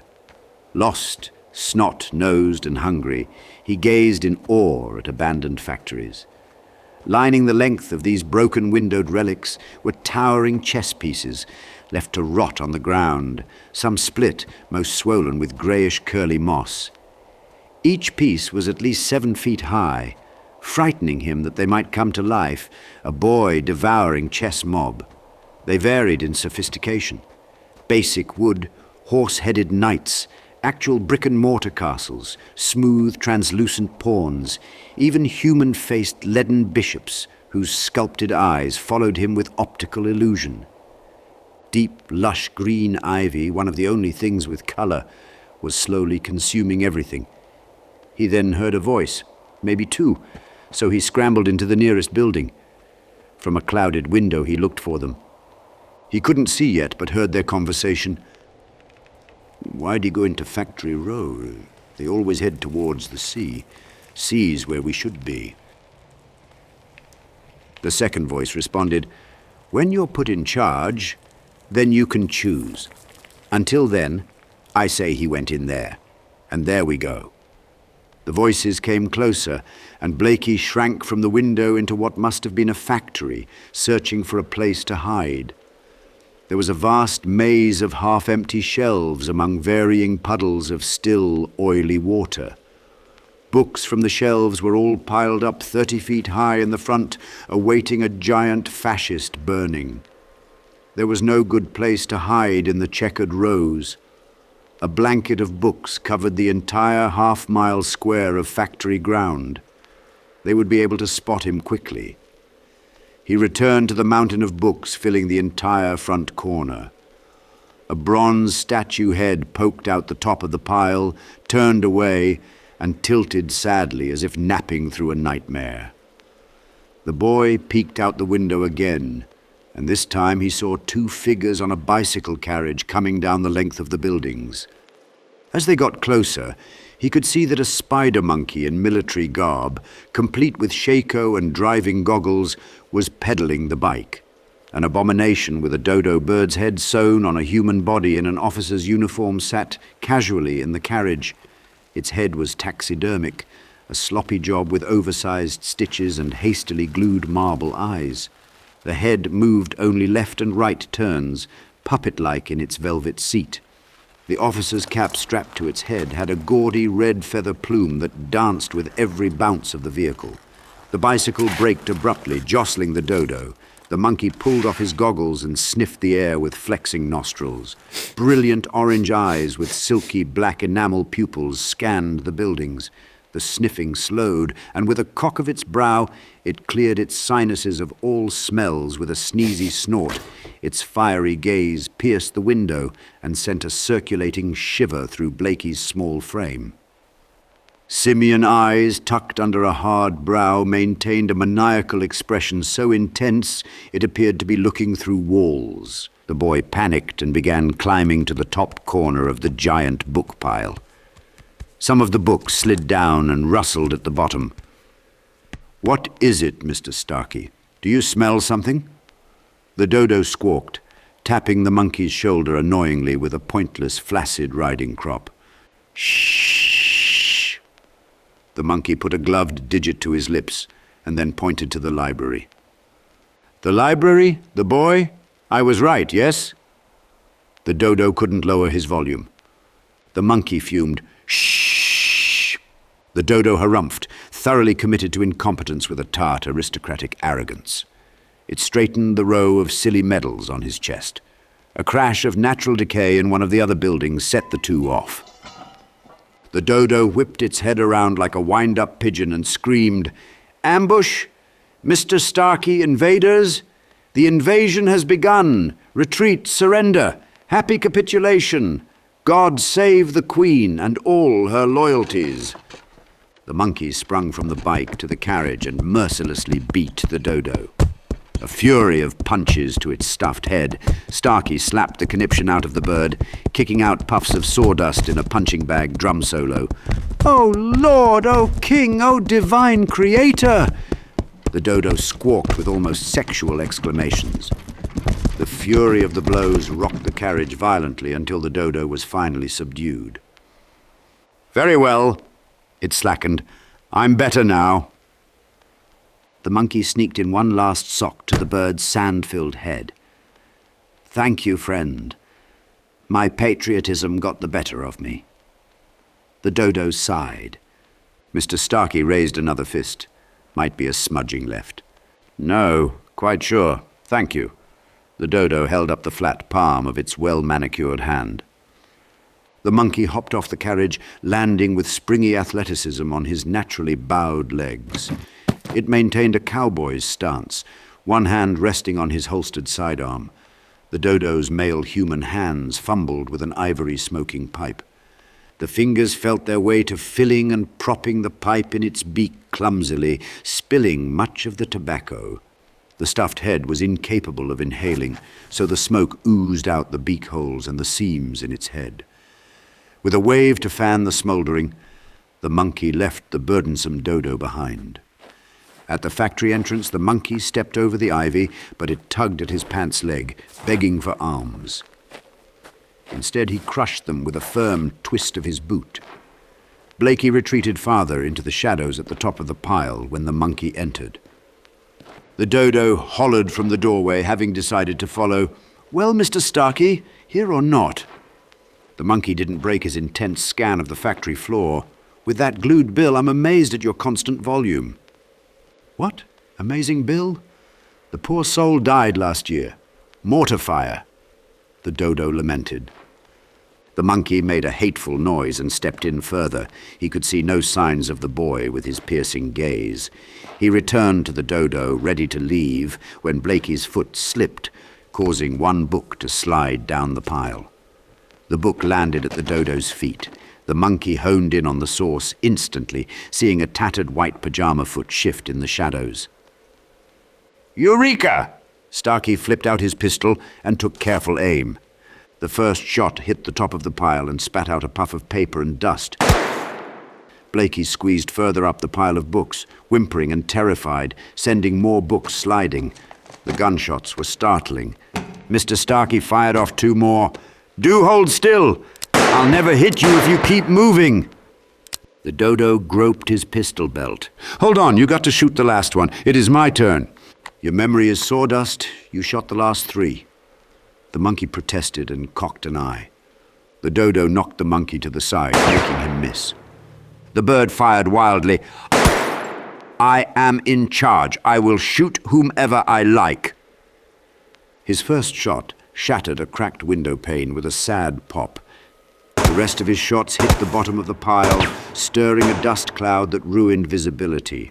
Blakey tucked behind the sorrowful-looking bronze head at the top of the pile.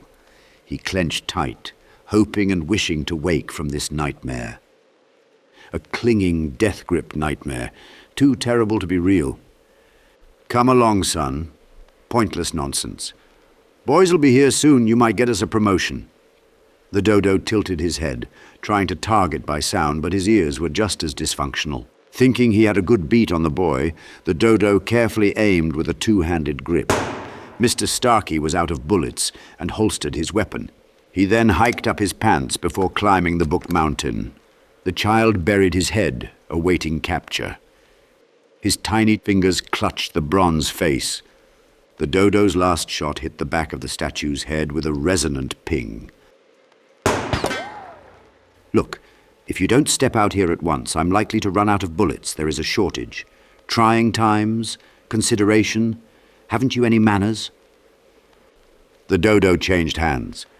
"I do so loathe the children." A child's whisper, a simple, desperate pleas from the boy, made the bronze statue's eyes open with the sound of a sharpening knife. A frown curled on the statue's mouth when it saw the boy's terrified expression. The harsh sibilance of rubbing metal built, and when the monkey grabbed hold of the boy's pajama foot, the pile shifted in a wave. The mountain of knowledge turned into a volcano, erupting on the monkey, who tumbled to the floor, buried under the books. The bronze head had a body, and one of its hands helped the boy down safely. Its hollow metal figure groaned like an ancient machine press as it emerged from the book pile, towering a good 15 feet over the 2 villains. Mr. Starkey dug out the books and marveled at the rising idol. He dropped to his knees in supplication. The dodo prodded the monkey. "Oh, something big, yes?" Mr. Starkey warned the dodo out of the side of his mouth. "It's him." "Him who?" The dodo had no sense of discretion. "The Maker, you stuffed nonsense." "Oh dear." The dodo fled, flailing into the doorway and falling over. A menacing glare twisted over the statue's oxidized visage, and Mr. Starkey, who was very much frozen with fear, offered his hands up in apologetic surrender. The statue's giant metal hand snatched the monkey up when he too turned to run. "Please, Mr. Carroll, I was only doing my duty." There was no consideration. The statue crushed Mr. Starkey like a wet sponge and tossed the lifeless lump out the nearest window. The dodo was then screaming for assistance outside. The statue strode outside. The dodo was ineptly pedaling away as fast as it could, driving a blind, curvy path, bumping into obstacles like a pinball. The statue tore one of the oversized chess pieces from its ivy web and tossed the stone castle at the dodo. The bird instinctively knew he was doomed and tried to pedal faster. "Who cast that figure so big? It's iniquitous! Cry foul!"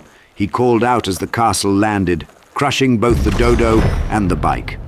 A jet of sawdust spoofed out under the chess piece. The statue turned back to the boy, speaking in the softest, calmest voice. Are you all right? The boy looked up in awe at the giant bronze head, smiling down at him with the sculptured face of a middle-aged man.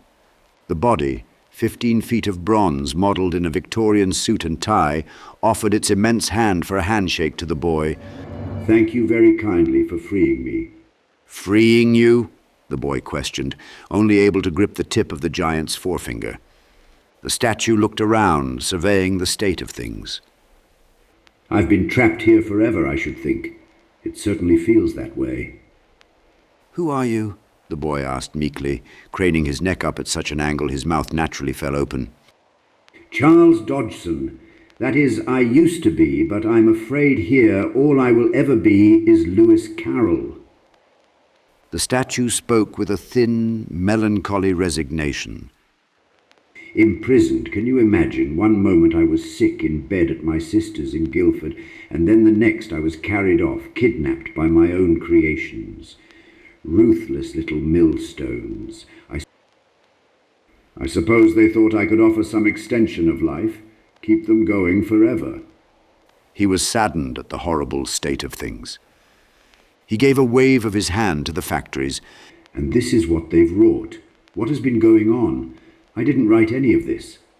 The boy gawked at the giant, looking around at the entire landscape. What are you doing here, my boy? Children do not belong here, not for a long, long time. We were taken, the boy explained. We? The statue asked with a dangerous tone.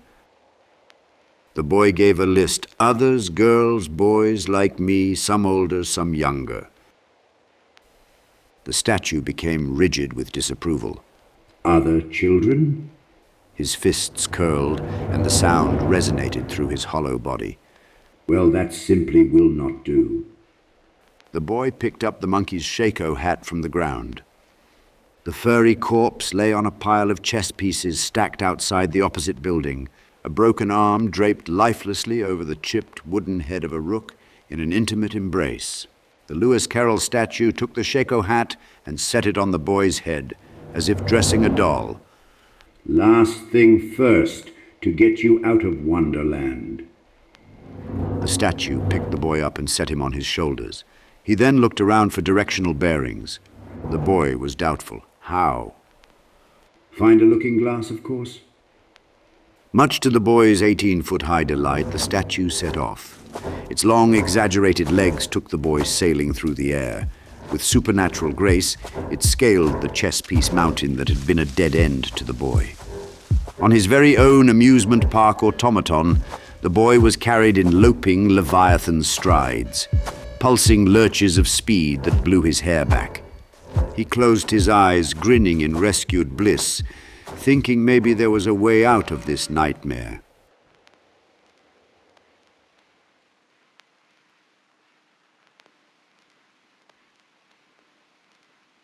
Blakey's tired, wrinkled eyes opened, unhappy to wake so soon. It was a disheartening realization that even nightmares were better than his waking life. He wished for the bed to swallow him whole and hide him in a soft flannel, slightly musty womb from the unbearable truth of reality. I once was a boy. The voice was awake too. Weren't we all? It wasn't always this way. Which way was that? Reality was now a metastasized tumor of immobility. He remembered he was on the run from the FBI.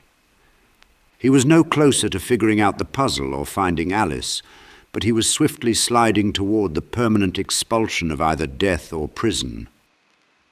He tried to stretch out the pain and stiffness from sleep, but his back wound roared in objection and dropped him back to the bed. Alice was rifling through the drawers of a dressing table. When she found a giraffe figure, she pressed the button on the bottom of its base and made it collapse, then come back to life. She announced calmly, "Dad, they are coming." Blakey rose, straightened with a groan, and looked out the window. Who? The last glow of sunset backlit the rows of suburban houses. Cracking the window, he could only hear the crickets and a cold autumn breeze. "They'll be here soon," she said to the greasy tube of lipstick she found. Blakey didn't have the energy yet to be on alert, but couldn't ignore the warning. He left the spare bedroom and paused in the hallway, hearing music and seeing Jonah in his room, reading at his desk. Blakey continued downstairs and made a cursory look around.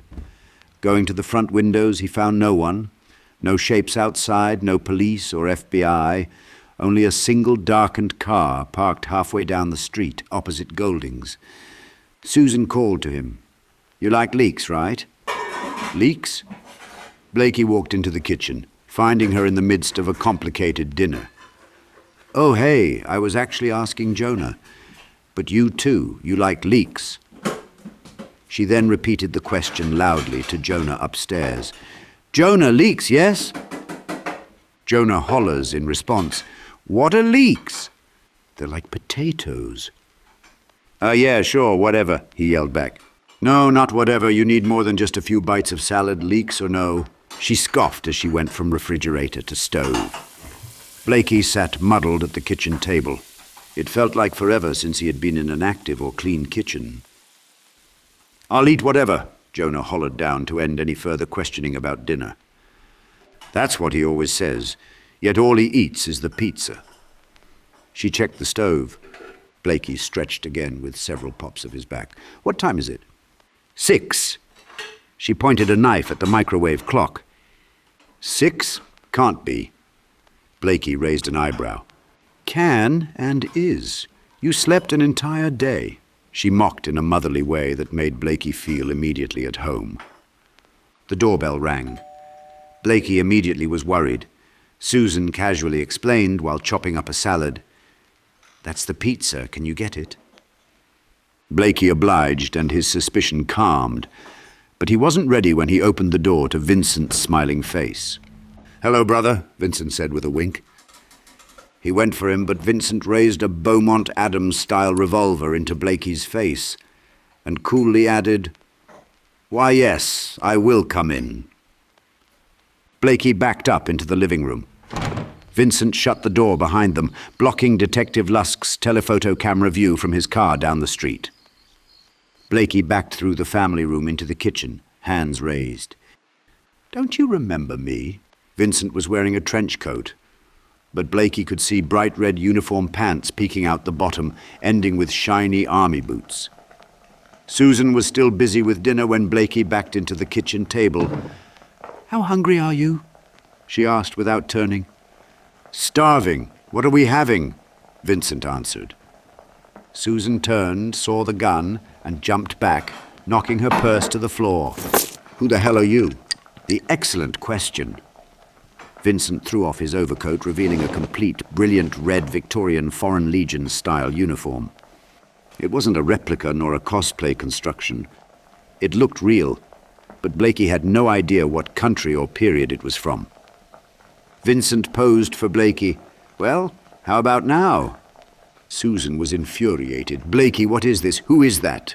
Blakey had no recall, but soured because Vincent and the gun were obviously upsetting Susan. Vincent was actually disappointed. "Nothing, really." Blakey's disgust for Vincent was intensifying. "This is the pervert that took the children." Now you know that's not the story, brother." Vincent cocked his head with a condescending twist and pivoted around them to snag a bite of bread. Delicious. "You made the books," Blakey accused him blindly. When hearing books, Susan looked at her purse spilled on the floor and suddenly became worried. "No, I merely handed them out." Vincent added, "I have never been one for crafts." The book. Susan crouched to her purse, turning it out, but only a receipt and a stick of gum fell out. "Where's the book?" Vincent became suspicious of Susan. "What's she doing? Stop that. Get over there with him." She rose to her feet and complied, but pleaded with Blakey. "The book. I had your book in my purse. It's gone." Vincent presented a small glass vial of black liquid as if it were the Holy Grail. He turned it in the light and offered it to Blakey. There was a subtle purple tinge to the gooey contents. He had seen this sludge before. "Arthur, the book is gone. It was in my purse." she repeated. But Blakey wasn't listening. He was transfixed by the vial with a tiny parchment tag.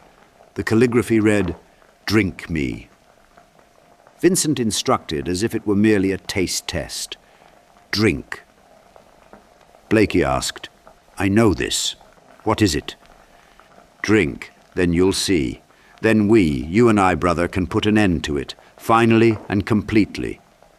Vincent's face lit up as if he were about to achieve everything. "We'll fix those buggers."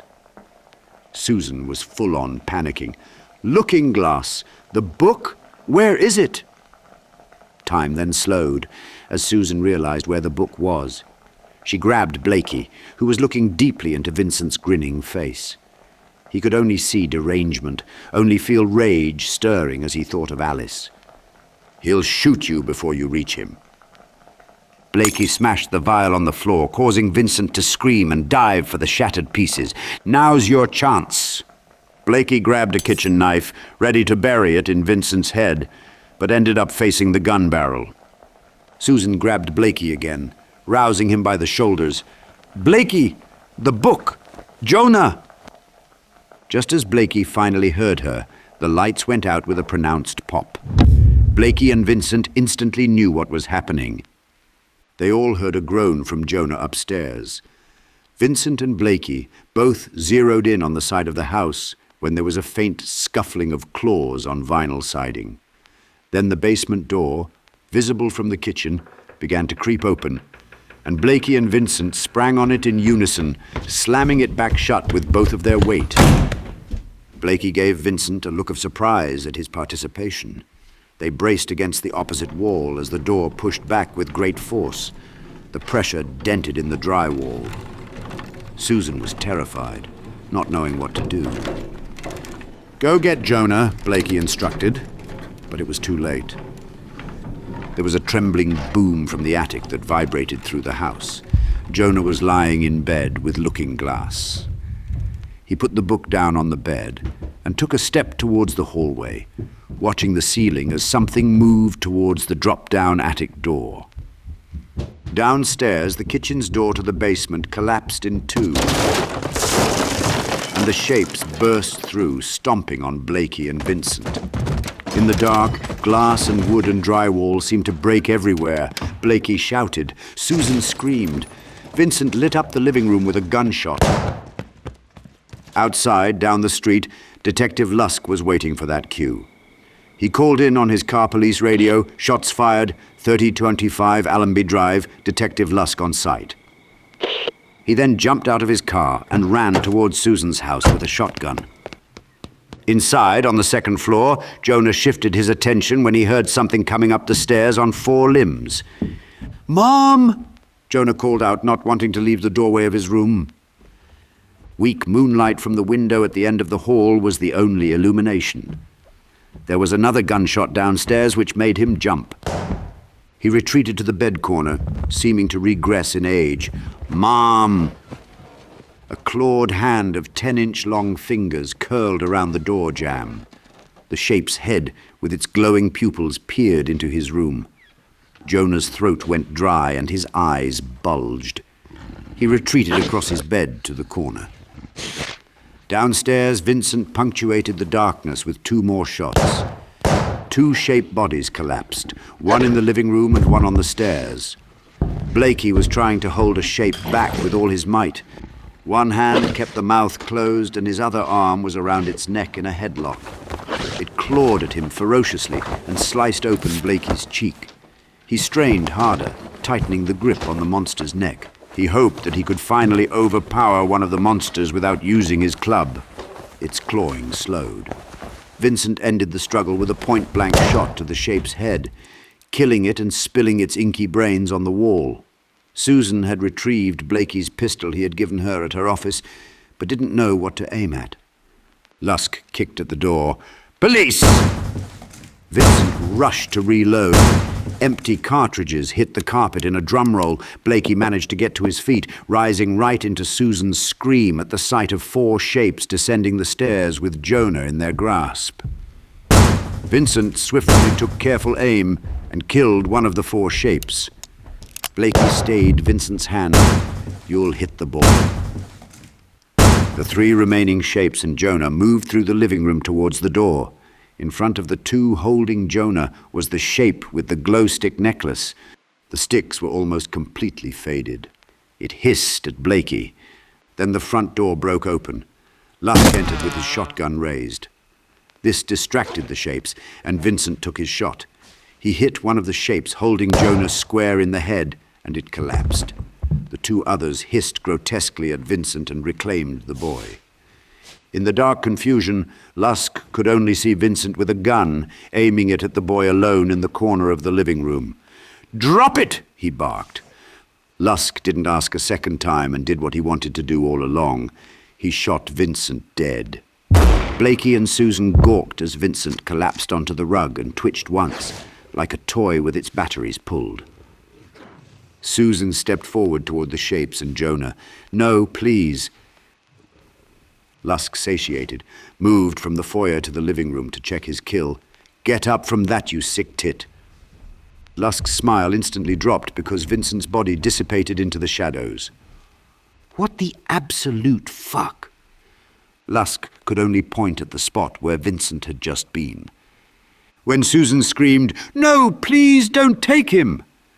Lusk turned to see Jonah by himself, no shapes, contorted and floating towards the door.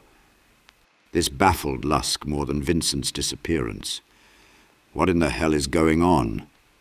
Blakey held Susan back, and she dropped the gun to the floor to plead with prayer hands. Lusk stared, mouth agape, at Jonah floating across the foyer. His feet were 6 inches above the floor.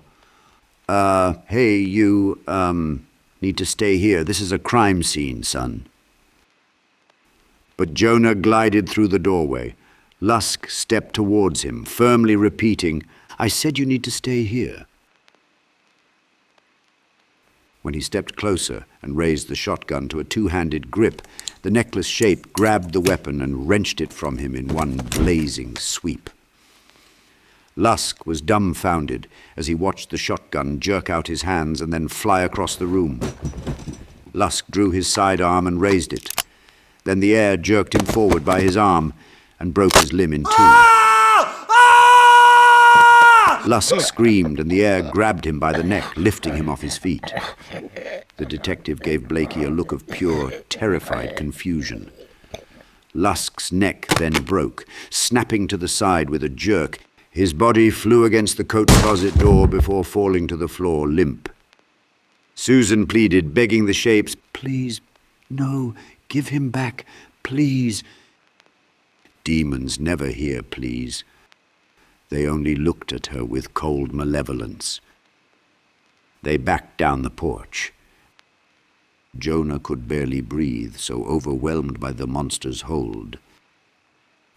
Blakey retrieved Vincent's gun from the floor and stood between Susan and the shapes. "Give me the kid. You're not taking this one." Blakey aimed the gun and cocked the hammer. The glow necklace shapes stepped forward from their catch. Blakey pulled the trigger and nothing happened. Vincent had managed to only reload 2 rounds. The shape stared at Blakey as he checked the gun and pulled the trigger again. The shape then slashed Blakey, cutting across his chest, through his clothes, through flesh to the bone of his sternum. Blakey looked down at the flap of shirt and skin. Another devastating swipe knocked the gun from his hand and just missed his eye, but opened his cheek. He watched as an arc of his blood spattered onto the old tire swing hanging in the yard. He wobbled and then fell to his knees. The shapes then disappeared down the street with Jonah. Susan ran after them, screaming hysterically, but Blakey couldn't hear her. Everything went silent for Blakey as he bled into the grass, unable to stop the shapes from taking Jonah. Susan's cries of, do something, fell on trauma-muted ears. Blakey looked at the gun nearby on the grass and desperately wished it had one last round. Susan stopped running. They were already gone, too fast to catch. She returned to Blakey and screamed at him, not seeing his injuries. "You get him back, you hear me? You get him back, not my Jonah." Blakey looked up. A long thread of gore dangled from his face to the grass, as if chained to the earth. He stared blankly at her as she sobbed uncontrollably. "Oh, God!" Susan folded to her knees, repeating, "Oh, God!" like a winding down clock to Blakey's face.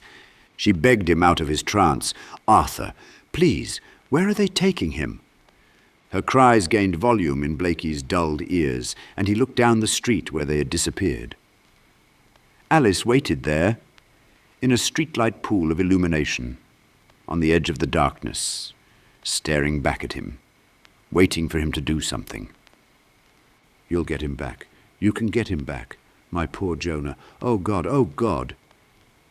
She cupped her mouth as if her brains could spill out from the terror. It was a repeat, a folding of a year from Alice to Jonah. The sirens in the distance finally pulled him up. "I'll get him back," he mumbled. She instantly stopped pleading. "You will?" "I promise." The sirens were swarming, circling in, so Blakey moved to leave, staggering to Golding's car. He fumbled in his pocket for his keys on the way. "Wait, I'm coming." She marched ahead of him. "No," Blakey declared. "Yes!" She got in the car before him, and Blakey knew there would be no changing her mind. He winced when he squeezed in behind the wheel. "Let me look." She reached for his face, but Blakey shrugged away. "It's all right," Blakey assured. But she reached again because the flesh around the wound on his face was already blue. The capillaries became visible through the skin. "Leave it!" Blakey started the car and sped off. Susan didn't even know where they were going, but it didn't matter as long as it was to get Jonah back.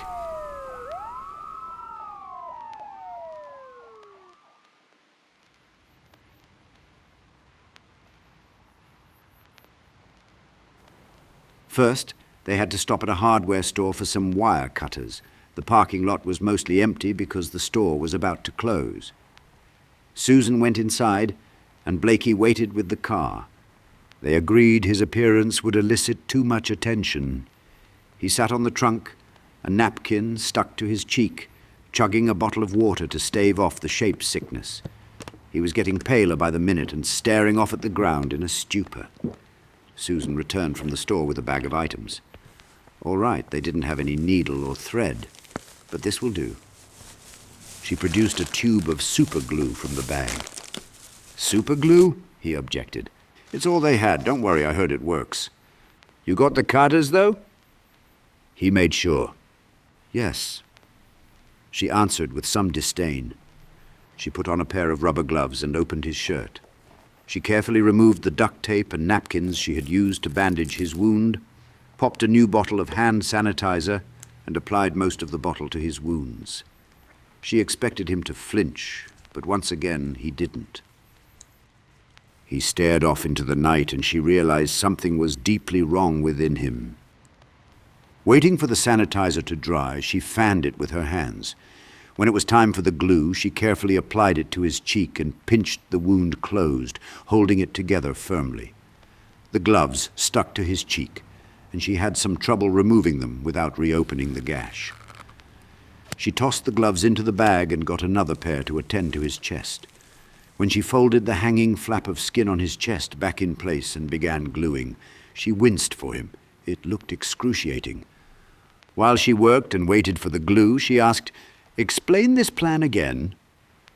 "My phone is in my truck, I hope, if the police didn't find it. It can track the one who took Jonah within a certain distance. Not sure how far." "And how do you know your car will be there?"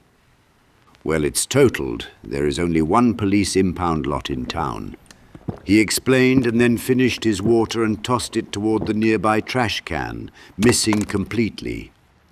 This time she was able to glue the wound without the gloves bonding to Blakey's skin. "There. I think that will hold." "Perfect. Let's go." He zipped up his jacket to cover the wound and got in the car. "You're welcome," she muttered to herself, and collected all the makeshift triage supplies before joining him in the car.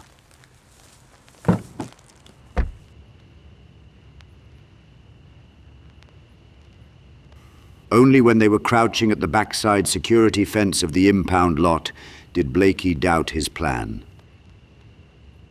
Susan whispered, "Arthur, there's a guard. I can see him from here." Blakey made a shush sound with his finger and began cutting the chain link with the wire cutters. After making a hole big enough for himself to fit through, he told her, "You stay here." "And do what?" she hissed. Blakey then crouched as best he could with his injuries. Within 3 turns, he disappeared from Susan's sight in the dark maze of cars. The voice hurried him. "You better make it quick. You've sprung a leak, and sand is pouring out." There were high-powered security lights, so it wasn't too dark, but it was a maze of cars. After 10 minutes, Blakey was worried the car wasn't there. The FBI could have confiscated it. It could have been in some subterranean lab, awash in ultraviolet lights and picked apart by technicians in lab coveralls. He got to the last row and was about to head back to Susan when he practically bumped into his truck. It was a twisted mess, set apart and dangerously close to the guard's shack. He popped his head up to check on the guard before approaching the wreck. He tried to find a way in on the obscured side. When he pulled on the driver's side handle, the entire door popped off its hinge. His heart dropped with the door, but he caught it before it hit the ground. Unfortunately, it still made considerable noise. The watchman immediately stirred. The thin man in his mid-20s with glasses obviously took his job seriously, coming out of his shack with confident speed.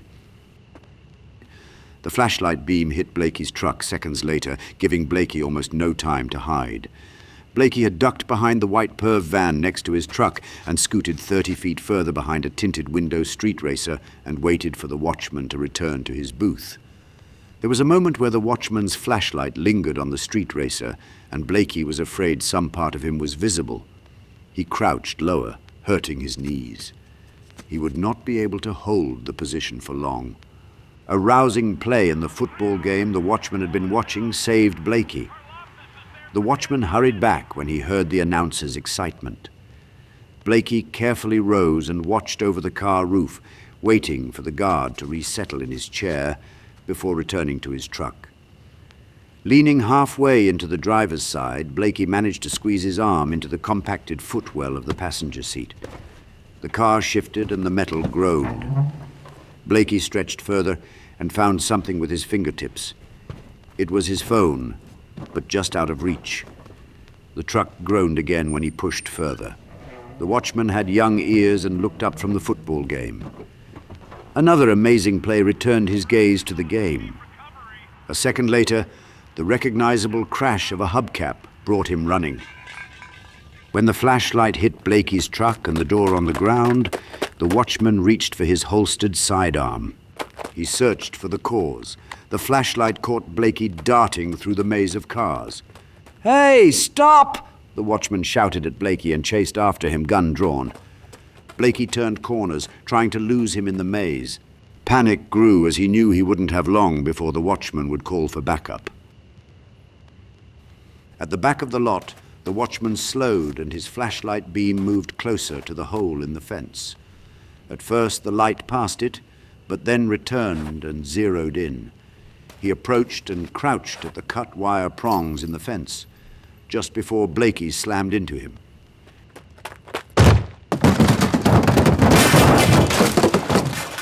It sent the watchman flying into a row of impounded motorcycles and then into unconsciousness before even hitting the ground. Blakey hurried through the fence and looked for Susan. He had told her to wait there. He called out for her in a whisper, but there was no response. There wasn't time to search for her. Exasperated, he yelled her name. "Susan!" She popped up from behind a stack of waterlogged tires. "Why are you yelling?" "I told you to wait here," Blakey scolded. "I'm right here. I hid. There was a flashlight," she defended. "Did you do something to that guard?" Blakey didn't answer and hurried off back to the car. "Did you?" she prodded. "He'll be fine. Hurry, before the police come." Paranoid the cops would arrive at any moment, he broke into a near jog through woods separating the impound lot and the neighborhood where they left Golding's car. Susan had to ask him to slow down. They were able to get back to Golding's car with no signs of the police and were soon speeding down the highway, Susan monitoring the phone and Blakey driving to her updates. Blakey had feared the tagged shape would be out of range, but 10 minutes after heading east on the interstate there was a faint signal. It danced at the edges of the graphic map of the metro area. They chased the signal for 30 miles until the fuel tank was past the empty signal. Susan had been anxious the entire time, wanting Blakey to speed, but he refused. The last thing they needed was to be pulled over for speeding. There was no doubt roadblocks were waiting for Blakey, now that Lusk was dead, but they had to stop for gas to continue the search, and Susan's anxiety rose swiftly. She could not be torn away from the phone app, monitoring and calling out distances from the passenger seat. Blakey was about to fuel up with his credit card at the pump, but then had second thoughts. The FBI would be able to track the purchase. He limped inside to prepay with cash, realizing something was now wrong with his knee. The attendant, a pimply and forever gawky teenager, was staring at a flat panel TV behind the counter and barely acknowledged Blakey when he came in. The attendant's name tag read Monkey Boy in permanent primitive scrawl, indicating the clear lack of management at this location. Blakey craned to see out the window and note their gas pump number and told the teen, 30 on 6. Blakey counted out smaller bills from his mighty money roll. The turnstile display of phone accessories and keychain flashlights caught Blakey's eye. He threw one of the flashlights on the counter. Then he saw another display of animal sculpted lighters. There was a lion, a rhino, a tiger, a shark, and a white rabbit. He picked out the rabbit and flicked it on. The rabbit's eyes lit up as a flame flickered out of its mouth. He had to have it. This too. The attendant finally broke his daze with the TV, and when he saw Blakey's disfigured face, he blurted out, "Lord, what happened to you?" Dried blood lingered around the 6-inch pucker of flesh on his near-translucent face. The epicenter of the wound was swollen and oozing dark pus. Blakey snarled at the moronic lack of discretion, setting off a wave of swooning pain in his head. "It's nothing. Little accident." The attendant's mouth hung open and his eyelids were lowered in the stupidest of expressions. Blakey chuckled. "I'm fine, really. How much do I owe you?" Monkey Boy punched numbers on the cash register with a single bony finger. Blakey then saw himself on the TV behind the counter. Superimposed next to the newscaster's head was Blakey's mugshot from when he was forcibly committed to the mental hospital. The headline above the scrolling world news and stock ticker read, "Arthur Blakey, Ashburn, VA, wanted for kidnapping." 3818. Monkey Boy gave the total and looked up at Blakey to see his frozen and tense face. Then he craned his neck to the TV and saw Blakey's mugshot. His slack expression didn't change in the slightest, but he waited for the news blurb to finish, turned back to Blakey and coolly eyed the money roll. To make things worse, a highway police cruiser pulled into the gas station and parked. During the brief moment of silence, without a single word exchanged, Blakey set the roll of bills down on the counter and left with the flashlight and lighter. Monkey Boy flipped open the roll and professionally counted the money as Blakey returned to fill up Golding's car, keeping his face turned away from the police cruiser. As he pumped the gas, he kept an eagle eye on Monkey Boy, making sure their unspoken deal stuck. The teenager pocketed the money, changed channels and resumed his bored posture leaning on the counter, noticeably happier to be paid to watch animated superheroes instead of the news. Susan paced the road, monitored the phone, and anxiously hollered the readings to Blakey. Blakey grimaced because he was unable to get Susan's attention to make her stop. He watched the police car discreetly from behind the pump. An officer had not yet exited the idling car, and the tension was rising in Blakey's chest. The voice added to his paranoia. "They are double-checking your description. Arthur Blakey, most wanted." Mercifully, the police car reversed and quickly pulled out of the station. When it hit the road, its lights went on and its sirens blared before it chased off to some distant emergency. Susan nearly screamed, "7 miles, they are getting away!" A family stared from their minivan with a cargo carrier on the roof, on their way to or from some joyful vacation.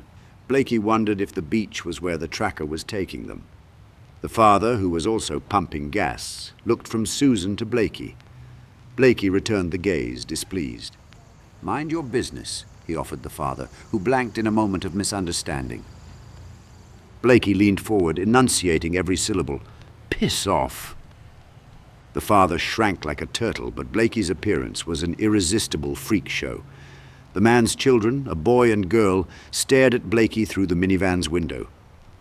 The father discreetly reprimanded his children, but Susan created such a scene no one could stop gawking. Blakey suddenly felt woozy. His eyes rolled back in his spinning head. "Art!" Susan bobbed impatiently. Blakey's vision swam. He felt something warm on his hand and looked down at the gasoline nozzle. A fresh trickle of blood snaked out of his sleeve onto the nozzle. Blakey then crumpled against the car, bonked his head on the trunk and tasted pain before a rush to black. Blakey awakened briefly to see the flickering, unpleasant fluorescent lights of the gas station port and moaned something unintelligible to Susan. She leaned into his limited and fuzzy field of view. "Arthur, open your eyes!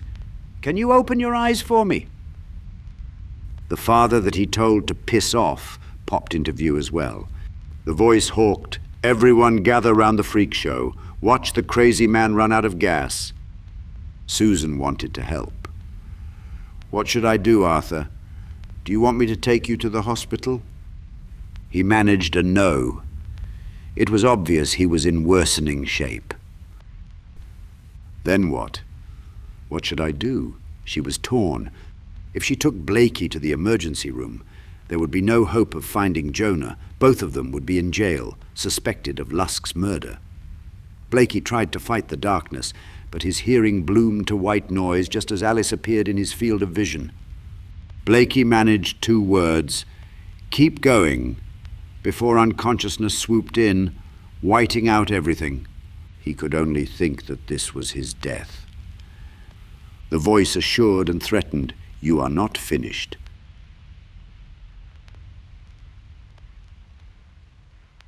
When he awoke, pulled from the dark like a hair clog from a drain, he was in Golding's car, speeding down the highway. Susan was driving and didn't notice his eyes open. The voice questioned, "How did she manage to get you in the car? How did she manage to avoid the police? The obligatory ambulance someone always calls 911?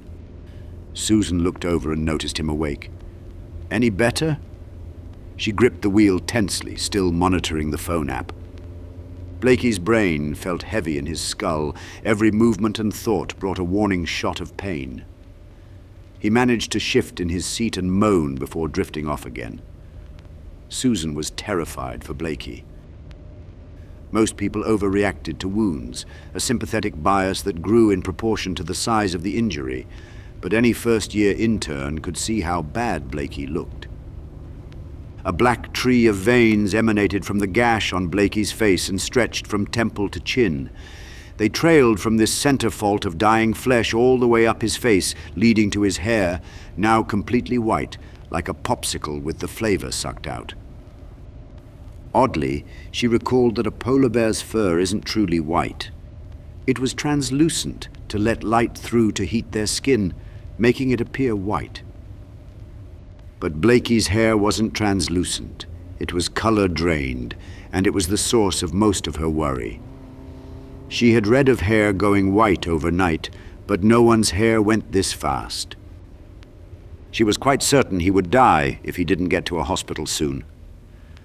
"No," he had clearly said when he woke for a few seconds while she and the gas station father had lifted him into Golding's car. She used this as justification for continuing the search for her son. She would not stop. Not for a dying man. Not for anything. The real issue was how she would find Jonah without Blakey. Those monsters took him, and they were sure to be at the end of this chase. She couldn't fight them. But what could Blakey do in this condition? Should she just go to the cops and try to explain? She played that scenario out in her head, and it didn't go well. She reached over to Blakey's head, and a tactile examination ended in a caress. She prayed that he would wake up in a better state.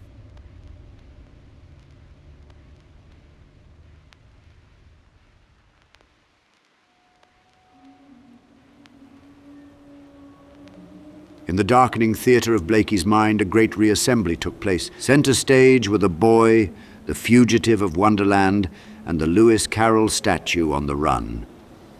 They took cover behind a towering stone wall in the vast ruins of a once glorious but oppressive Victorian garden.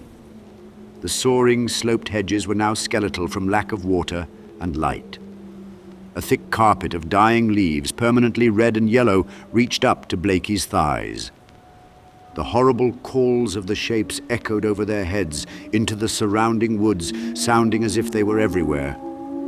The statue looked down at the terrified boy and offered a consolation. "I'm sorry. It's worse than I had suspected. It seems there are no more mirrors, not even in the royal palace." The boy winced with fear, and the statue could not finish his apology.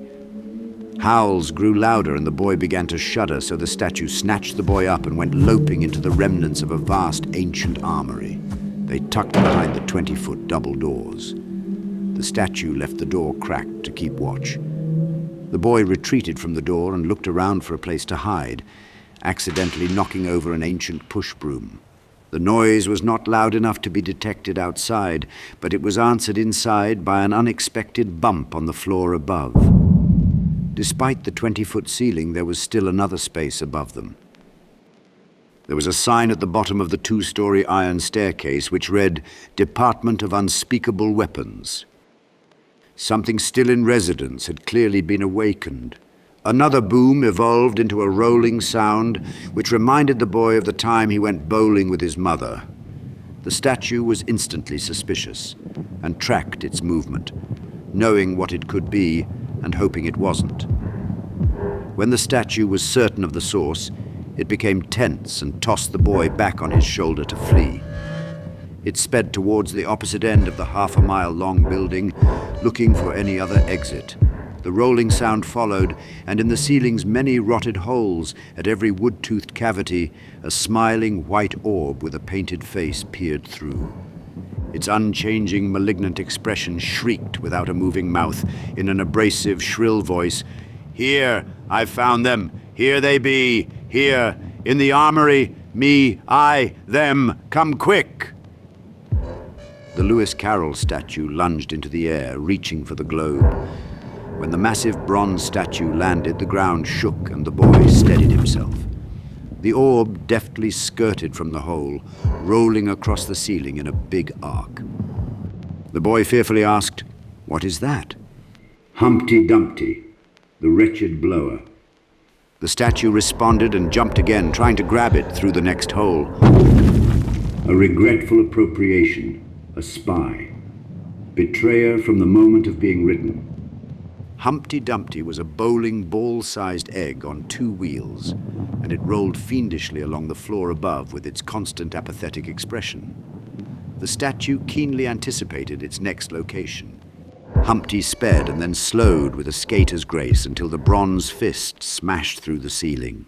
The egg was bumped in the air but landed skillfully, calling out like an air raid siren, they're here, come and see!"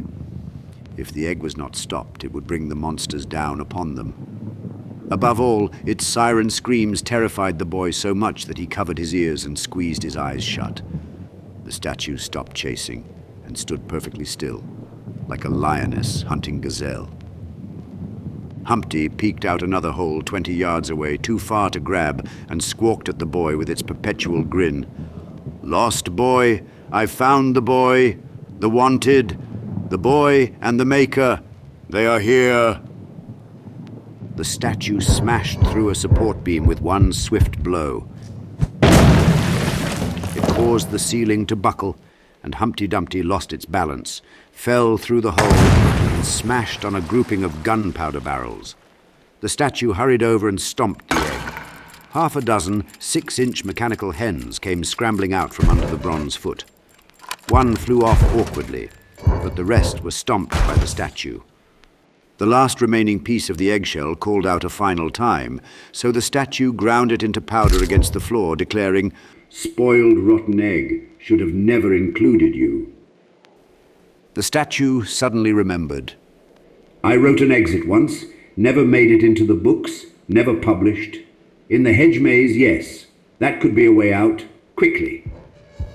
The statue gently moved the boy aside and kicked a hole in the back wall big enough for him to slip through. The boy was on the other side before realizing the metal giant would not follow. The Lewis Carroll face appeared in the hole. "They'll catch us before we get there. You must go. I'll stay and deal with the beasts." The boy desperately did not want to go on his own. The statue tapped his own head with a metallic ping. "Don't worry. What can they do to me?" The finger then extended, pointing behind the boy to a great wall of concrete in the distance through a sparse forest of trees. "You'll see it when you clear the trees. Head for the far left corner. Keep making your way left, towards the back. That's how it was written. Left is always right. A door should be there." The boy backed away from the building, and the statue was still watching with an urgent but patient expression. "Go ahead. Far left. In the back." The boy turned and began to run, just as the statue heard the shapes enter the armory. Even though it was half a mile away, it was clearly them. The towering doors opened, and dark silhouettes moved into formation. The statue rose to face them. Glinting eyes moved around in the dimming light, collecting and surrounding the back of the empty building. The boy heard the thunderous, muffled boom when they knocked the 20-foot piece of bronze to the ground. The statue grabbed the first shape on top of him and ground it into the cement floor with his massive weight. 4 others jumped on the statue's back, trying to find a weak point, but there was none. So they clawed and scratched in a frenzy. The statue pulled another shape off and twisted it in two like a tug of clay. Rising to its feet, the statue then smashed the remaining shapes of the first wave with its fists. The next wave then arrived. 15 more fanned out and raced through the armory towards him. The statue kicked the first to attack high into the air, smashing it through the ceiling, raining down dust and debris. Then it backhanded the 3 that were trying to flank him. They sailed into a wall, causing another explosion of destruction. The shapes spotted the hole in the back wall and tried to scramble through. The statue yanked them back, tossing them as if searching a pile of clothes. One squeezed past, so the statue slammed into the back wall, breaking through on the second attempt. Now the floodgates were open, and the rest of the shapes scattered into the open space, racing for the maze. Thunderous footsteps shook the ground when the statue dashed after them. It caught some of them at the tree line that separated the armory from the maze and mashed them into the ground. Some cut past the statue. It snagged one by the neck and another by its leg, and swung both into a tree and then tossed their bodies at the others, gaining on the boy. Even more reinforcements arrived, and the Carroll statue toppled, half pinned his arms and legs to the ground as the other half galloped past with their ugly, lopsided gait. "I should have stuck to mathematics." The statue complained, twisted violently, and knocked his captors loose. The statue then fully ran after the ones beelining for the boy. 20 shapes were nipping at the statue's heels. Out of breath, the boy could not continue. His tiny legs trembled with ache. Then there was a voice behind him. The surviving mechanical Humpty Dumpty hen fluttered down with a clumsy rattle of gears. It addressed the boy in an incongruously deep and logical voice. "Wasted breath. Academic. Purely academic. Do you know what academic means?"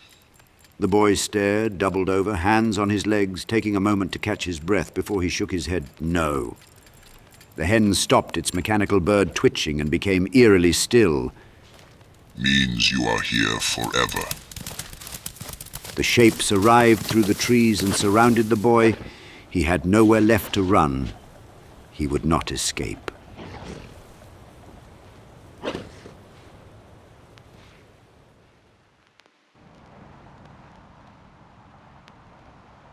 This image of being surrounded by shapes stuck in Blakey's head as he leaned against Golding's parked car.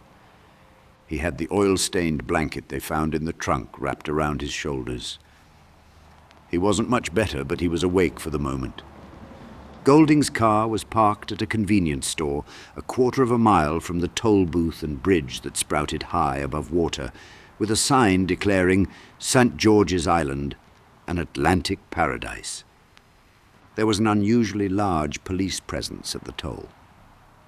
Blakey looked to the truck of worried migrant workers parked next to them. The bandage Susan taped to his face to cover the growing horror didn't want to stick to his dying, sweaty flesh. He couldn't feel the flapping. The wound had gone numb. It dangled in the wind along with his mentality. Susan was standing near the road with the phone. She returned to Blakey and his ghostly appearance. "They're gone. I can't get anything. No signal. Nothing," Susan complained, breaking Blakey's gaze with a pointed finger toward the bridge. "They're either on that island or... She was frazzled and couldn't finish her thought. Arthur looked at the mostly dark island with its Christmas light-like frosting of illumination. Susan repeated to herself without a reply, "What do we do? What do we do?" Blakey looked in the opposite direction, back towards the way they had come. A steady stream of cars milled the long, curving highway, flanked by franchises in strip malls. The bridge seemed like the beginning of the end, and the edge of the world. Blakey closed his weary eyes. His head was still swimming with that familiar, unforgiving sickness. If he had a copy of the book, he might be able to diminish the infection. But they had come ill-prepared for the confrontation they were so rabidly chasing. His right eye was now dimming, blinded by the infection. The sclera was no longer white, the pupil indiscernible, looking as if the entire organ was sucked out of his head and replaced with a black jumbo olive. That was when a voice silvery and lilting cut above the steady din of the bay traffic. "Run, Arthur, run," the voice suggested with soft, insincere concern. A 6.5-foot griffin was revealed sitting in the truck bed. Next to it sat a smaller mock turtle. Both wore work boots and orange construction vests like the workers. The griffin, with a thin eagle head and molting wings, stared at Blakey with piercing predator eyes that glowed hollow in the moonlight. Despite looking far past its prime, it was still stately and proud. Its profound, feathered brow gave him a permanent, knowing expression. Its counterpart, the mock turtle, was on the other hand simply grotesque. The calf head, with its dripping, snotty nose, was an obscenity of colourless flesh.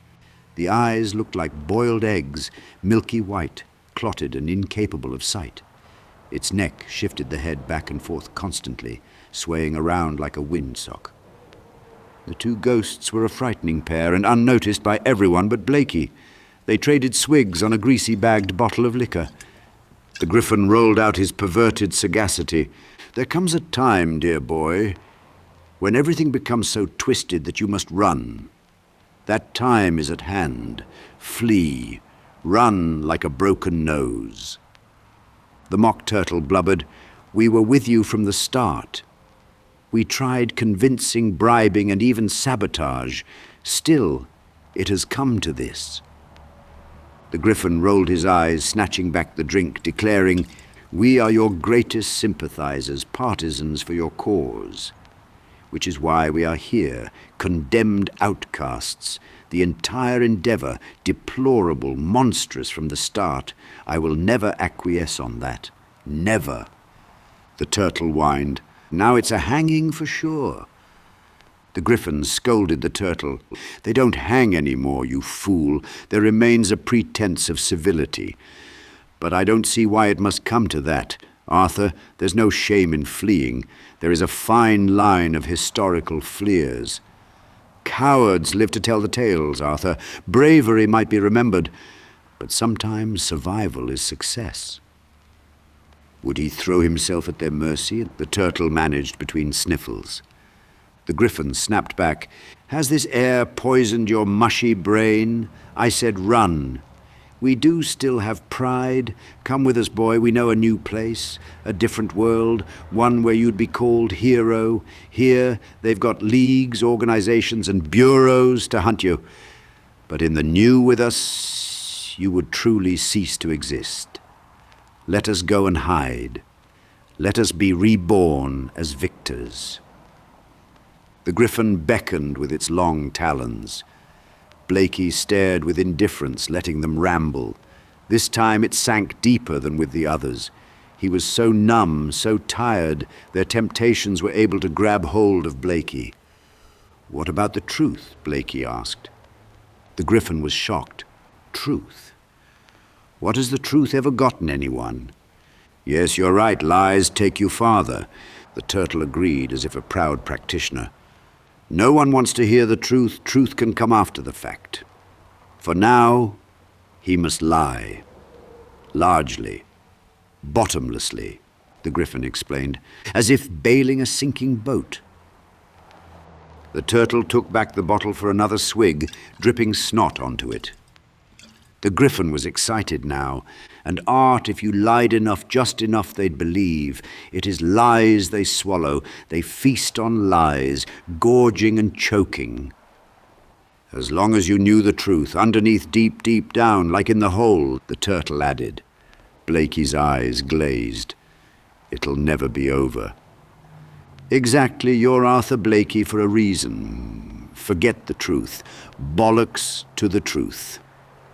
The Griffin shook his head with a clicking sound of disapproval, mistaking Blakey's resignation for resolve. "This is the truth." The mock turtle raised the bottle and took another swig. The Griffin snatched it and offered it to Blakey. "Sip this, my boy. This is your gospel." In his weakened state, Blakey debated. A drink would hit the spot right now. Hit more than that. The Griffin's eyes widened in gleeful anticipation when Blakey reached for the bottle. Blakey saw the Griffin's lusty expression and pushed the drink away. They tried to cover up, as if their offer never occurred. Instantly, the Griffin whispered to Blakey like a confidant. "A respectable inn lies not 2 miles back. Picture it, my boy, a locked door, a cool bed, and one of these." The Griffin produced a tin of sugar-coated jellies. Oh, the swift and slipping end, the numbing signature on a glorious adventure. The Griffin raised its beak, closing its eyes in sweet reflection. Sleep, yes. It has been so long since you've had a real rest, Arthur. No nightmares, an earned reprieve. Then you will be ready, your true self, ready to take on the next world. The Griffin watched Blakey's mind at work. The retreat was being considered. Blakey looked at them both critically. The mock turtle paused its head sweeps and almost seemed to look at Blakey. The Griffin's eyes pulsed with the passing car lights. Blakey did feel tired. As tired as ever, the most exhausted he could remember. Not only physically and mentally, but in his soul, as if he can't remember anything but the miles. Lowering his head, his body listened to his thoughts. What little strength he had left, drained. He thought maybe they were right. The voice glided in. "Of course they are, but why stop for truth?" He thought, "You are awfully unbiased for a voice of reason." The voice questioned, "Is that what I am? Do you find me reasonable?" "Daddy." His daughter's voice floated in as delicate as a leaf on the breeze. "Don't listen. They don't care. You are the only one who can find us." Blakey fought to raise his heavy head. "Us?" "We're all here, Dad." Alice was beyond Susan on the edge of the road. She nodded to her father as if wanting to share a secret but was prohibited. Her hair blew beautifully in the wind, and she brushed it from her face. She looked older and sadly mature. It was a look he had never seen. She nodded out past the sea. Blakey understood. Maybe she's right. Maybe she's gospel. The bridge. Refusing to give up, he repeated the bridge until it sang with a confidence Susan recognized. She hurried back to the car. Blakey thought for a moment and held his hand out for the keys. "They'll be looking for me." She was confused. Susan handed the keys over and watched him in the rearview mirror, opening the trunk. She joined him at the back of the car. With a look to the griffon and turtle still lingering, Blakey crawled into the tight space. The workers returned with beers and gawked at the hulking man climbing into the tiny car trunk. "Pull over about a mile past the toll," Blakey instructed, handing the keys back to Susan. She nodded and carefully closed the door. A moment later, she reopens the trunk. "Wait, I have no more money. I used what I had, even the change in the car for a phone charger." Blakey thought and strained his hands into his pockets. "My credit card will tip them off, but we might have to use it." Blakey's fingers then found the 2 silver Kennedy dollars. He looked at the gleaming coins before handing them over. "See if these'll pass." The griffon and mock turtle knew the decision was final, so they stood at attention, took a poison jelly each, and washed it down with the remaining booze. They then saluted Blakey as Susan closed the trunk on him. She hopped in the driver's seat and pulled away.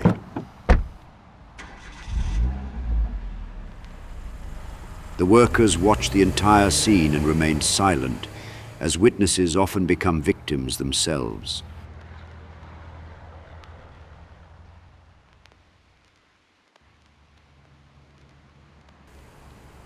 Beyond the bridge, there was a strawberry glow from a pollution sunset.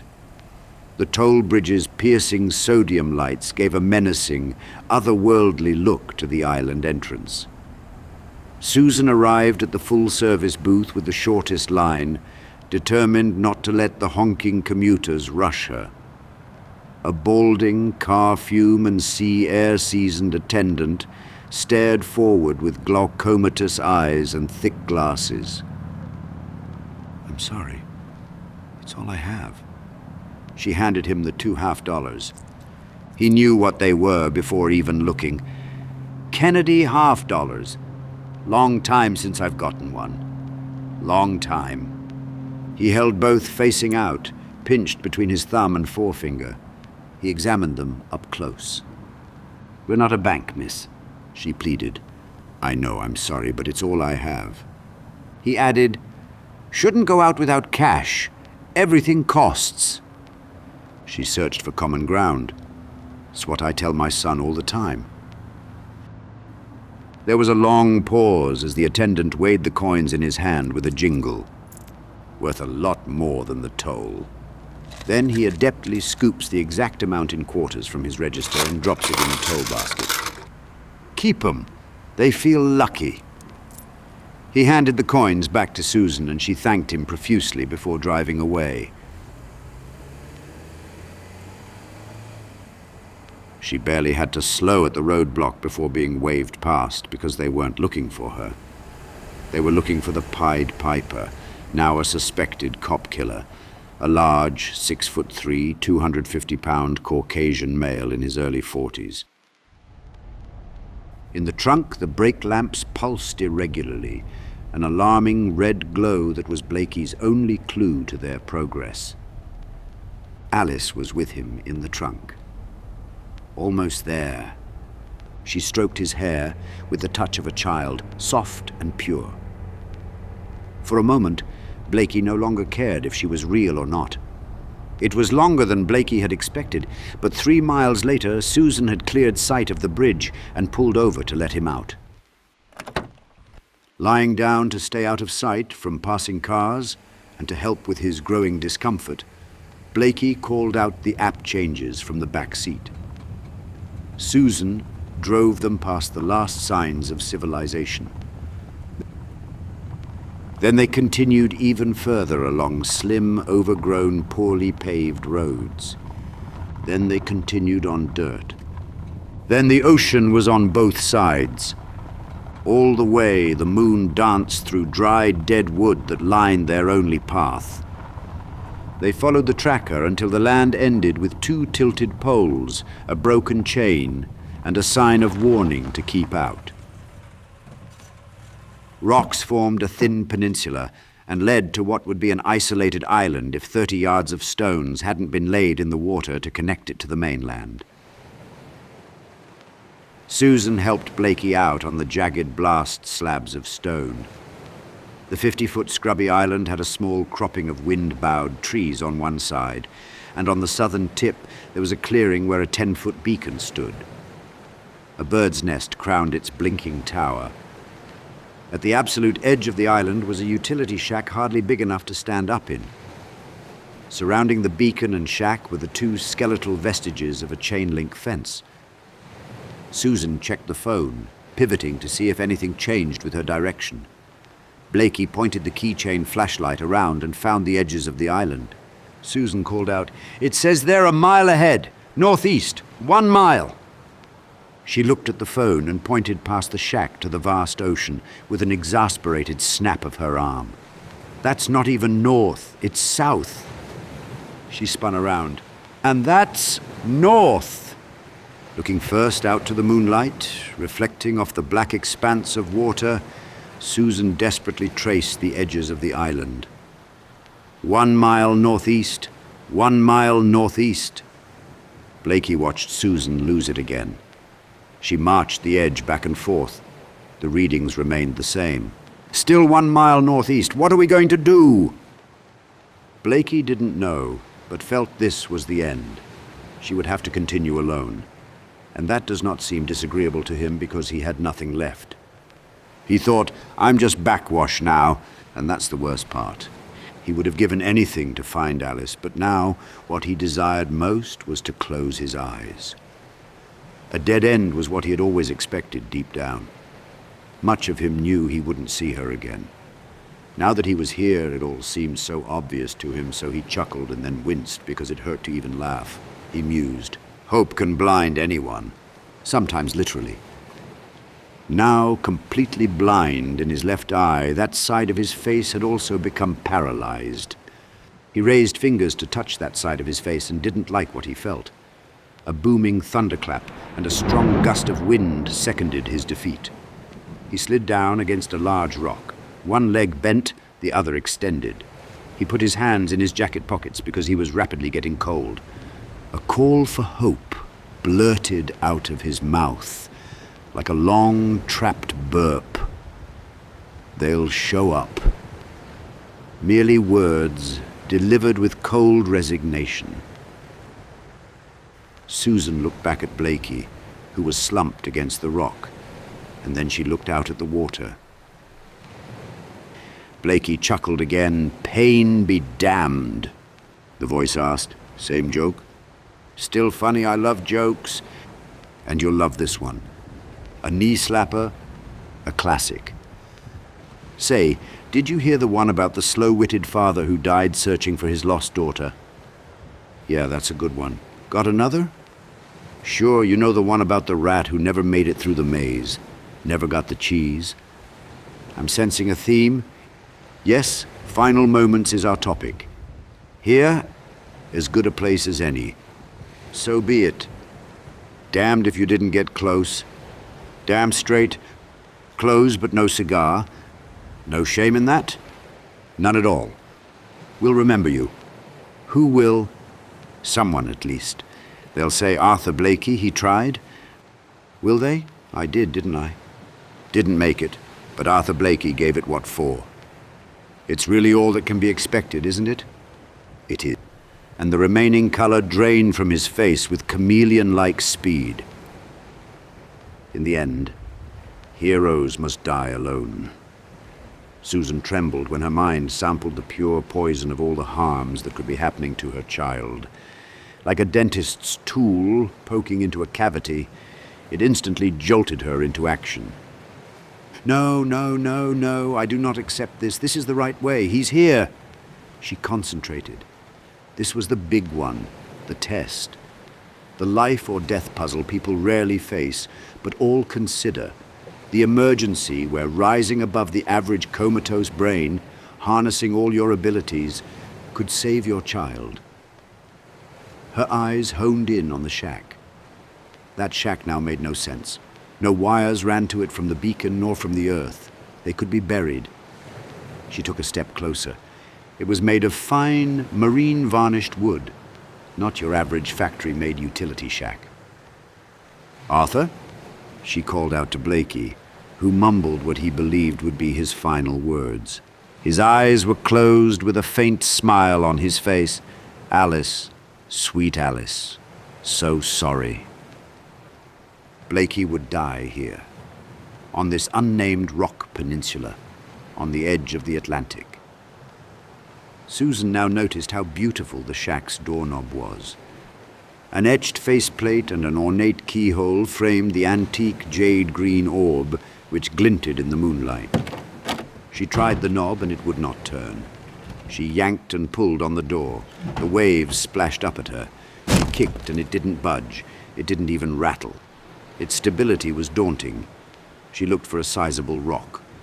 There were plenty to pick from, so she grabbed the nearest and held it high above her head. Possessed, her eyes crazed, ready to smash it all to bits if it wouldn't let her in, because now she was certain there was some clue in there. Suddenly the knob turned. The jade glass facets rotated in the moonlight and the door cracked open. She dropped the rock and backed away. "Blakey!" Blakey should have been dead, but the cry opened his eyes and something rudimentary inside pulled his body up like a marionette, letting him stumble to Susan and delay his final demise for a moment more. Blakey wanted it to be Alice, but expected anything at this point. A shape, the white rabbit, Rod Serling, Lusk, God, anything. It was a 5-year-old girl, and the remaining breath was sucked out of Blakey's lungs. It was dark and hard to tell, but Susan knew it wasn't Jonah. She was still shocked. Blakey's face lit up. "Alice?" The girl stepped out of the shadow of the shack. Dirty, expressionless, and marred with scratches. It was tragically not Alice. The voice scolded, "Did you think it would end like that?" Susan looked at Blakey's disappointment, but like her, the surprise was too strong and took over. "My God!" Susan dropped to her knees and grabbed the girl. "Sweetie, are you all right?" The girl couldn't answer. "What's your name? What are you doing here?" Susan and Blakey waited what seemed like forever for a response. They saw the growing effort to form words. Finally, the girl spoke in a blank, emotionless tone. "Violet. Violet Liddell, 1419 Aldenham Lane, Reston, Virginia, 20190 703. She stopped, still blank-faced. "I forget my phone number. I'm sorry. I've forgotten." Susan looked to Blakey. Violet Liddell had been taken that week, so he nodded to Susan, affirming. "Is there anyone with you? Are there others?" Susan asked. At this, Violet pointed, without looking behind her, to the darkness of the shack. Blakey stepped forward and shined his flashlight into the shack. The entire space was only big enough for one person. "Violet, how'd you get here?" Susan gripped the girl's shoulders. Violet looked straight into Susan's eyes and, after considering, answered, "You won't believe me."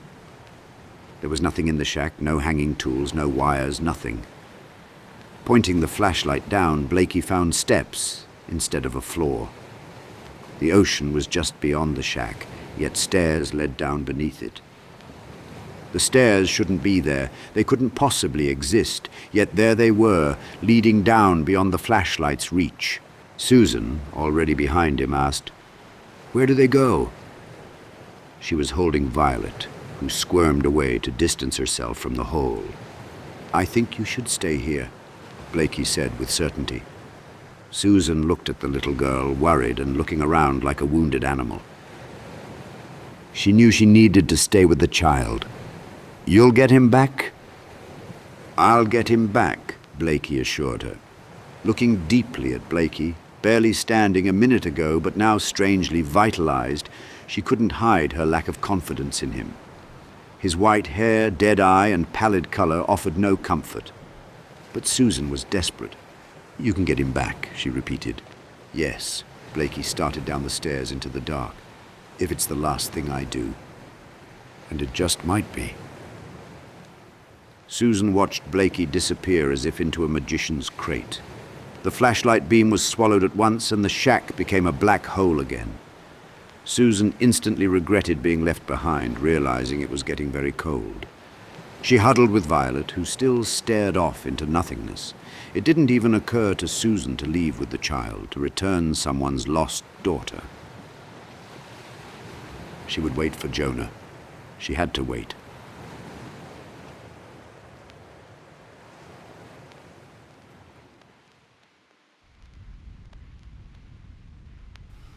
The way down was concrete and blank.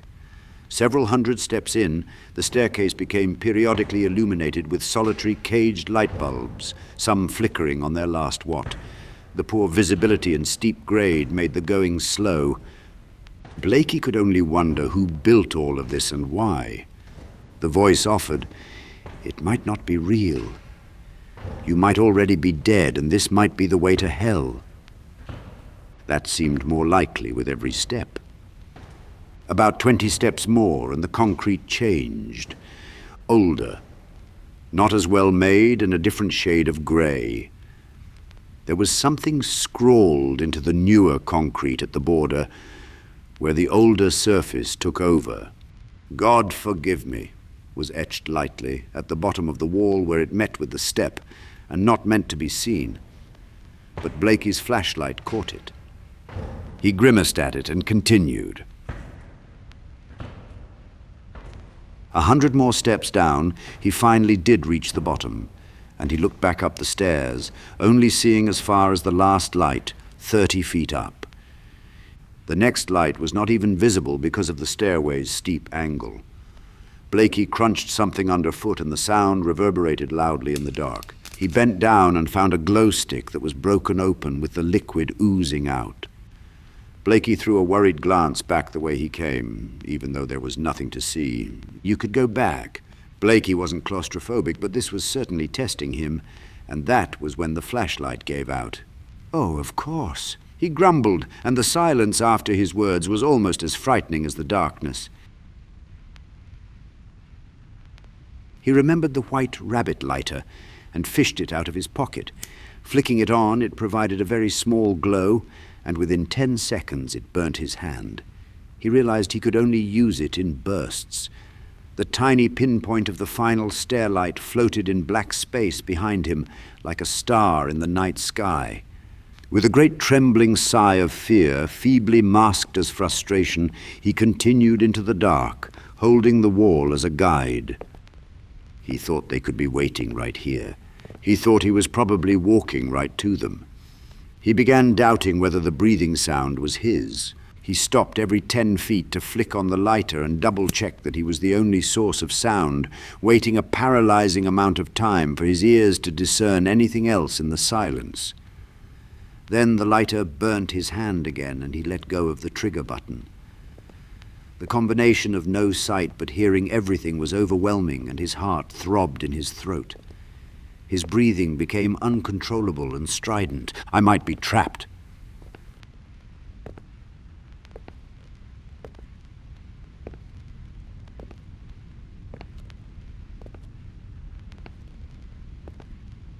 The next 20 feet seemed like a mile. He lit the lighter again, and this time he watched to see if the flame indicated any kind of draft. The flame was even and strong.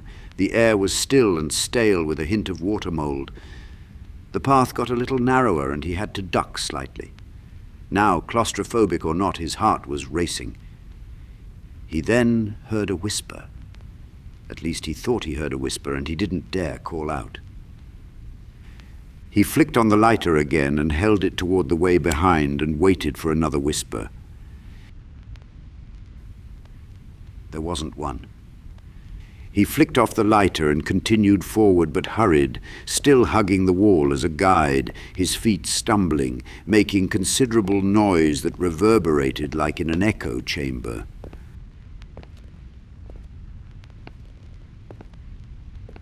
A red emergency light appeared, almost like an illusion. He hurried towards it, and it became more discernible. When he reached the light, he could see that 5 feet beyond it, the path ended in an iron hatch door, the type found in a submarine. It even had a wheel lock. He wondered how quickly he would drown if there was only ocean behind this hatch. Blakey put his ear to the hatch. There was no deep roar of the ocean. There was no pitch or any sort of sound. He tapped the metal with the keychain flashlight. It echoed, but there was no other sound. He stepped back, pocketed the flashlight, and gripped the hatch wheel with both hands. It wouldn't budge. He thought it must be locked. He looked at the hatch up and down with his good eye in the dim red light, but there was no locking mechanism, just the wheel. He adjusted his stance and put some muscle into it, straining enough for first the muscles, then the joints, and lastly the bones in his arms to scream with ache. The wheel finally gave in and turned. It slowly unlocked with a frightening escalation of clangs, ending with a final boom that was so loud it caused Blakey to regret turning the wheel. Well, this is what you came for. Or are you too afraid? Arthur Blakey pushed open the door and stepped through the 5-foot square iron vestibule. Far above, Susan was still waiting with Violet, cold, worried, and impatient. She spread her jacket around Violet, trying to keep the traumatized child warm. Beyond the iron vestibule, a heavy veil of ivy blocked the daylight of an overcast autumn day. Blakey stepped through into a 4-inch blanket of purely golden yellow, orange, and red leaves covering the ground. Thick roots rose and sewed through the leaves like frozen dolphins in an ocean. 2 concrete parallel walls, 20 feet high and 6 to 8 feet apart, ended in another wall, a seeming dead end. Above was a cloudless sky. The color was so solid it could have been an illusion, just a painted ceiling 50 feet up. He had trouble controlling his breathing at the sheer vividness of the sight. Is it everything you hoped? No, not at all. Just wait, it gets better. Everything looked neglected, derelict since inception, but wondrous in its vividness. Forward was the only path, and it felt better than the dark of the stairs, but the walls, despite their height, continued the claustrophobic feeling of the under-the-ocean tunnel, just in a different way. Stepping forward, whooshing with every step, he wondered if there was anything under the blanket of leaves that swelled in banks against the walls and around the weaving roots. The thickness of the leaves made it impossible to determine whether the ground was dirt, rock, or stone. The towering slabs of concrete looked unscalable, with an ivy infection running freely up and down their faces. There was no sun to be seen, and Blakey doubted whether there was one because there was no warmth nor breeze. He knew the smell and feel of the air from his nightmares.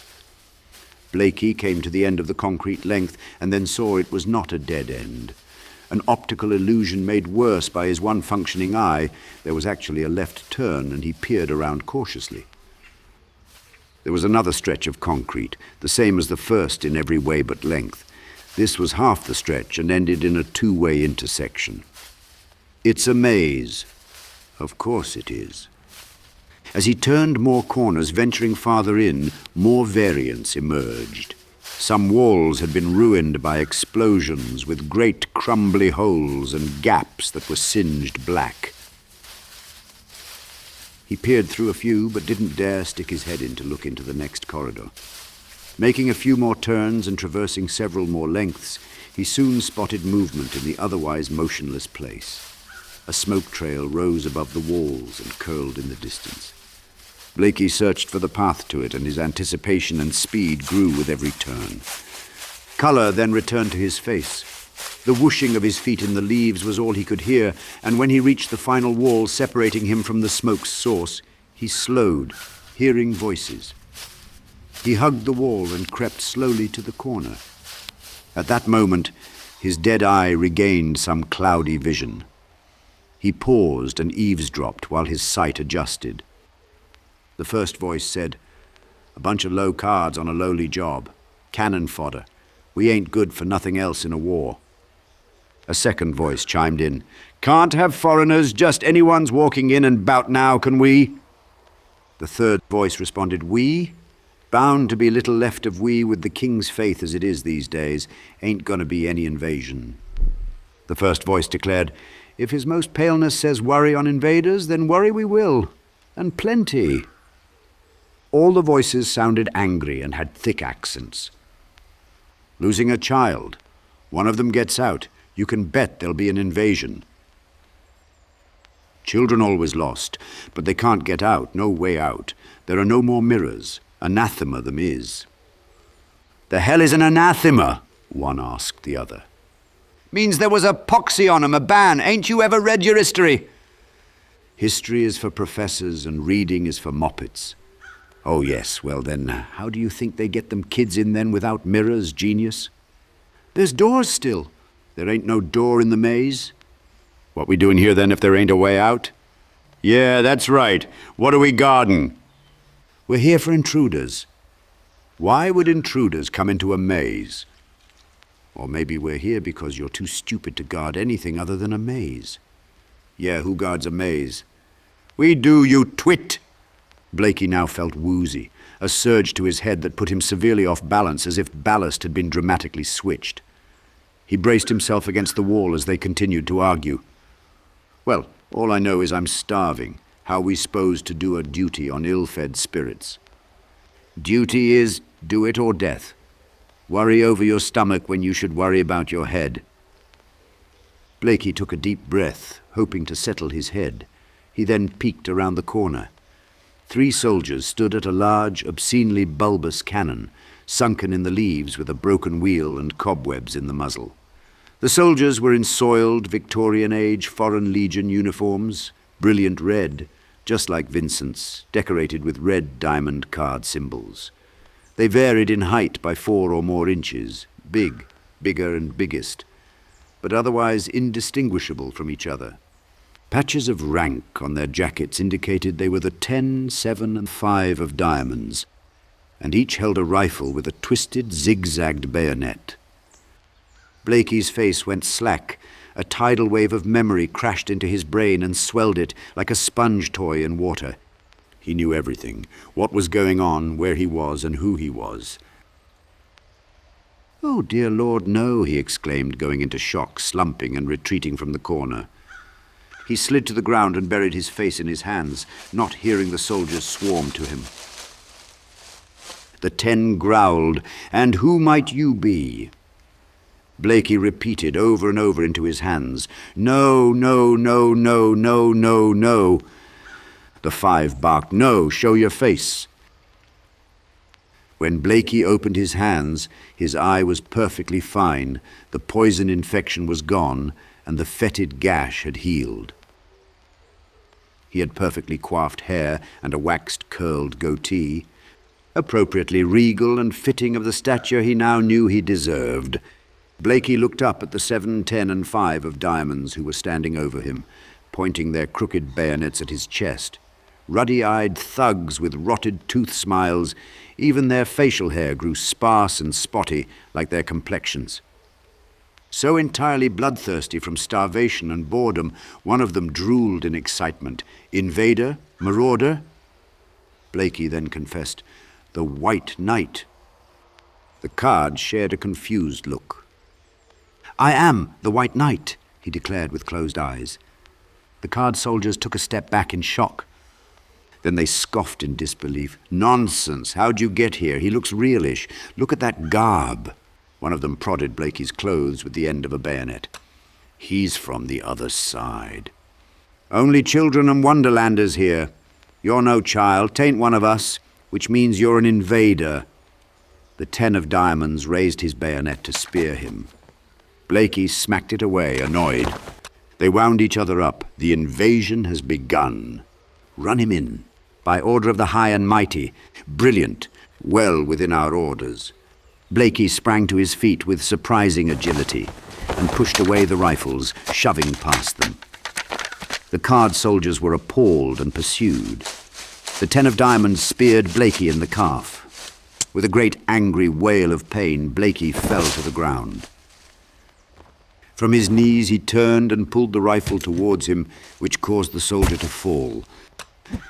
He flipped the rifle and aimed at the other soldiers, who pointed their weapons too, but Blakey pulled his trigger first, yet nothing happened.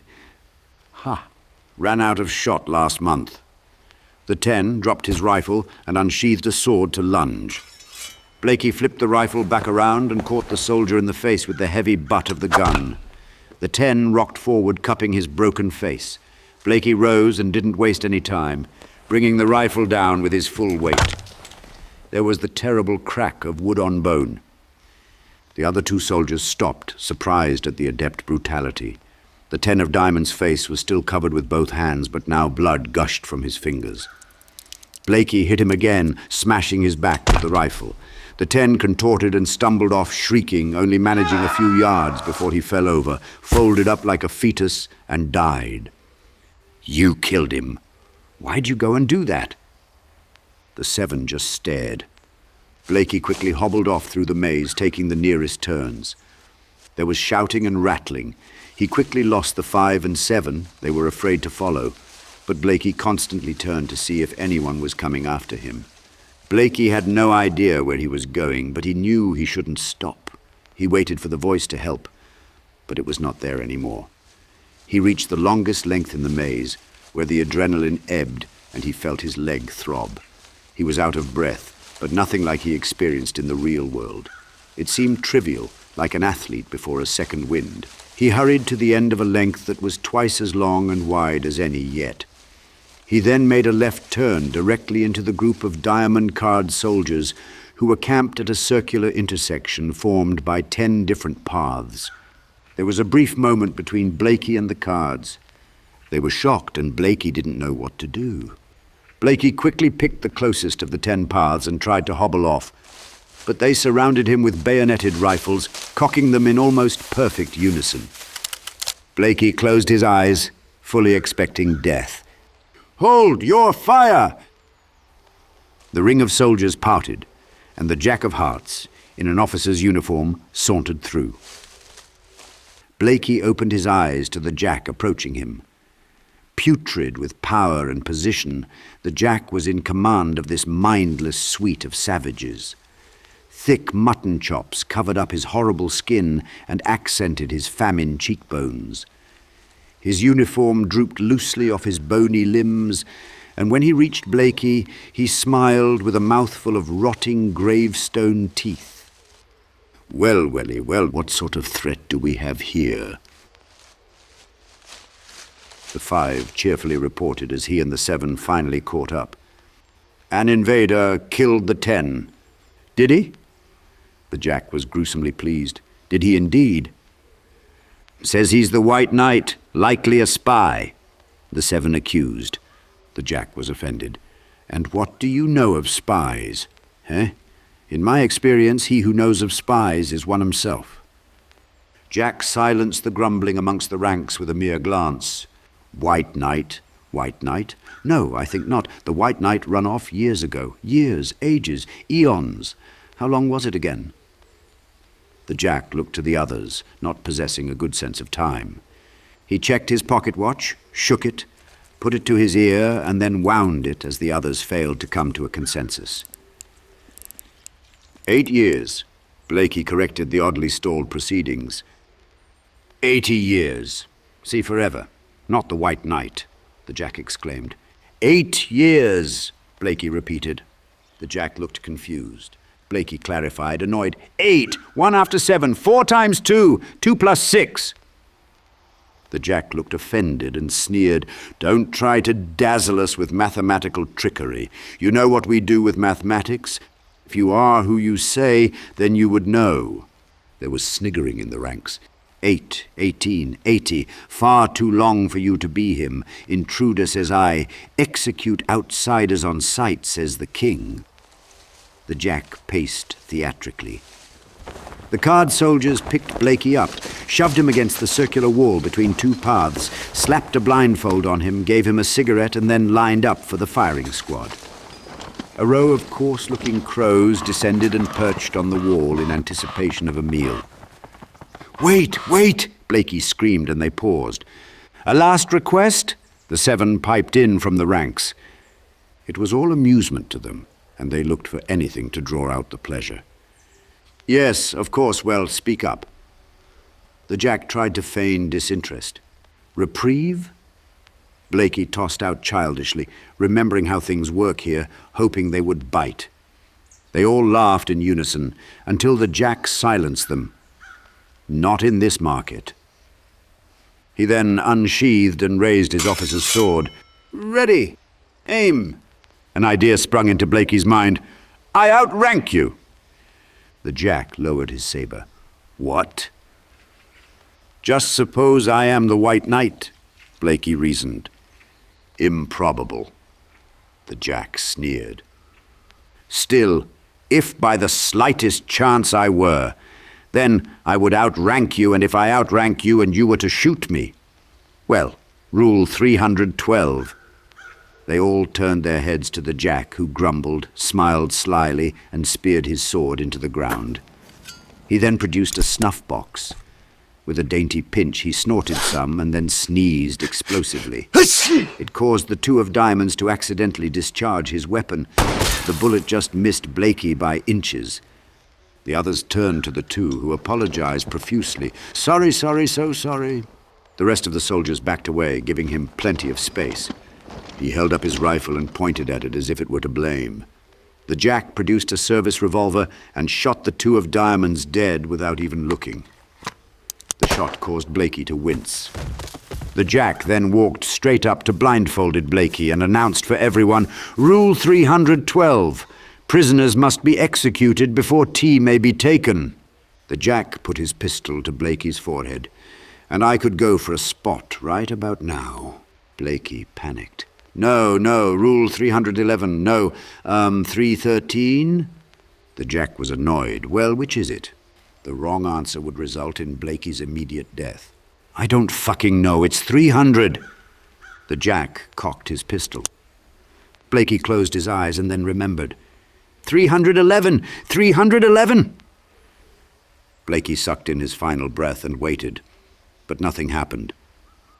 The Jack leaned into Blakey's face, critical and suspicious. He whispered rather delicately to him, "Think you've outfoxed me. You'll soon learn smarts'll get you nowhere here. Later you'll be wishing I pulled this trigger. Mark my words." The others leaned in, trying to eavesdrop. The Jack then switched back to his official tone. "As I said, the king's going to want to see him first, knight or not." The card soldiers groaned in disappointment. "Shut it and bring him." The Jack then walked off, leading the way. The card soldiers followed, carrying Blakey into the maze. 2 cards went to pick up the body of the 2 of diamonds.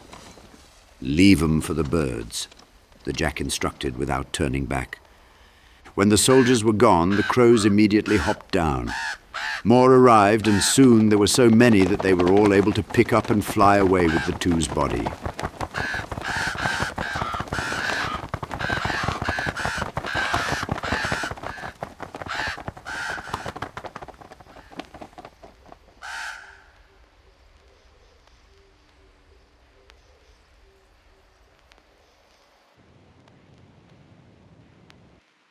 Time moved strangely here, and Blakey didn't know how much had passed between being captured in the maze and standing in a polished stone, beautifully designed hallway in purposely twisted, bowl-like catacombs. The 10 and 11 of hearts were standing guard. Their uniforms were black with red heart trim and were made of a nicer material and cut than those of the diamond soldiers. These guards looked well fed, so they were in better shape and larger. They stood at least 3 inches taller than Blakey and the Jack of Diamonds, who leaned on a wall and sniffed some more snuff with an arrogant smile. The hallway was dim with gaslights, flames dancing gleefully as if they knew Blakey's outcome. Behind an iron blast door, a courtroom ruckus of muted proclamations and reactions echoed. It was then Blakey realized this was just an overdressed bomb shelter. Despite its high ceilings and adornments, the space was still dank, poorly lit and suffocating, serving as nothing more than a last retreat. After several more snorts and a deep inhalation with a ghastly bent face, the Jack resumed his taunting of Blakey. "You might as well know now. I never liked you." Blakey retorted, "And I'd remember you if you were memorable." The Jack laughed. "You'd do well to keep that tongue of yours in check. Didn't learn much up there, did you? Take off these restraints and I'll show you all I learned." Blakey raised his bound hands. The Hart soldiers looked to the Jack with willing eyes, but his cowardly streak quickly curbed his authoritative airs. "There's nothing I would like better, but the king shall have his prize." The Hart soldiers returned to their dutifully bored expressions. There were murmurs from the next room, a deadly pause, then a muffled protest. No, you can't. After all I've done, it wasn't me. I was only doing what I was told. I followed your orders. Blakey heard a calm female voice but couldn't make out the words. Then there was a roar of applause. The 7 and 9 of Hearts burst from the room with Vincent in tow. He looked dejected and hopeless. The moment he saw Blakey, he sprang to life and struggled against his captors. "That's him! There he is! He's the one you want!" They ignored his pleas, so he manically switched his tune, pleading with Blakey instead. "Brother, please, help me. Hold it!" The Jack raised his hand. "You know him?" The soldiers stopped. Blakey only stared, not understanding, nor remembering enough to help or condemn him. "Do I know you?" The Jack sneered skeptically and waved them on. The soldiers tore Vincent away screaming, and his pleas faded with them into the long, dark, oddly sloped hallway. Blakey was pushed through the open iron blast door into the next room, not a courtroom at all. It was a cozy, lushly decorated study with bookshelves that ascended as far as the eye could see. The ceiling was not even visible, only shadow with a candelabra hanging all the way down to 10 feet above their heads. A warm fire was popping in an opulent heart-shaped hearth in the corner.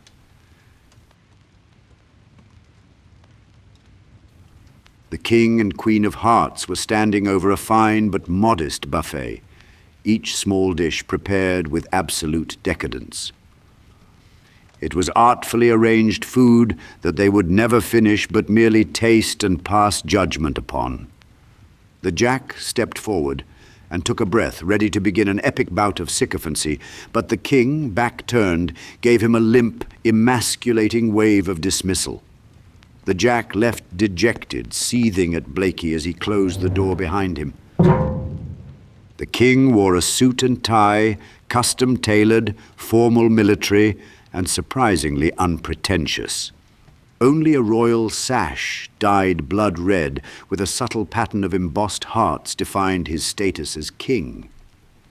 He was handsome, perfectly groomed, with exceptional skin, showing just enough lines to indicate wisdom. The Queen was equally beautiful, almost more so. She had raven hair, alabaster skin, and large, iridescent green eyes. She showed no signs of her age, yet her face had the shape of maturity. She could be 50. She could also be a believable 25. She could be ageless. Her custom-made, avant-garde styled red silk dress shimmered in the light. Her beauty bloomed so mightily when she smiled, Blakey blushed. "Pudding?" the King offered casually. Blakey found himself magically in uniform, but he couldn't remember the costume change. It was a Victorian Royal Guards uniform made of fine black cloth with a gleaming ornate silver chest plate, chest-themed epaulets and cuffs, and completed with protective white gloves. One of the Hart's soldiers handed him his helmet. The chess horse head, impressionistically sculpted on top, sported a white plume of hair, smooth and thick, unlike Blakey's, which was now wiry and brittle. His face was much older now, wrinkles multiplying by the minute. His beard and moustache were longer and more curled with artistic twirls. He looked his part, the veteran knight. The 9 and 10 of Hearts took their place at the door, still looking supremely bored. Blakey didn't notice the only other occupant at first. When there was the clinking of a teacup being placed down, Blakey turned to the high-back leather chair behind him. The chair spun slowly to reveal the white rabbit. The dishevelled cipher in a striped bureaucrat's suit and tie quietly looked Blakey up and down through shaded glasses. Next to him was an impossibly thin table with an unwieldy phonograph player perched on top, extending unsafely over the edges. Was it always like this? Blakey asked himself. The voice was gone. He was on his own. The king called for silence from an already silent room with a wave of his hand. Blakey looked around to see if there might be others hiding, but there weren't. Well, my most trusted of champions, how was your extended holiday? The king's tone was apathy masquerading as calm. He did not wait or want an answer, setting down his plate and going to a nearby drawer for a jewelry box. Opening it with a springy snap, he showed Blakey a glistening, watch-worked medal. For duty above and beyond the call of intent, for heroism without and within, we honor you, sir. Good night with this, the royal decoration of accomplishment. On cue, the white rabbit set the needle down on the phonograph record. The sound of applause bounced around the room with scratchy fidelity. Not knowing where to pin it on Blakey's breastplate, the king handed over the medal and box. A mission accomplished! Many thanks from all of Wonderland. Nothing was delivered with conviction or belief. Truly, the Queen agreed, licking her lips. They both seemed done and waited for Blakey to leave. The Queen forked a bite. The salmon is delicious. The King agreed with a mouthful. Mission? Blakey asked, looking closely at the detailed medal. While you may have committed some errors in judgment, in the end, we still come out ahead, and that is all that truly matters. So full pardon, commendation, come as you are, leave as you were, do as you please. The king gave a wave of dismissal. Ahead? Blakey asked. The king smelled a fig from his plate. Yes, Alice, of course. Blakey's concern was sparked. Alice? The king shared a look with the rabbit and the queen. Hasn't come back to you yet. The mission, your quest, and you. Then the king and queen seemed quite excited and took seats in high-back oak chairs, as if it were story time.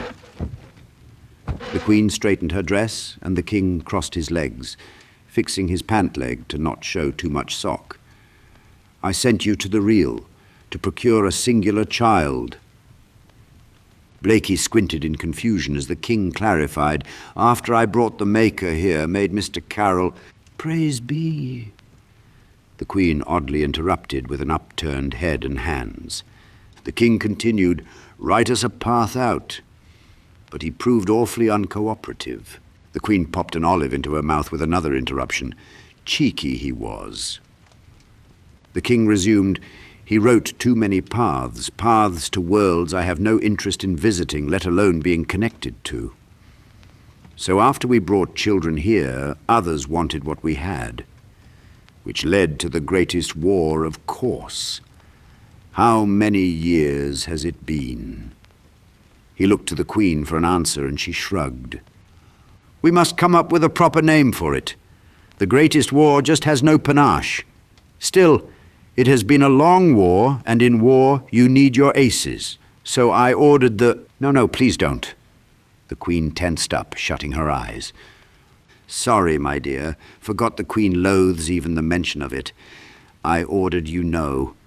Who? Who? Blakey had no clue. You know, that floating feline... Blakey squinted as if the knowledge were visible, just blurry. The king did an impression. opening his eyes wide and smiling big, tilting his head as if he were floating. "Find us an exceptional child, one with a certain expertise," I ordered it. And getting anything out of that infuriating sectional pantomath, well, it is a feat in and of itself, but once found, I had you brought to Wonderland. "Me?" Blakey pointed to himself. "Of course you provided like no other has. Exceptional imagination, first class, grew to be an invaluable asset, which is why you were knighted, which is why I needed more like you, and which is why I sent you to the real." Blakey then knew the progression. "You sent me to father a child." "Surely producing one here is not an option," the king gave Blakey an incredulous look. The Queen leaned forward and cupped her hand to whisper, ensuring that the card soldiers didn't hear her say, "tainted stock." The king acted as if it were a menial task. "Father is not the right word. Breed, really. You didn't have to raise it. Just sire a child." Then there was another great surge in Blakey's brain, this one an electric shock, alternating currents of pleasure and pain. His story began spilling out like a confession. "I went through to the real and I forgot myself." On his horse, in the Tulgey Wood, a frightening forest primeval, Blakey remembered finding the giant mirror, the one he has dreamed of many times since. He dismounted and touched the glass with his bare hands. The glass gave, first letting his hand in like silvery gelatin, then birthing his whole body to the real. Museum patrons gawked at the oddly costumed knight who stumbled into the Smithsonian gallery, falling on the floor, bewildered, lost, wielding a horrible trench club. Security had been swift in escorting him out. On the front steps he was handed over to the police, who made sure the bewildered knight left the area with his silly cosplay costume and weapon. "The longer I was there, the less of Wonderland I remembered," Blakey recounted with growing clarity. "Well, that is why I gave you the dose, to keep your wits." The king punctuated his reply by eating a pastry. More memories flooded Blakey. He remembered taking refuge at what he thought was a tavern. He sat for hours, uniformed at the bar, frightened by this foreign world, his brain changing shape. The noise of the DJ made him crazed as he stared at the small corked vial labeled "Drink Me" clenched tightly in his hands, like a lifeline. The happy hour businessmen and women stared, amused by his costume, not shaken by the oddity. A particularly flirty, inebriated woman offered him a drink and grabbed his vial, thinking it was some new drug. She drank most of it before he could snatch it back. Only a few drops remained when he held it up to the light. "I forgot to drink," he told the king with some measure of guilt. The Queen was bored, ready to be done with him, and returned to the buffet. "It was hard at first, but then I fit in. I found work." The king protested. "Work? You already had work." Blakey remembered the construction job and having to get a forged identification to get the work. The foreman's brother-in-law, a bohemian forger and cannabis grower named Gene, had charged him his first week's pay for a counterfeit Virginia driver's license. Gene's setup above a car garage had smelled of melted plastic, grape incense, and cat piss. Gene had asked him with a fat spliff hanging from his mouth, "Who do you want to be?" Arthur was perusing Gene's extensive collection of jazz records and chose the first name he saw. The album was Free for All by Art Blakey and the Jazz Messengers. Gene approved wholeheartedly. "Excellent choice, my man." By the end of the first week, he was very little White Knight and very much younger Arthur Blakey. A day's life of hammering nails and cutting wood became pure, simple satisfaction. No battling, no warfare, no tyrannical madness. His tiny apartment was a retreat of satisfied exhaustion. He gloried at the distinct memory of the tool belt and how similar it was, the hanging tools to the club and pistol, but without the burden of war weapons. A wife! Blakey was flooded with memories of Kate, Alice's mother. The phonograph gasps, "A wife?" The Queen looked oddly jealous and then covered up for her suspicious husband. 8.5 years ago, Kate was sitting in a lunch spot that Blakey frequented. She was with her friends at a table opposite Blakey. He was scarfing his usual lunch. She had smiled, and he wasn't sure the smile was meant for him. We were happy, and they were. We had a child, and they did. She was Alice. The phonograph played awed whispers and murmurs. Blakey remembered decorating the baby room, finishing the setup, putting his arm around pregnant Kate, and admiring their work together. She had made him shave the mustache, and by then he looked nothing like, nor remembered anything of the White Knight. I love her more than anything in this or any world, which is why when I finally remembered, Blakey had been in his garage, putting together a bike for Alice, when he went to his workbench for a tool. The vial had been in the workbench cabinet. He found it peeking out from behind recycled baby food jars of nails and bolts. It was as if someone else had hidden it there. A single sip remained, the viscous black liquid oozing ever so slowly toward the opening and his poised finger. It smelled like licorice candy.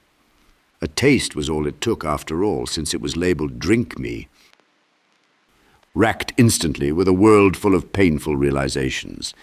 He found his monkey skull trench club he had hidden and then forgotten in a stack of scrap wood and rushed to the Smithsonian Museum, waiting until he was alone in the exhibit before stepping beyond the ropes. On permanent loan from the Victoria and Albert Museum, read the plaque on the wall underneath the Holton mirror. It accepted his finger without sound nor effect. It was simply as if there were no glass. The reflection was instead a duplicate room with another Blakey inside. This Blakey was an old man in black uniform and armor. Checking again for witnesses, he removed his trench club and smashed the reflection. I destroyed the mirror the way in. I didn't want to come back, and I didn't want you coming for any children. They had arrested him for it. Lusk was in his head again, same aloof grin on his face even back then, amused by lunatic ravings as they took Blakey away. But you found a new way in, Blakey realized. The king raised his chin. Of course, we are not fools. We know all of this, and we are willing to overlook your insubordination, but you are trying our patience. And you took her, your Jabberwock. When he uttered their formal, true name, Blakey realized what the shapes had always been. They came and took her. I thought she was dead. I spent more than a year in misery looking for her. Do you know what misery is? Blakey's anger mushroomed when he pointed to the king. I'm the king. I do not have to. He sounded offended. Blakey raged at him, growling, Horrible! The worst thing! And all those children have parents like me. And then it occurred to him, my mother, oh God, mother. Blakey remembered her too, standing at the kitchen window. Out back playing, he had felt her watching, and when he turned back to check, she smiled lovingly at him. The feeling of security had electrified him, warming his spine and giving him goose flesh as he ran through the yard with the family dog. His memory of her was very limited. It happened so long ago he couldn't even figure out how old he actually was. It's the same for them all. You have to let them go. Where is she? Where is my Alice? Blakey was teary-eyed and his face flushed with anger. His wrinkles faded one by one. Nonsense. The Queen puckered, quite displeased. Blakey then lunged for the king and actually throttled him for a moment. The two heart guards struggled to pull Blakey off as both toppled to the floor. One of them had to bash Blakey with the butt of his rifle. The phonograph was a rustling of offended astonishment. The Queen helped her husband to his feet and regain his composure. The king waved for silence as the Queen went to a rule book, a mighty tome resting on a podium. She began, Book 30, Chapter 4, Section 121, Rule 89. The many other thick volumes were bowing the shelf behind her.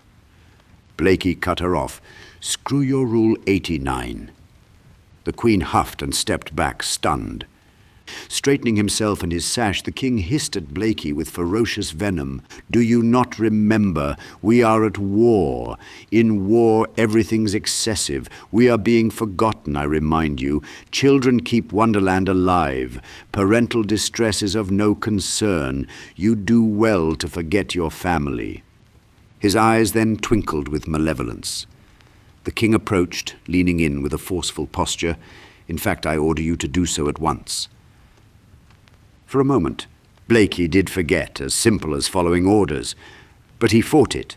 "I won't." The king was surprised and deferred to his queen.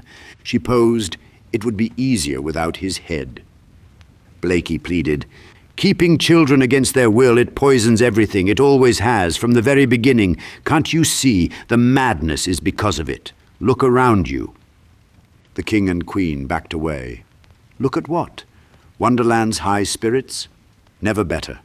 The golden age. Look at me.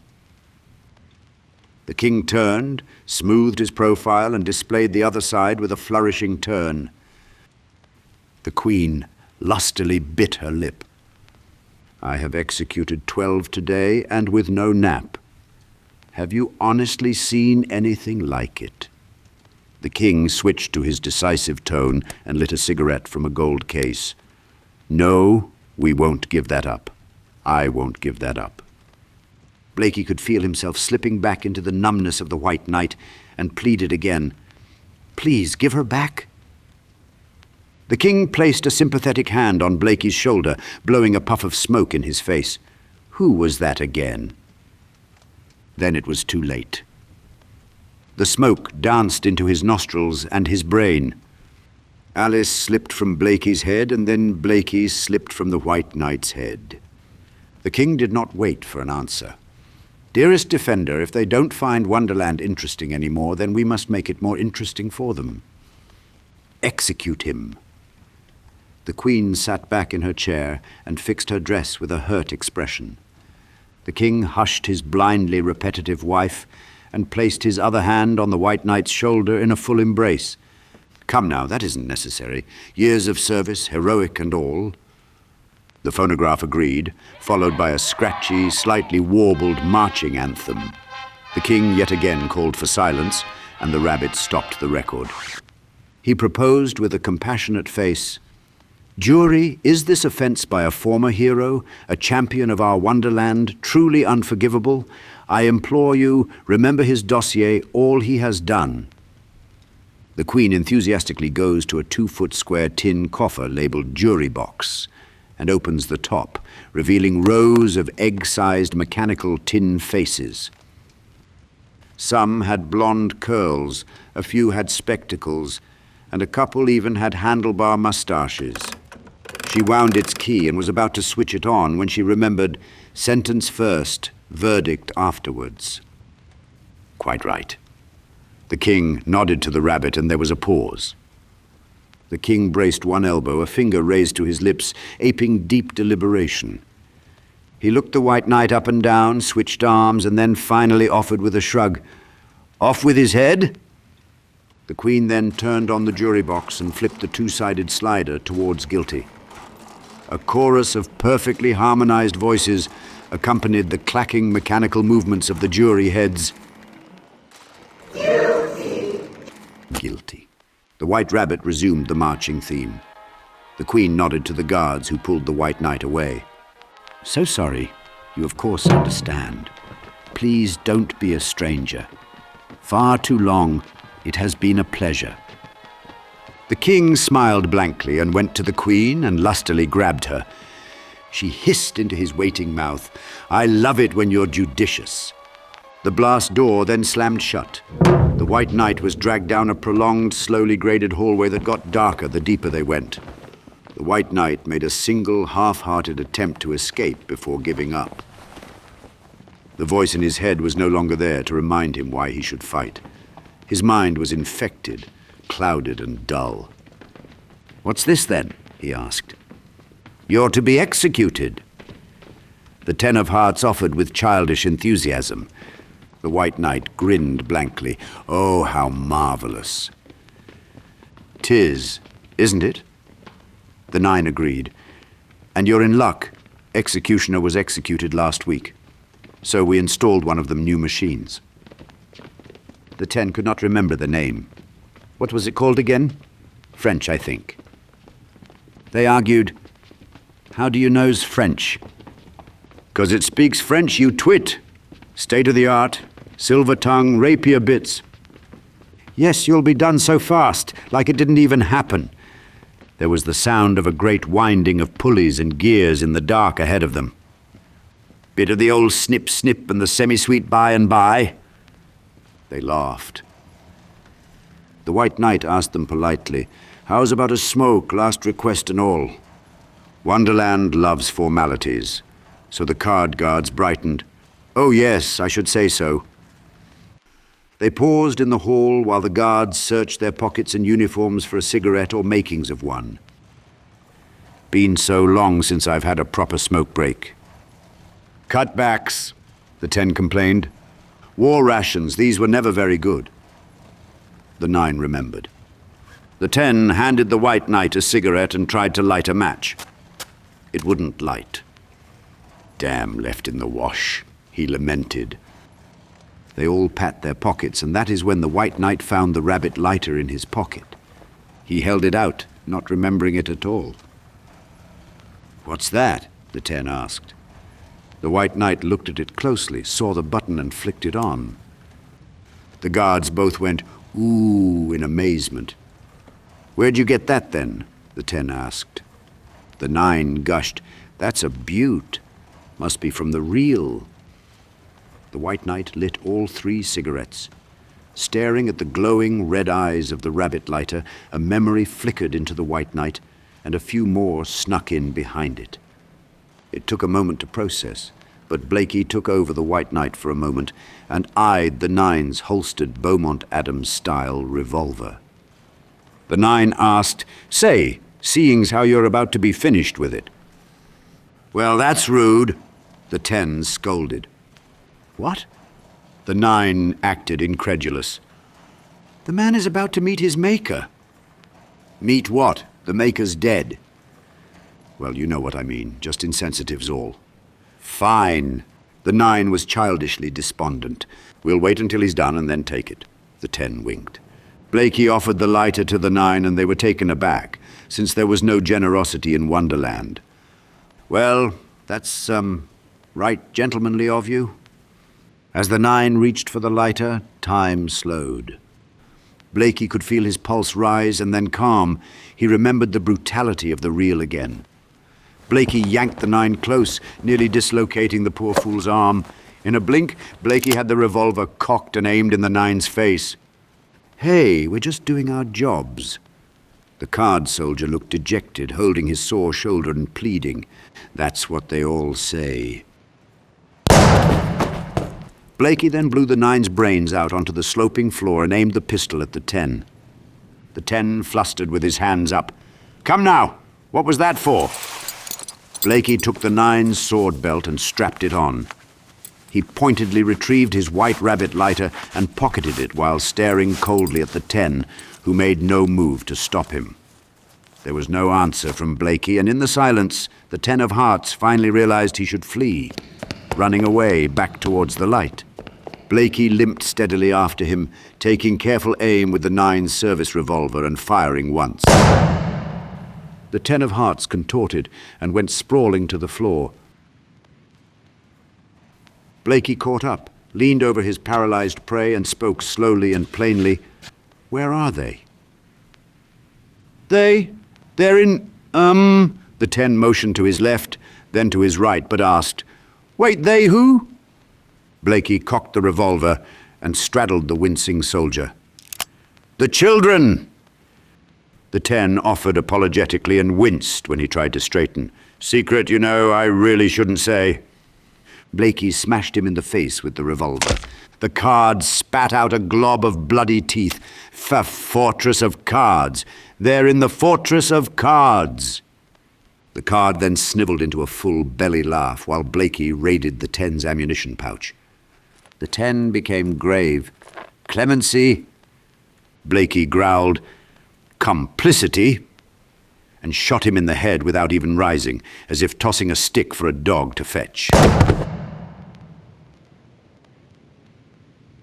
The finality echoed down the stone hall, causing pause in Blakey's mind. In the brief moment he turned back into the white night, forgetting what to do next. Looking around, trying to sort it, he stared off in one direction and then the other. One had light, the other none. Neither direction offered help. "Alice, keep it tidy. Alice, Alice, Alice, keep it right." His expression slackened in the repetition, his body slumped, and he slid down the wall opposite to the Ten's corpse. "Alice, Alice, Alice, Alice, Alice." He kept repeating Alice to himself, and it danced back and forth in his head from meaning something to meaning nothing. With a roar of frustration, he aimed the gun at the Ten's corpse, trying to lay blame for his confusion. Then another name popped into his head. Jonah. He sparked to life, looking around for Jonah. He then smacked the gun to the side of his own head, trying to jog his brain. It brought a single trickle of blood. Amping himself up, getting to his feet, he jumped in place, trying to fight the freezing power of Wonderland. He babbled, "Susan, Jonah, Susan, Alice, Jonah, better, butter, biscuits, no, Jonah, Susan, Alice, Alice, everything's Alice, just Alice." Absolutely crazed, he quickly fled toward the light.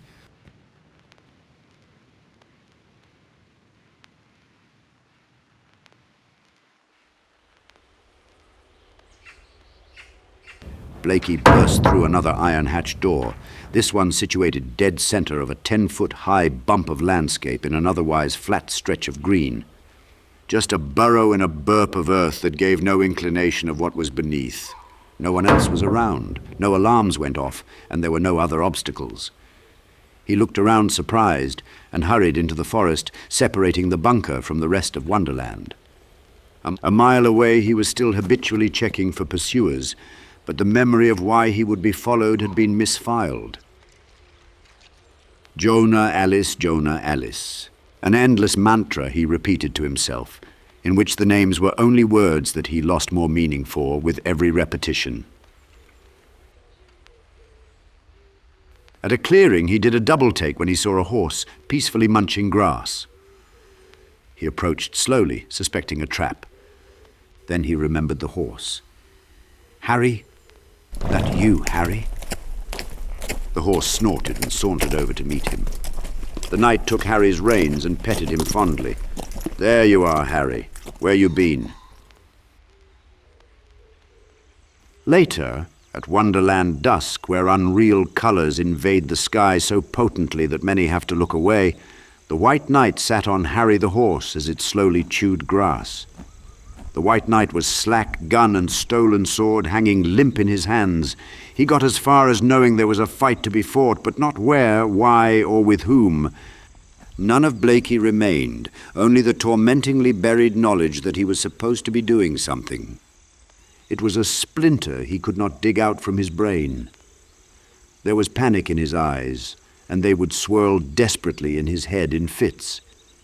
He needed direction, any direction.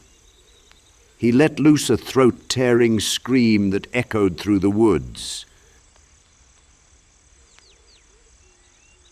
Things giggled at him from nearby and distant perches. He repeated like a winding-down clock, "Alice, all list at last, last mast, mast and keel, keel or be keeled."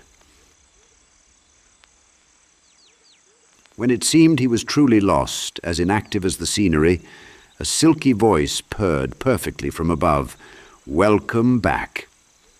The White Knight looked up at a smile and two unnaturally glowing feline eyes cradled in the dark bough of a tree.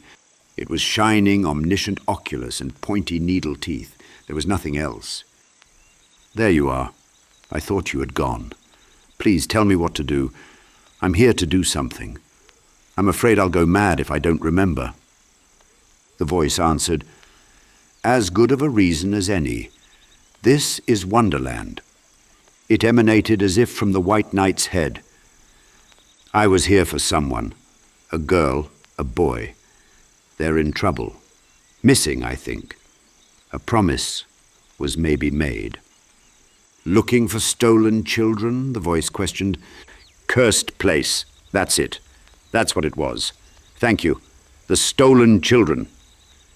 The fortress of cards, the smile added. The White Knight straightened the sword and revolver in his hands and gripped them tightly. Fortress of cards. Yes. He nudged Harry in the wrong direction. The voice corrected him. The other way. The White Knight stopped the horse and turned in the saddle.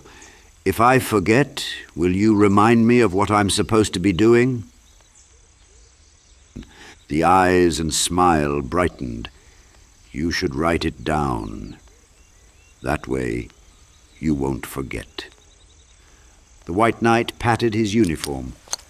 Under his many layers was his former self's carpenter pencil and notepad. He was startled to find them, but wrote, Fortress of Cards Save the Children. And he underlined both as if underlining would certify the information. An excellent suggestion, thank you. He then trotted away on his horse. The smile and eyes faded, fizzling out like dying sparklers. The White Knight rode through the land. The occasional field of blown-apart trees and war-churned earth confused his brain with visions of a towering bronze giant running from cannon fire. In the visions, earth and trees exploded in a symphony, conjuring a storm of dirt and wood.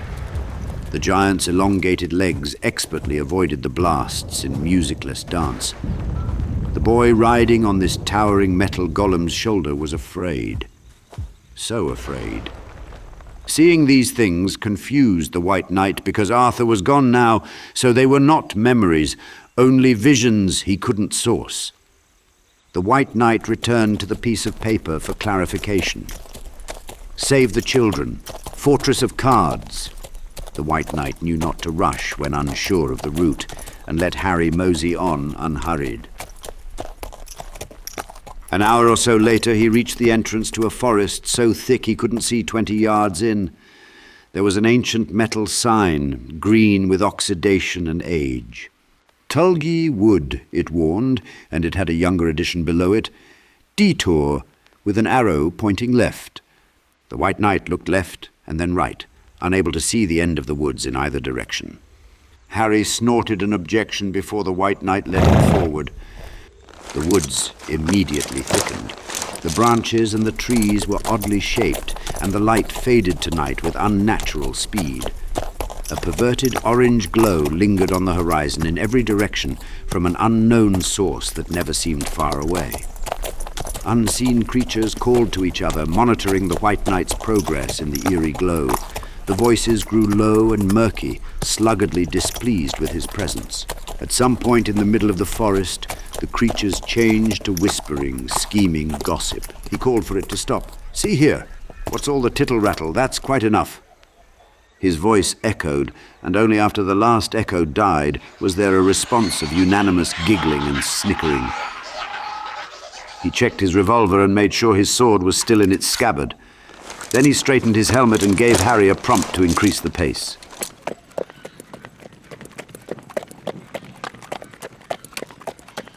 Eventually, he exited the Tulgey Wood despite a solid fear he wouldn't.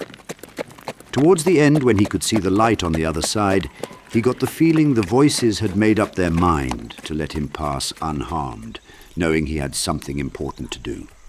Coming to a graveyard of war machines, the White Knight's worries deepened, having even less recollection of these sights. He continued past ill-conceived steam tanks and ships that looked more like toys than weapons. They towered over him like abandoned colossi.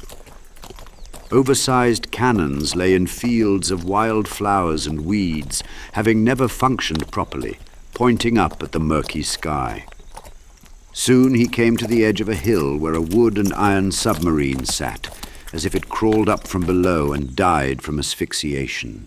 The wide and shallow vehicle was belly up, with 2 wheels in a single row down the middle, making it look like a pull toy. There was a wooden sign at the edge of the hill that read, Sea of Leaves, Nobody Ever on Duty.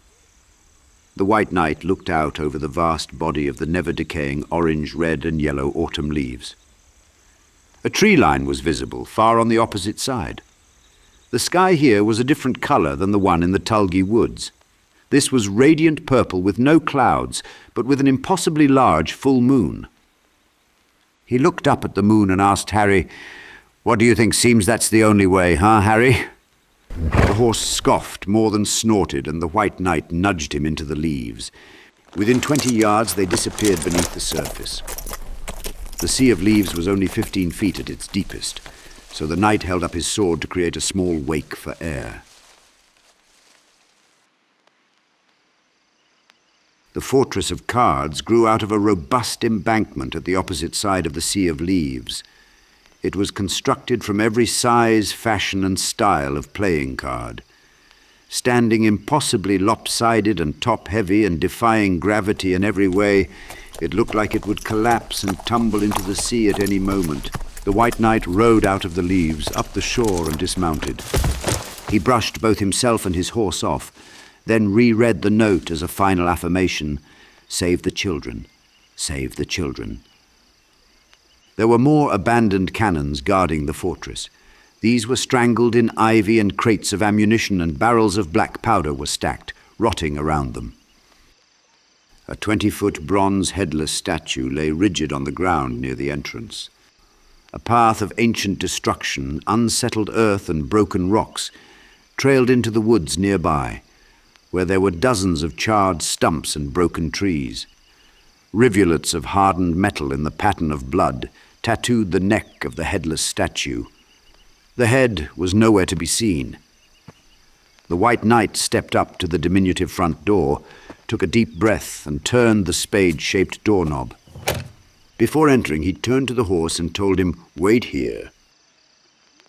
Inside, there was a cramped, claustrophobic hallway made up of smaller playing cards. It had no visible end, only fading into the dark. Weak gaslit fixtures lined the walls at irregular heights. In a small alcove to the right was a wood desk. Hunched over at the desk was a horrible thing the White Knight knew as the keeper of the records. Blakey would have recognized him as the man in the newspaper suit. The White Knight suddenly remembered the thing's name and blurted it out. Gazette. It sprang to life and answered without looking up. "First on the left." The White Knight now remembered him as a rigid, rule-obsessed documenter with no personality or sympathy for anything, especially children. Long ago, he had a human head and hands at least, but the printer's disease had progressed and reduced his head to a featureless ball of overlapping layers of newsprint. His paper clothes were folded into a military uniform, and he hunkered at an obscene register containing thousands of log pages. There were towering stacks of triplicate, quadruplicate, and quintuplicate forms surrounding him in endless, teetering paperwork. A rotating wooden stamp tree held a dozen different stamps, and at its base was a spacious pool of lumpy ink. Lacking even a hint of concern, Gazette repeated, "First on the left." He extended a stamp, waiting for the proper form to be set in front of him. "Left?" the White Knight repeated. Gazette's impatience grew. Come, I lost my sense of humor at the Queen's Rift massacre. First door on the left. Stop wasting time." Furiously scribbling in the log, the stamp remained poised in his other newspaper hand. Not possessing anything resembling paperwork, the White Knight obliquely offered his handwritten note. Gazette stung the paper with his stamp and went back to his resolute notating. The stamp read, "Delivered. Resurge and envelopment." The White Knight continued down the hall. The other way, the left. Gazette called and pointed with exasperated condescension. The White Knight turned to look the other way. There wasn't one a moment ago, but there was now. Gazette was then suspicious, and he craned his head up with the crinkle of paper. His eyes and ears were torn craters from pencil holes, and his mouth was a crude, crumpled tear that slowly accused, "Where is your child?" "My child?" the White Knight repeated to himself. Gazette's suspicion deepened. "What are you doing here?" The knight thought quickly. "Orders from the king, free the children," and held out his scrap notepaper. Free the children? Is this a joke? The war isn't over, is it? Gazette extended his hand for the note. The White Knight stared at Gazette's pencil-poke eyes and didn't hand over the note. Yes, official, written by the king himself. The White Knight did not move, trying to delay handing it over. Gazette's head tilted with a glimmer of recognition. Absolutely, only... In the pause, he slid a hand under the desk, looking down the hallway towards the finish line. The White Knight anxiously wanted to get beyond this gatekeeper. Gazette coolly challenged the knight. Perhaps you can tell me, why is a raven like a writing desk? The White Knight repeated the riddle, turning more towards the hall. Yes, of course, why is a raven like a writing desk? He had no answer, so instead he spun back, revolver drawn, and shot Gazette. The bullet went straight through Gazette's balloon-shaped head and struck the ledger behind him, sending up a puff of dust and paper. The paper pusher was unharmed, toppled the towers of forms and documents, and then fled behind the flurry of pages. His cries for help echoed into a concealed, shifting corridor of the fortress. The White Knight hurried to the first classroom door. Looking through the door window, he saw the classroom was like the rest of the fortress, made of playing cards, except for the school desks and chairs, which were ancient wood and iron. The floor was covered with drawings. There were only 2 empty seats. 10 children filled the others, scribbling away at their drawings. The goat was there, older, hunched over and wheezing. His fine, tailored suit was finished and falling apart, patched with mismatched thread. Thick, scratched spectacles hung on his long snout, the dead eye teared behind a blacked-out lens. The knight pushed open the door and stood in the doorway. Slowly, the goat looked up from his book as if awakened from a trance. What? The goat looked at the White Knight with its tired, bulging devil eye and stopped mid-complaint. The goat's face stretched with surprise. What are you doing here? The White Knight stared at the ruminant, jutting jaw as it went crooked with distrust. The goat's name rang into the White Knight's head like a bicycle bell, Capra. Heard you run off. Capra smiled, its upper teeth worse than the bottom. Worthless coward, I told him. Never did have the proper wits for the work. The most miserable neep ever had the unpleasure of... Before Capra, the schoolmaster goat, could finish his final insult, the knight shot him. The bullet blacked out the good eye, blowing the back of its head onto the chart of war weapons. The animal crumpled behind the desk, its human hands clenching at the air and its cloven feet convulsing, twittering a grotesque dance before going slack with a gurgle. The White Knight stared blankly, taking in the end of an old tormentor, and then waved the children towards the door. Come. Quickly.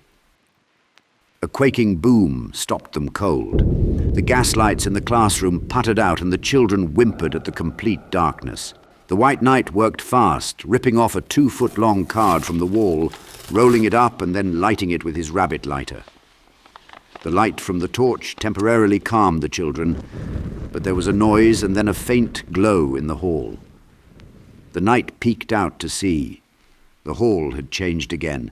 Now there was no end to the hall. It disappeared into darkness beyond the final lamp, sputtering out 50 feet away. That was not the sound he had heard.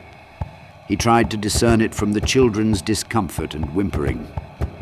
The coughing lamp was too loud to hear the sound underneath. He took careful aim and fired at the lamp fixture. The glass shattered into a fireball of gas, which illuminated the hall, revealing the source of the noise. A dozen Jabberwocks scrambled from the endless darkness, through the hall, filling it with limbs, pinhole glowing eyes, and unreasonable teeth. Retreating into the classroom, he pulled the door closed with such force that the knob broke off in his hand. He tossed the knob, grabbed Capra's desk, and propped it against the door. He reloaded his pistol and inhaled deeply to settle himself for what was coming. The children sobbed, sensing the impending terror. "Stay behind me," the knight instructed, backing the children into the farthest corner from the door. He unsheathed the sword and looked at both weapons. He then switched hands, not remembering which way was best. The shape's arrival was purposely delayed. They must have been suspicious. So he called to the door, "Well, what are you waiting for?" In the door's dark window, first one pair of glowing eyes appeared, and then many reflective phantom peepers took a turn at the window. The entire door was pushed in, collapsing as if it were only set in clay. As the twisted silhouettes moved into the room, they had to duck under the door entrance, taking up too much space with their well-knit, protracted limbs. Their movements were slow, tight, and almost balletic as they spread out. The knight handed over the card torch to the largest child, a boy who held it with trepidation. The children cried when the monsters entered, but it didn't frighten the White Knight. The Jabberwock, to him, was simply a chance at glory. The knight turned and gave the children a reassuring smile, as if they should not be afraid of such things. "Don't worry." But they worried, and they were very afraid. A Jabberwock reached for a child on the edge of the group, a small boy of 5 with thick strap-on glasses. The White Knight shot the beast point blank in the side of the head, and it collapsed right in front of the boy, who somehow managed to look even more terrified. Another lunged for the knight, and he shot it too, dimming one of its pin-light gleaming eyes. He didn't wait for the others, emptying the revolver into them before they could attack. The bursts of light gave quick flashes of Jabberwock deaths, but then replacements arrived. The knight's grin faded, and he holstered the revolver. The desks did not provide much of a barrier, but prevented the Jabberwocks from rushing him. They had to overextend as the knight pivoted around the desks. The knight moved fluidly as he ducked and turned from their attacks. Although he was not as fast as he had been in the past, he was still only warming up. The long, razor-sharp reach of the sword was more effective than Arthur Blakey's trench club. Severed Jabberwock limbs fell like flopping fish. In the end, it was brutal and bloody. But the White Knight triumphed. The children were saved. Jabberwock bodies filled the room, and the children were reluctant to climb over them. The White Knight was drained, sitting on a desk slouched with his broken sword. The top half of the blade was peeking out the head of his final kill. The knight looked like he was asleep with his eyes open, barely moving, staring blankly at the ground. The child with the card torch approached him. The flame was almost out. He touched the knight's shoulder, and he stirred with a hoarse exclamation, "It's of my own invention!" He looked up at the boy, and then to the rest of the children crowded around him in a circle. Looking at their frightened faces, he offered a weary, reassuring smile. "See, you didn't have to worry." The knight tore down and rolled another 2 card torches and lit them both, handing one back to the older boy who manned the first one. "What is your name, son?" the knight asked. "Jonah," the boy answered. There was no recognition between them. The knight looked too different, bloodied, and old to be his mother's friend, Blakey. "Is this all of you?" he asked, surveying their faces. A little girl answered, "There are other classrooms." There were 5 more, but the White Knight didn't have to fight to free those children because the wardens had fled. The children gathered in the hall, and the White Knight was about to lead them all out when an older girl of maybe 10 pointed up at the ceiling. "What about Alice?" "What of Alice?" The White Knight responded as if it were a separate Wonderland philosophical question. "Alice, the girl they keep in the locked room upstairs," she explained. Another child added, "They separated her. Her drawings were better." "Better?" the knight asked. Other children added, "She could draw other things. She could draw and make things happen. She wouldn't draw what they wanted." The White Knight looked ruefully at the ceiling. "Which way?" There was never a door in Alice's room, and she was shocked and retreated to the corner when the broken sword poked through the top of a card wall. She abandoned her drawing on the floor and quickly pocketed the coin she was using to draw. The sword cut a crude door shape, creating a card tongue, which rolled lazily to the floor. The White Knight stepped through. Even Alice didn't recognize her father. The White Knight didn't know her either, and didn't recognize that the words written on the walls were every word she had communicated to her father, Arthur Blakey, the entire time she had been missing. He offered a gentle, supportive smile. "Come on, my dear. Time to go." She backed farther away, scared of his appearance. His blood-spattered uniform and beaten face looked just as frightening as everything else in Wonderland. "It's all right. I'm taking you home." The White Knight turned to show her the children amassed behind him. She saw Jonah, whom she did know, and he assured her, "Alice, come on. He's taking us back." Pale, hungry and frightened, she slacked and joined the others. After she left her card cell, the White Knight glanced around at the repeated words and drawings in the margins. All the drawings were of a large man with a beard. If he were still Blakey, he would easily recognize himself in the drawings, but he wasn't. So he didn't. The White Knight and the children exited the fortress with no further resistance. The Jabberwock who guarded the fortress were dead, and all other perpetrators had run off. The fortress of cards was empty. An amused smile glowed to life in the bough of a nearby tree. Back in the swing? The White Knight looked around. The children found it first and pointed to the Halloween-like eyes and curve of luminous teeth. "Children saved," the knight declared. The smile and eyes reappeared in a different tree. Children always need saving. There were at least 50 children, boys and girls as young as 4 and as old as 12, all huddled together waiting. The White Knight glanced over them, stopping at Alice. A dim spark of acknowledgement fizzled out of his head. Quite right. The knight sheathed his broken sword. From a closer tree, the smile asked, "And who better than the White Knight?" Indeed. The White Knight straightened himself with pride. The smile added, "And now they go, before the king's men can assemble." Precisely. Children don't belong here amongst this, not anymore. The White Knight agreed and thought deeply, looking around as if someone might have discarded a decent plan. A door. The smile offered from the highest branch behind them. "Yes, to the cliffs. Which door will be theirs?" The White Knight rearmed himself from the abandoned crates of ammunition. "They are from the real. There is only one door. It is in the maze." Everything the smile said had the air of truth, as if it were the oldest and simplest of knowledge. "Right, yes, real children, real world." The White Knight rolled 2 4-gallon barrels of black powder over to Harry and fastened them to his saddle with rope. Before he finished tying them, there was a sudden distant rumbling from the sea of leaves. The White Knight stepped down to the shore. "That was sooner than I hoped. They're already here." Like all good spies, the radiant eyes and curvy smile were gone. Jonah joined the White Knight at the shore, scanning the sea for signs. "There," Jonah pointed. The leaves were bulging from something moving underneath.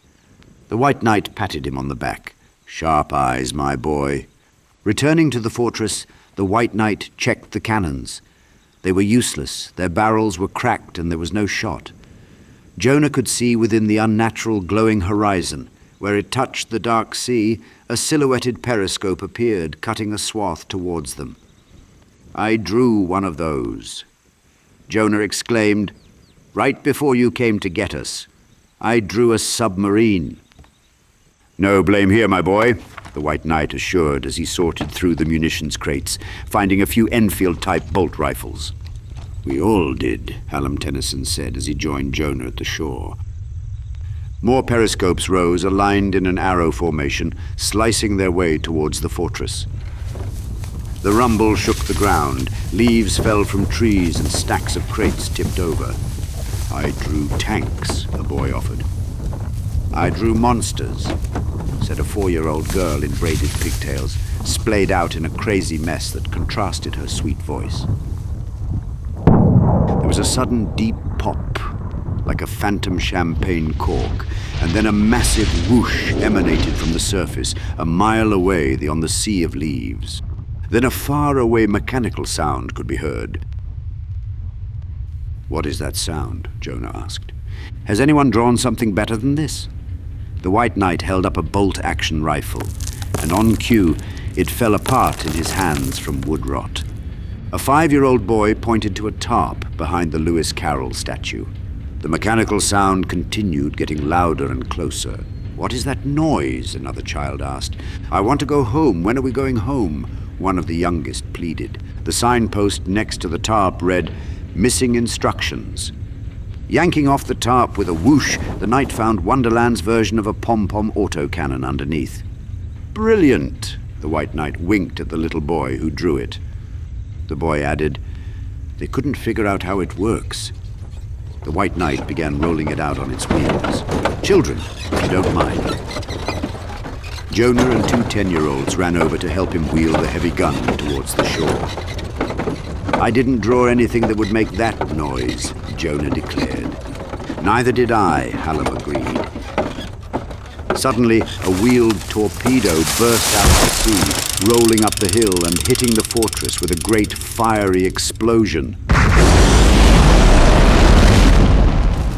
Fortunately, none of the children were nearby, and the fortress swallowed the explosion like a treat. Its ring of fire momentarily threatened to expand and consume the entire structure, but with the flapping sound of shuffling cards, the wound repaired, sealing itself over in a fresh deck. It took a major effort to wheel the heavy machine gun into place. The White Knight struggled when it picked up speed on the slope, running right into a large rock and cracking a wheel. "Here will have to do. Stand back." The White Knight waited for the children to get behind him. "It might kick." He waved them back further. Then he yanked back the heavy bolt, took aim, and pulled the trigger. Nothing happened. The White Knight looked at the little boy who drew it. "I drew a lock," the boy instructed, "underneath the handle." The White Knight looked under the handle and saw a 4-letter combination lock. "BOOM," the boy spelled out. The White Knight dialed in the word, and there was a clunk. The knight re-aimed and opened fire. The rapid fire of the cannon was a series of deep, low thumps that could be felt in the children's chests. But it wasn't the expected sound from such a weapon. It was the sound that a child would give a gun. The children backed away. Blasts of leaves danced across the surface towards the first periscope. For a moment, it didn't seem effective. But then the first periscope dipped and veered off widely, crossing into another periscope's path. There was a low, almost musical boom when the 2 subs collided under the leaves. Black smoke seeped out from beneath the surface, and fire soon followed. Another torpedo rolled out of the sea, clacking like a runaway toy. "Look out!" The White Knight waved the crowd of children aside. The wheeled projectile zoomed past them all, into the woods, and ended in a towering plume of fire. The fireball died impotently, barely scarring the trees after its remaining leaves flared out. The eyed Smile, safely in a dark spot above a gathering of rocks, watched, amused. The explosions reflected off its lustrous eyes, which floated weightless in the black, never blinking nor looking away. The White Knight took down 1 more submarine before the gun ran empty. The sea of leaves was already catching a blaze. From the chorus of screams, the king's men, all of them, a dozen decks worth, must have been beneath. Fire and thick black smoke filled the purple glowing sky, creating an apocalyptic stain. Everyone watched from the shore, and by dawn the sea was completely gone.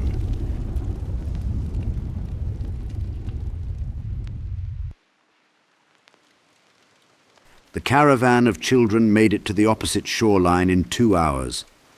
The smoke had slowed the children greatly. To them, the raining ash seemed like snow and was a constant distraction. The White Knight started out on his horse, but by the middle of the length, 5 of the smallest children had replaced him on the saddle. He led in front, guiding Harry by his reins and carrying another small girl on his shoulders. The air just beyond the sea was clearer and easier to breathe. It was almost a pleasant hour's walk to the Tulgey Wood after the burnt blackness of the Sea of Leaves.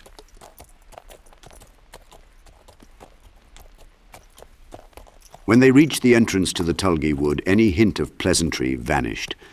The White Knight stopped, setting the 4-year-old down. He checked his revolver. The White Knight knew traversing the Tulgey Wood with the children would be perilous. Before they left the Fortress of Cards, while they waited for the sea to burn, the White Knight had retrieved and tied a Jabberwock corpse to Harry. He had wrapped it up in the pom-pom tarp and tethered it 30 feet behind the horse the whole way. The children had not understood what it was for and naturally kept clear of it. He also had torn down and rolled up enough cards to supply them with torchlight the entire way through the Tulgey Wood. The White Knight hoped there might be a new way around, because Wonderland was always changing itself, but nothing had changed, so he holstered his revolver to unwrap the Jabberwock. Jonah looked at the sign and asked, "Detour, aren't we going around?" The White Knight stepped to the sign and tapped it with his foot, showing the children that the arrow swung around like a game spinner. Hallam Tennyson rotated the arrow, and the only way it would not point was towards the woods. The Tulgey Wood was there for a reason and offered no apologies. "There is only one path. We will be okay," the White Knight assured them and nudged Harry on. The children followed, and behind them dragged the Jabberwock corpse. All the insects that were feeding on the body scattered into the air once it was pulled across the Tulgey threshold. Like most arduous things, the easiest part of the wood had always been the beginning and end. The treachery thickened and reached the deadliest point in the middle, farthest from either end. All of the wood was dangerous, but the denizens knew the middle was the sweet spot, where escape was most difficult, and made a point of haunting there. As the White Knight and the children moved into shadow, creatures began alerting each other of visitors. It went dim enough that a torch was needed. The White Knight lit one and gave it to Jonah. Jonah looked up at the tree canopy, having never seen anything like it. Jutting limbs of bizarrely grained wood twisted out and up from drastically tapering trunks. Zigzags competed and tangled, breaking up the night sky, which had turned a hungry shade of red. Jonah looked for reassurance, asking the White Knight, "Are you coming with us?" The knight responded, "Yes, I'm right here." "No, I mean home," Jonah clarified. "Me, to the real. Can I even imagine?" The knight smiled. A whooping howl was heard from deep in the woods. Then the all-knowing voice corrected the knight. "No, you need to stay." The omniscient eyes appeared with a sizzling smolder and moved from tree to tree, following the caravan. The knight was disappointed, but agreed with the voice. "Yes, that's right. I'm afraid I must stay." "But why?" volleyed through the group of children. "Why? A fair question. Because—" He squinted in search of a reason. The eyes and smile lit up the dead space on the path before them. "The king will never give up." The knight agreed. "Yes, the king will try again." The smile continued. "There will be more Jabberwock." The knight validated many, many more Jabberwock. He then darkened at the thought. "Why do you have to stop them?" the children asked. "That is what a knight does." Since his answer came without prompting, the floating smile broadened impossibly before fading. The White Knight raised his broken sword proudly in the air as if taking an oath. "Slay the Jabberwock, save the children, Kalu, Kalay." The children didn't share his enthusiasm. They were too afraid and continued on in the increasing darkness. 5 torches burned, and near the center of the wood, the children tightened around the White Knight and the horse. Noises had been accumulating since the beginning, but now they sounded like an army in the darkness. The whispering and plotting sounded like a conspiracy, waiting for the right moment to snatch a child. With the canopy so thick moonlight could not get through, visibility had shrunk to a 10-yard perimeter, and children clung to each other, expecting some horror to come screaming out of the darkness from any direction. The White Knight lit a fresh torch for Jonah and loosened the rope on the Jabberwock corpse, giving it the remaining slack. The rigid carcass fell back 30 feet further and dropped out of view. The children watched as the rope tugged gently at first. A few moments later, the rope started jerking violently. When it rose into the air and began pulling Harry back in his tracks, the White Knight cut the rope. The end of the line whipped off into the dark, like a freed kite. The White Knight had hoped the sacrifice would last until they were closer to the other side. But the Tulgey Wood was always hungry. The whooping, hissing, clicking and snarling from the gloom reached a volume where all the younger children and some of the older ones were crying. Nothing could be seen save the immediate closest trees, and beyond that only flat darkness like a theatrical backdrop. The White Knight knew what was coming and stopped to untie one of the gunpowder barrels from Harry's saddle. With his broken sword, he gouged the barrel and trailed the powder 50 feet back. Even at such a shallow distance, the White Knight had to step out of the reach of the torchlight, and the children panicked. He called to them continually, "It's all right, I'm still here. I'm still here. Still here!" It didn't help. They feared at any moment their savior's voice would disappear, leaving them alone in the dark. The White Knight returned without the barrel, brushing his hands of powder, and rejoined the children huddled around Harry. He didn't offer any more calming words. He didn't quiet their whimpers when the gathering beastly voices of the dark grew louder, when the children were nearly screaming in terror and the nightmares were close enough that their fetid breath could be smelled. The knight leaned down and ignited the gunpowder trail with his rabbit lighter. A sizzling flare danced into the dark. Hints of unspeakable things were seen fleeing from the curving line of ignition.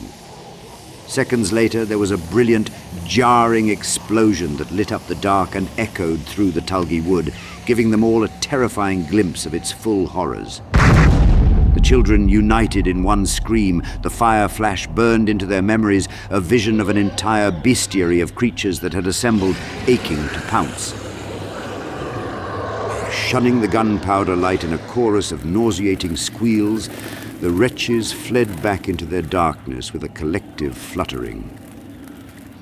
Then magically, as if the threat were determined by distance, the light of the exit became visible. 600 yards later, they safely left the Tulgey Wood, guided by the White Knight. Unfortunately, all the king's men did not perish in the Sea of Leaves. Crouching behind one of the maze's thick concrete walls, the children lined up quietly behind the knight. He put a finger to his lips, making sure they knew to keep quiet, even though Wonderland had already left them taciturn. The remaining barrel from Harry's saddle was waiting at the knight's bent knee as he tore some of his uniform to make a fuse. A new suite of diamond soldiers, commanded by the original Jack of Diamonds, waited around the corner in the center of the maze. In the middle of a toot from his snuff-box, he paused to shush his men. The Jack was the only one who heard the sound, but they all watched blankly as the barrel wobbled and rolled right to their feet. The White Knight walked out from behind the wall, squinting first over the distance and then again in disbelief. The Jack's face finally bloomed in a scowl. The knight gave him a satisfied smile and waved goodbye. The explosion ripped through the card soldiers, killing them all.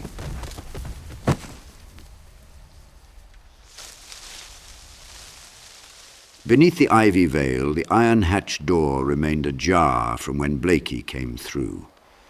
On the Wonderland side, it looked forgotten and insignificant. He instructed Jonah, standing with him, "Make sure they get home, yes?" The knight handed the boy a fresh torch and a saddlebag with his rabbit lighter and additional card torch rolls. Jonah proved a natural leader. One hand held the torch, safely distanced above their heads, and he helped the little ones into the hatch with the other. The White Knight gave him a proud nod and held the veil of ivy aside for the others. The children filed through. Off you go, back to your snug little beds in your snug little houses, sugar, games and fun, or whatever children do. He watched each of them with a benign smile. Alice was the last one. She stopped to look up at the White Knight. Confused, he leaned down. "What is it, dear child?" She didn't know, but kissed him on the cheek. "Goodbye." The White Knight, surprised, blushed and put a hand to his cheek with a smirk. "Goodbye." She climbed over the hatch lip and disappeared into the tunnel. The knight leaned into the dark after her. "Perhaps you'll come back and visit someday." She was already gone, so there was no answer. Up above, in the reel, Susan was sitting on a rock, shivering. It was still night, but the sea was calm. Susan sensed something and rose.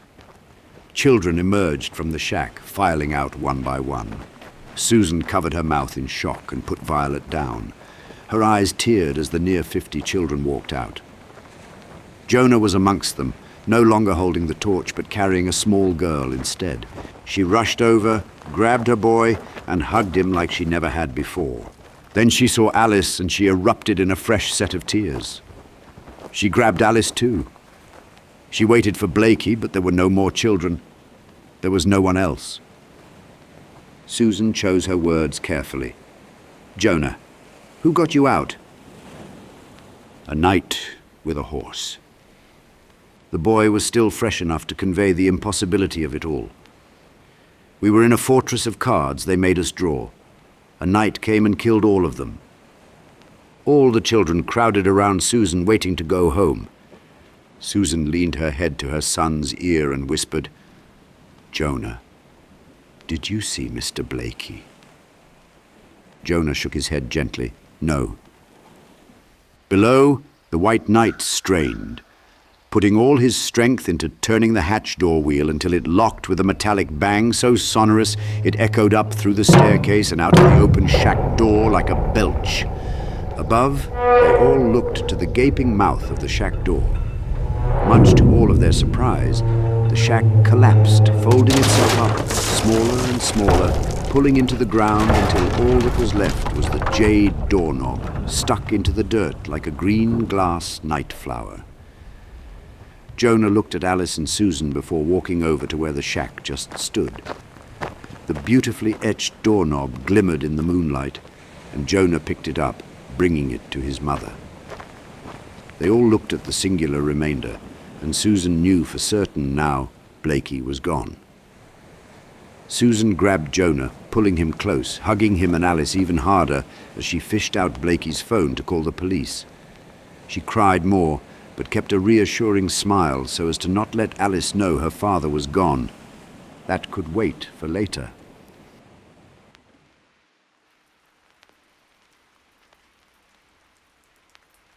The White Knight visited the Vale of Ivy, not frequently, but enough that his horse knew the way.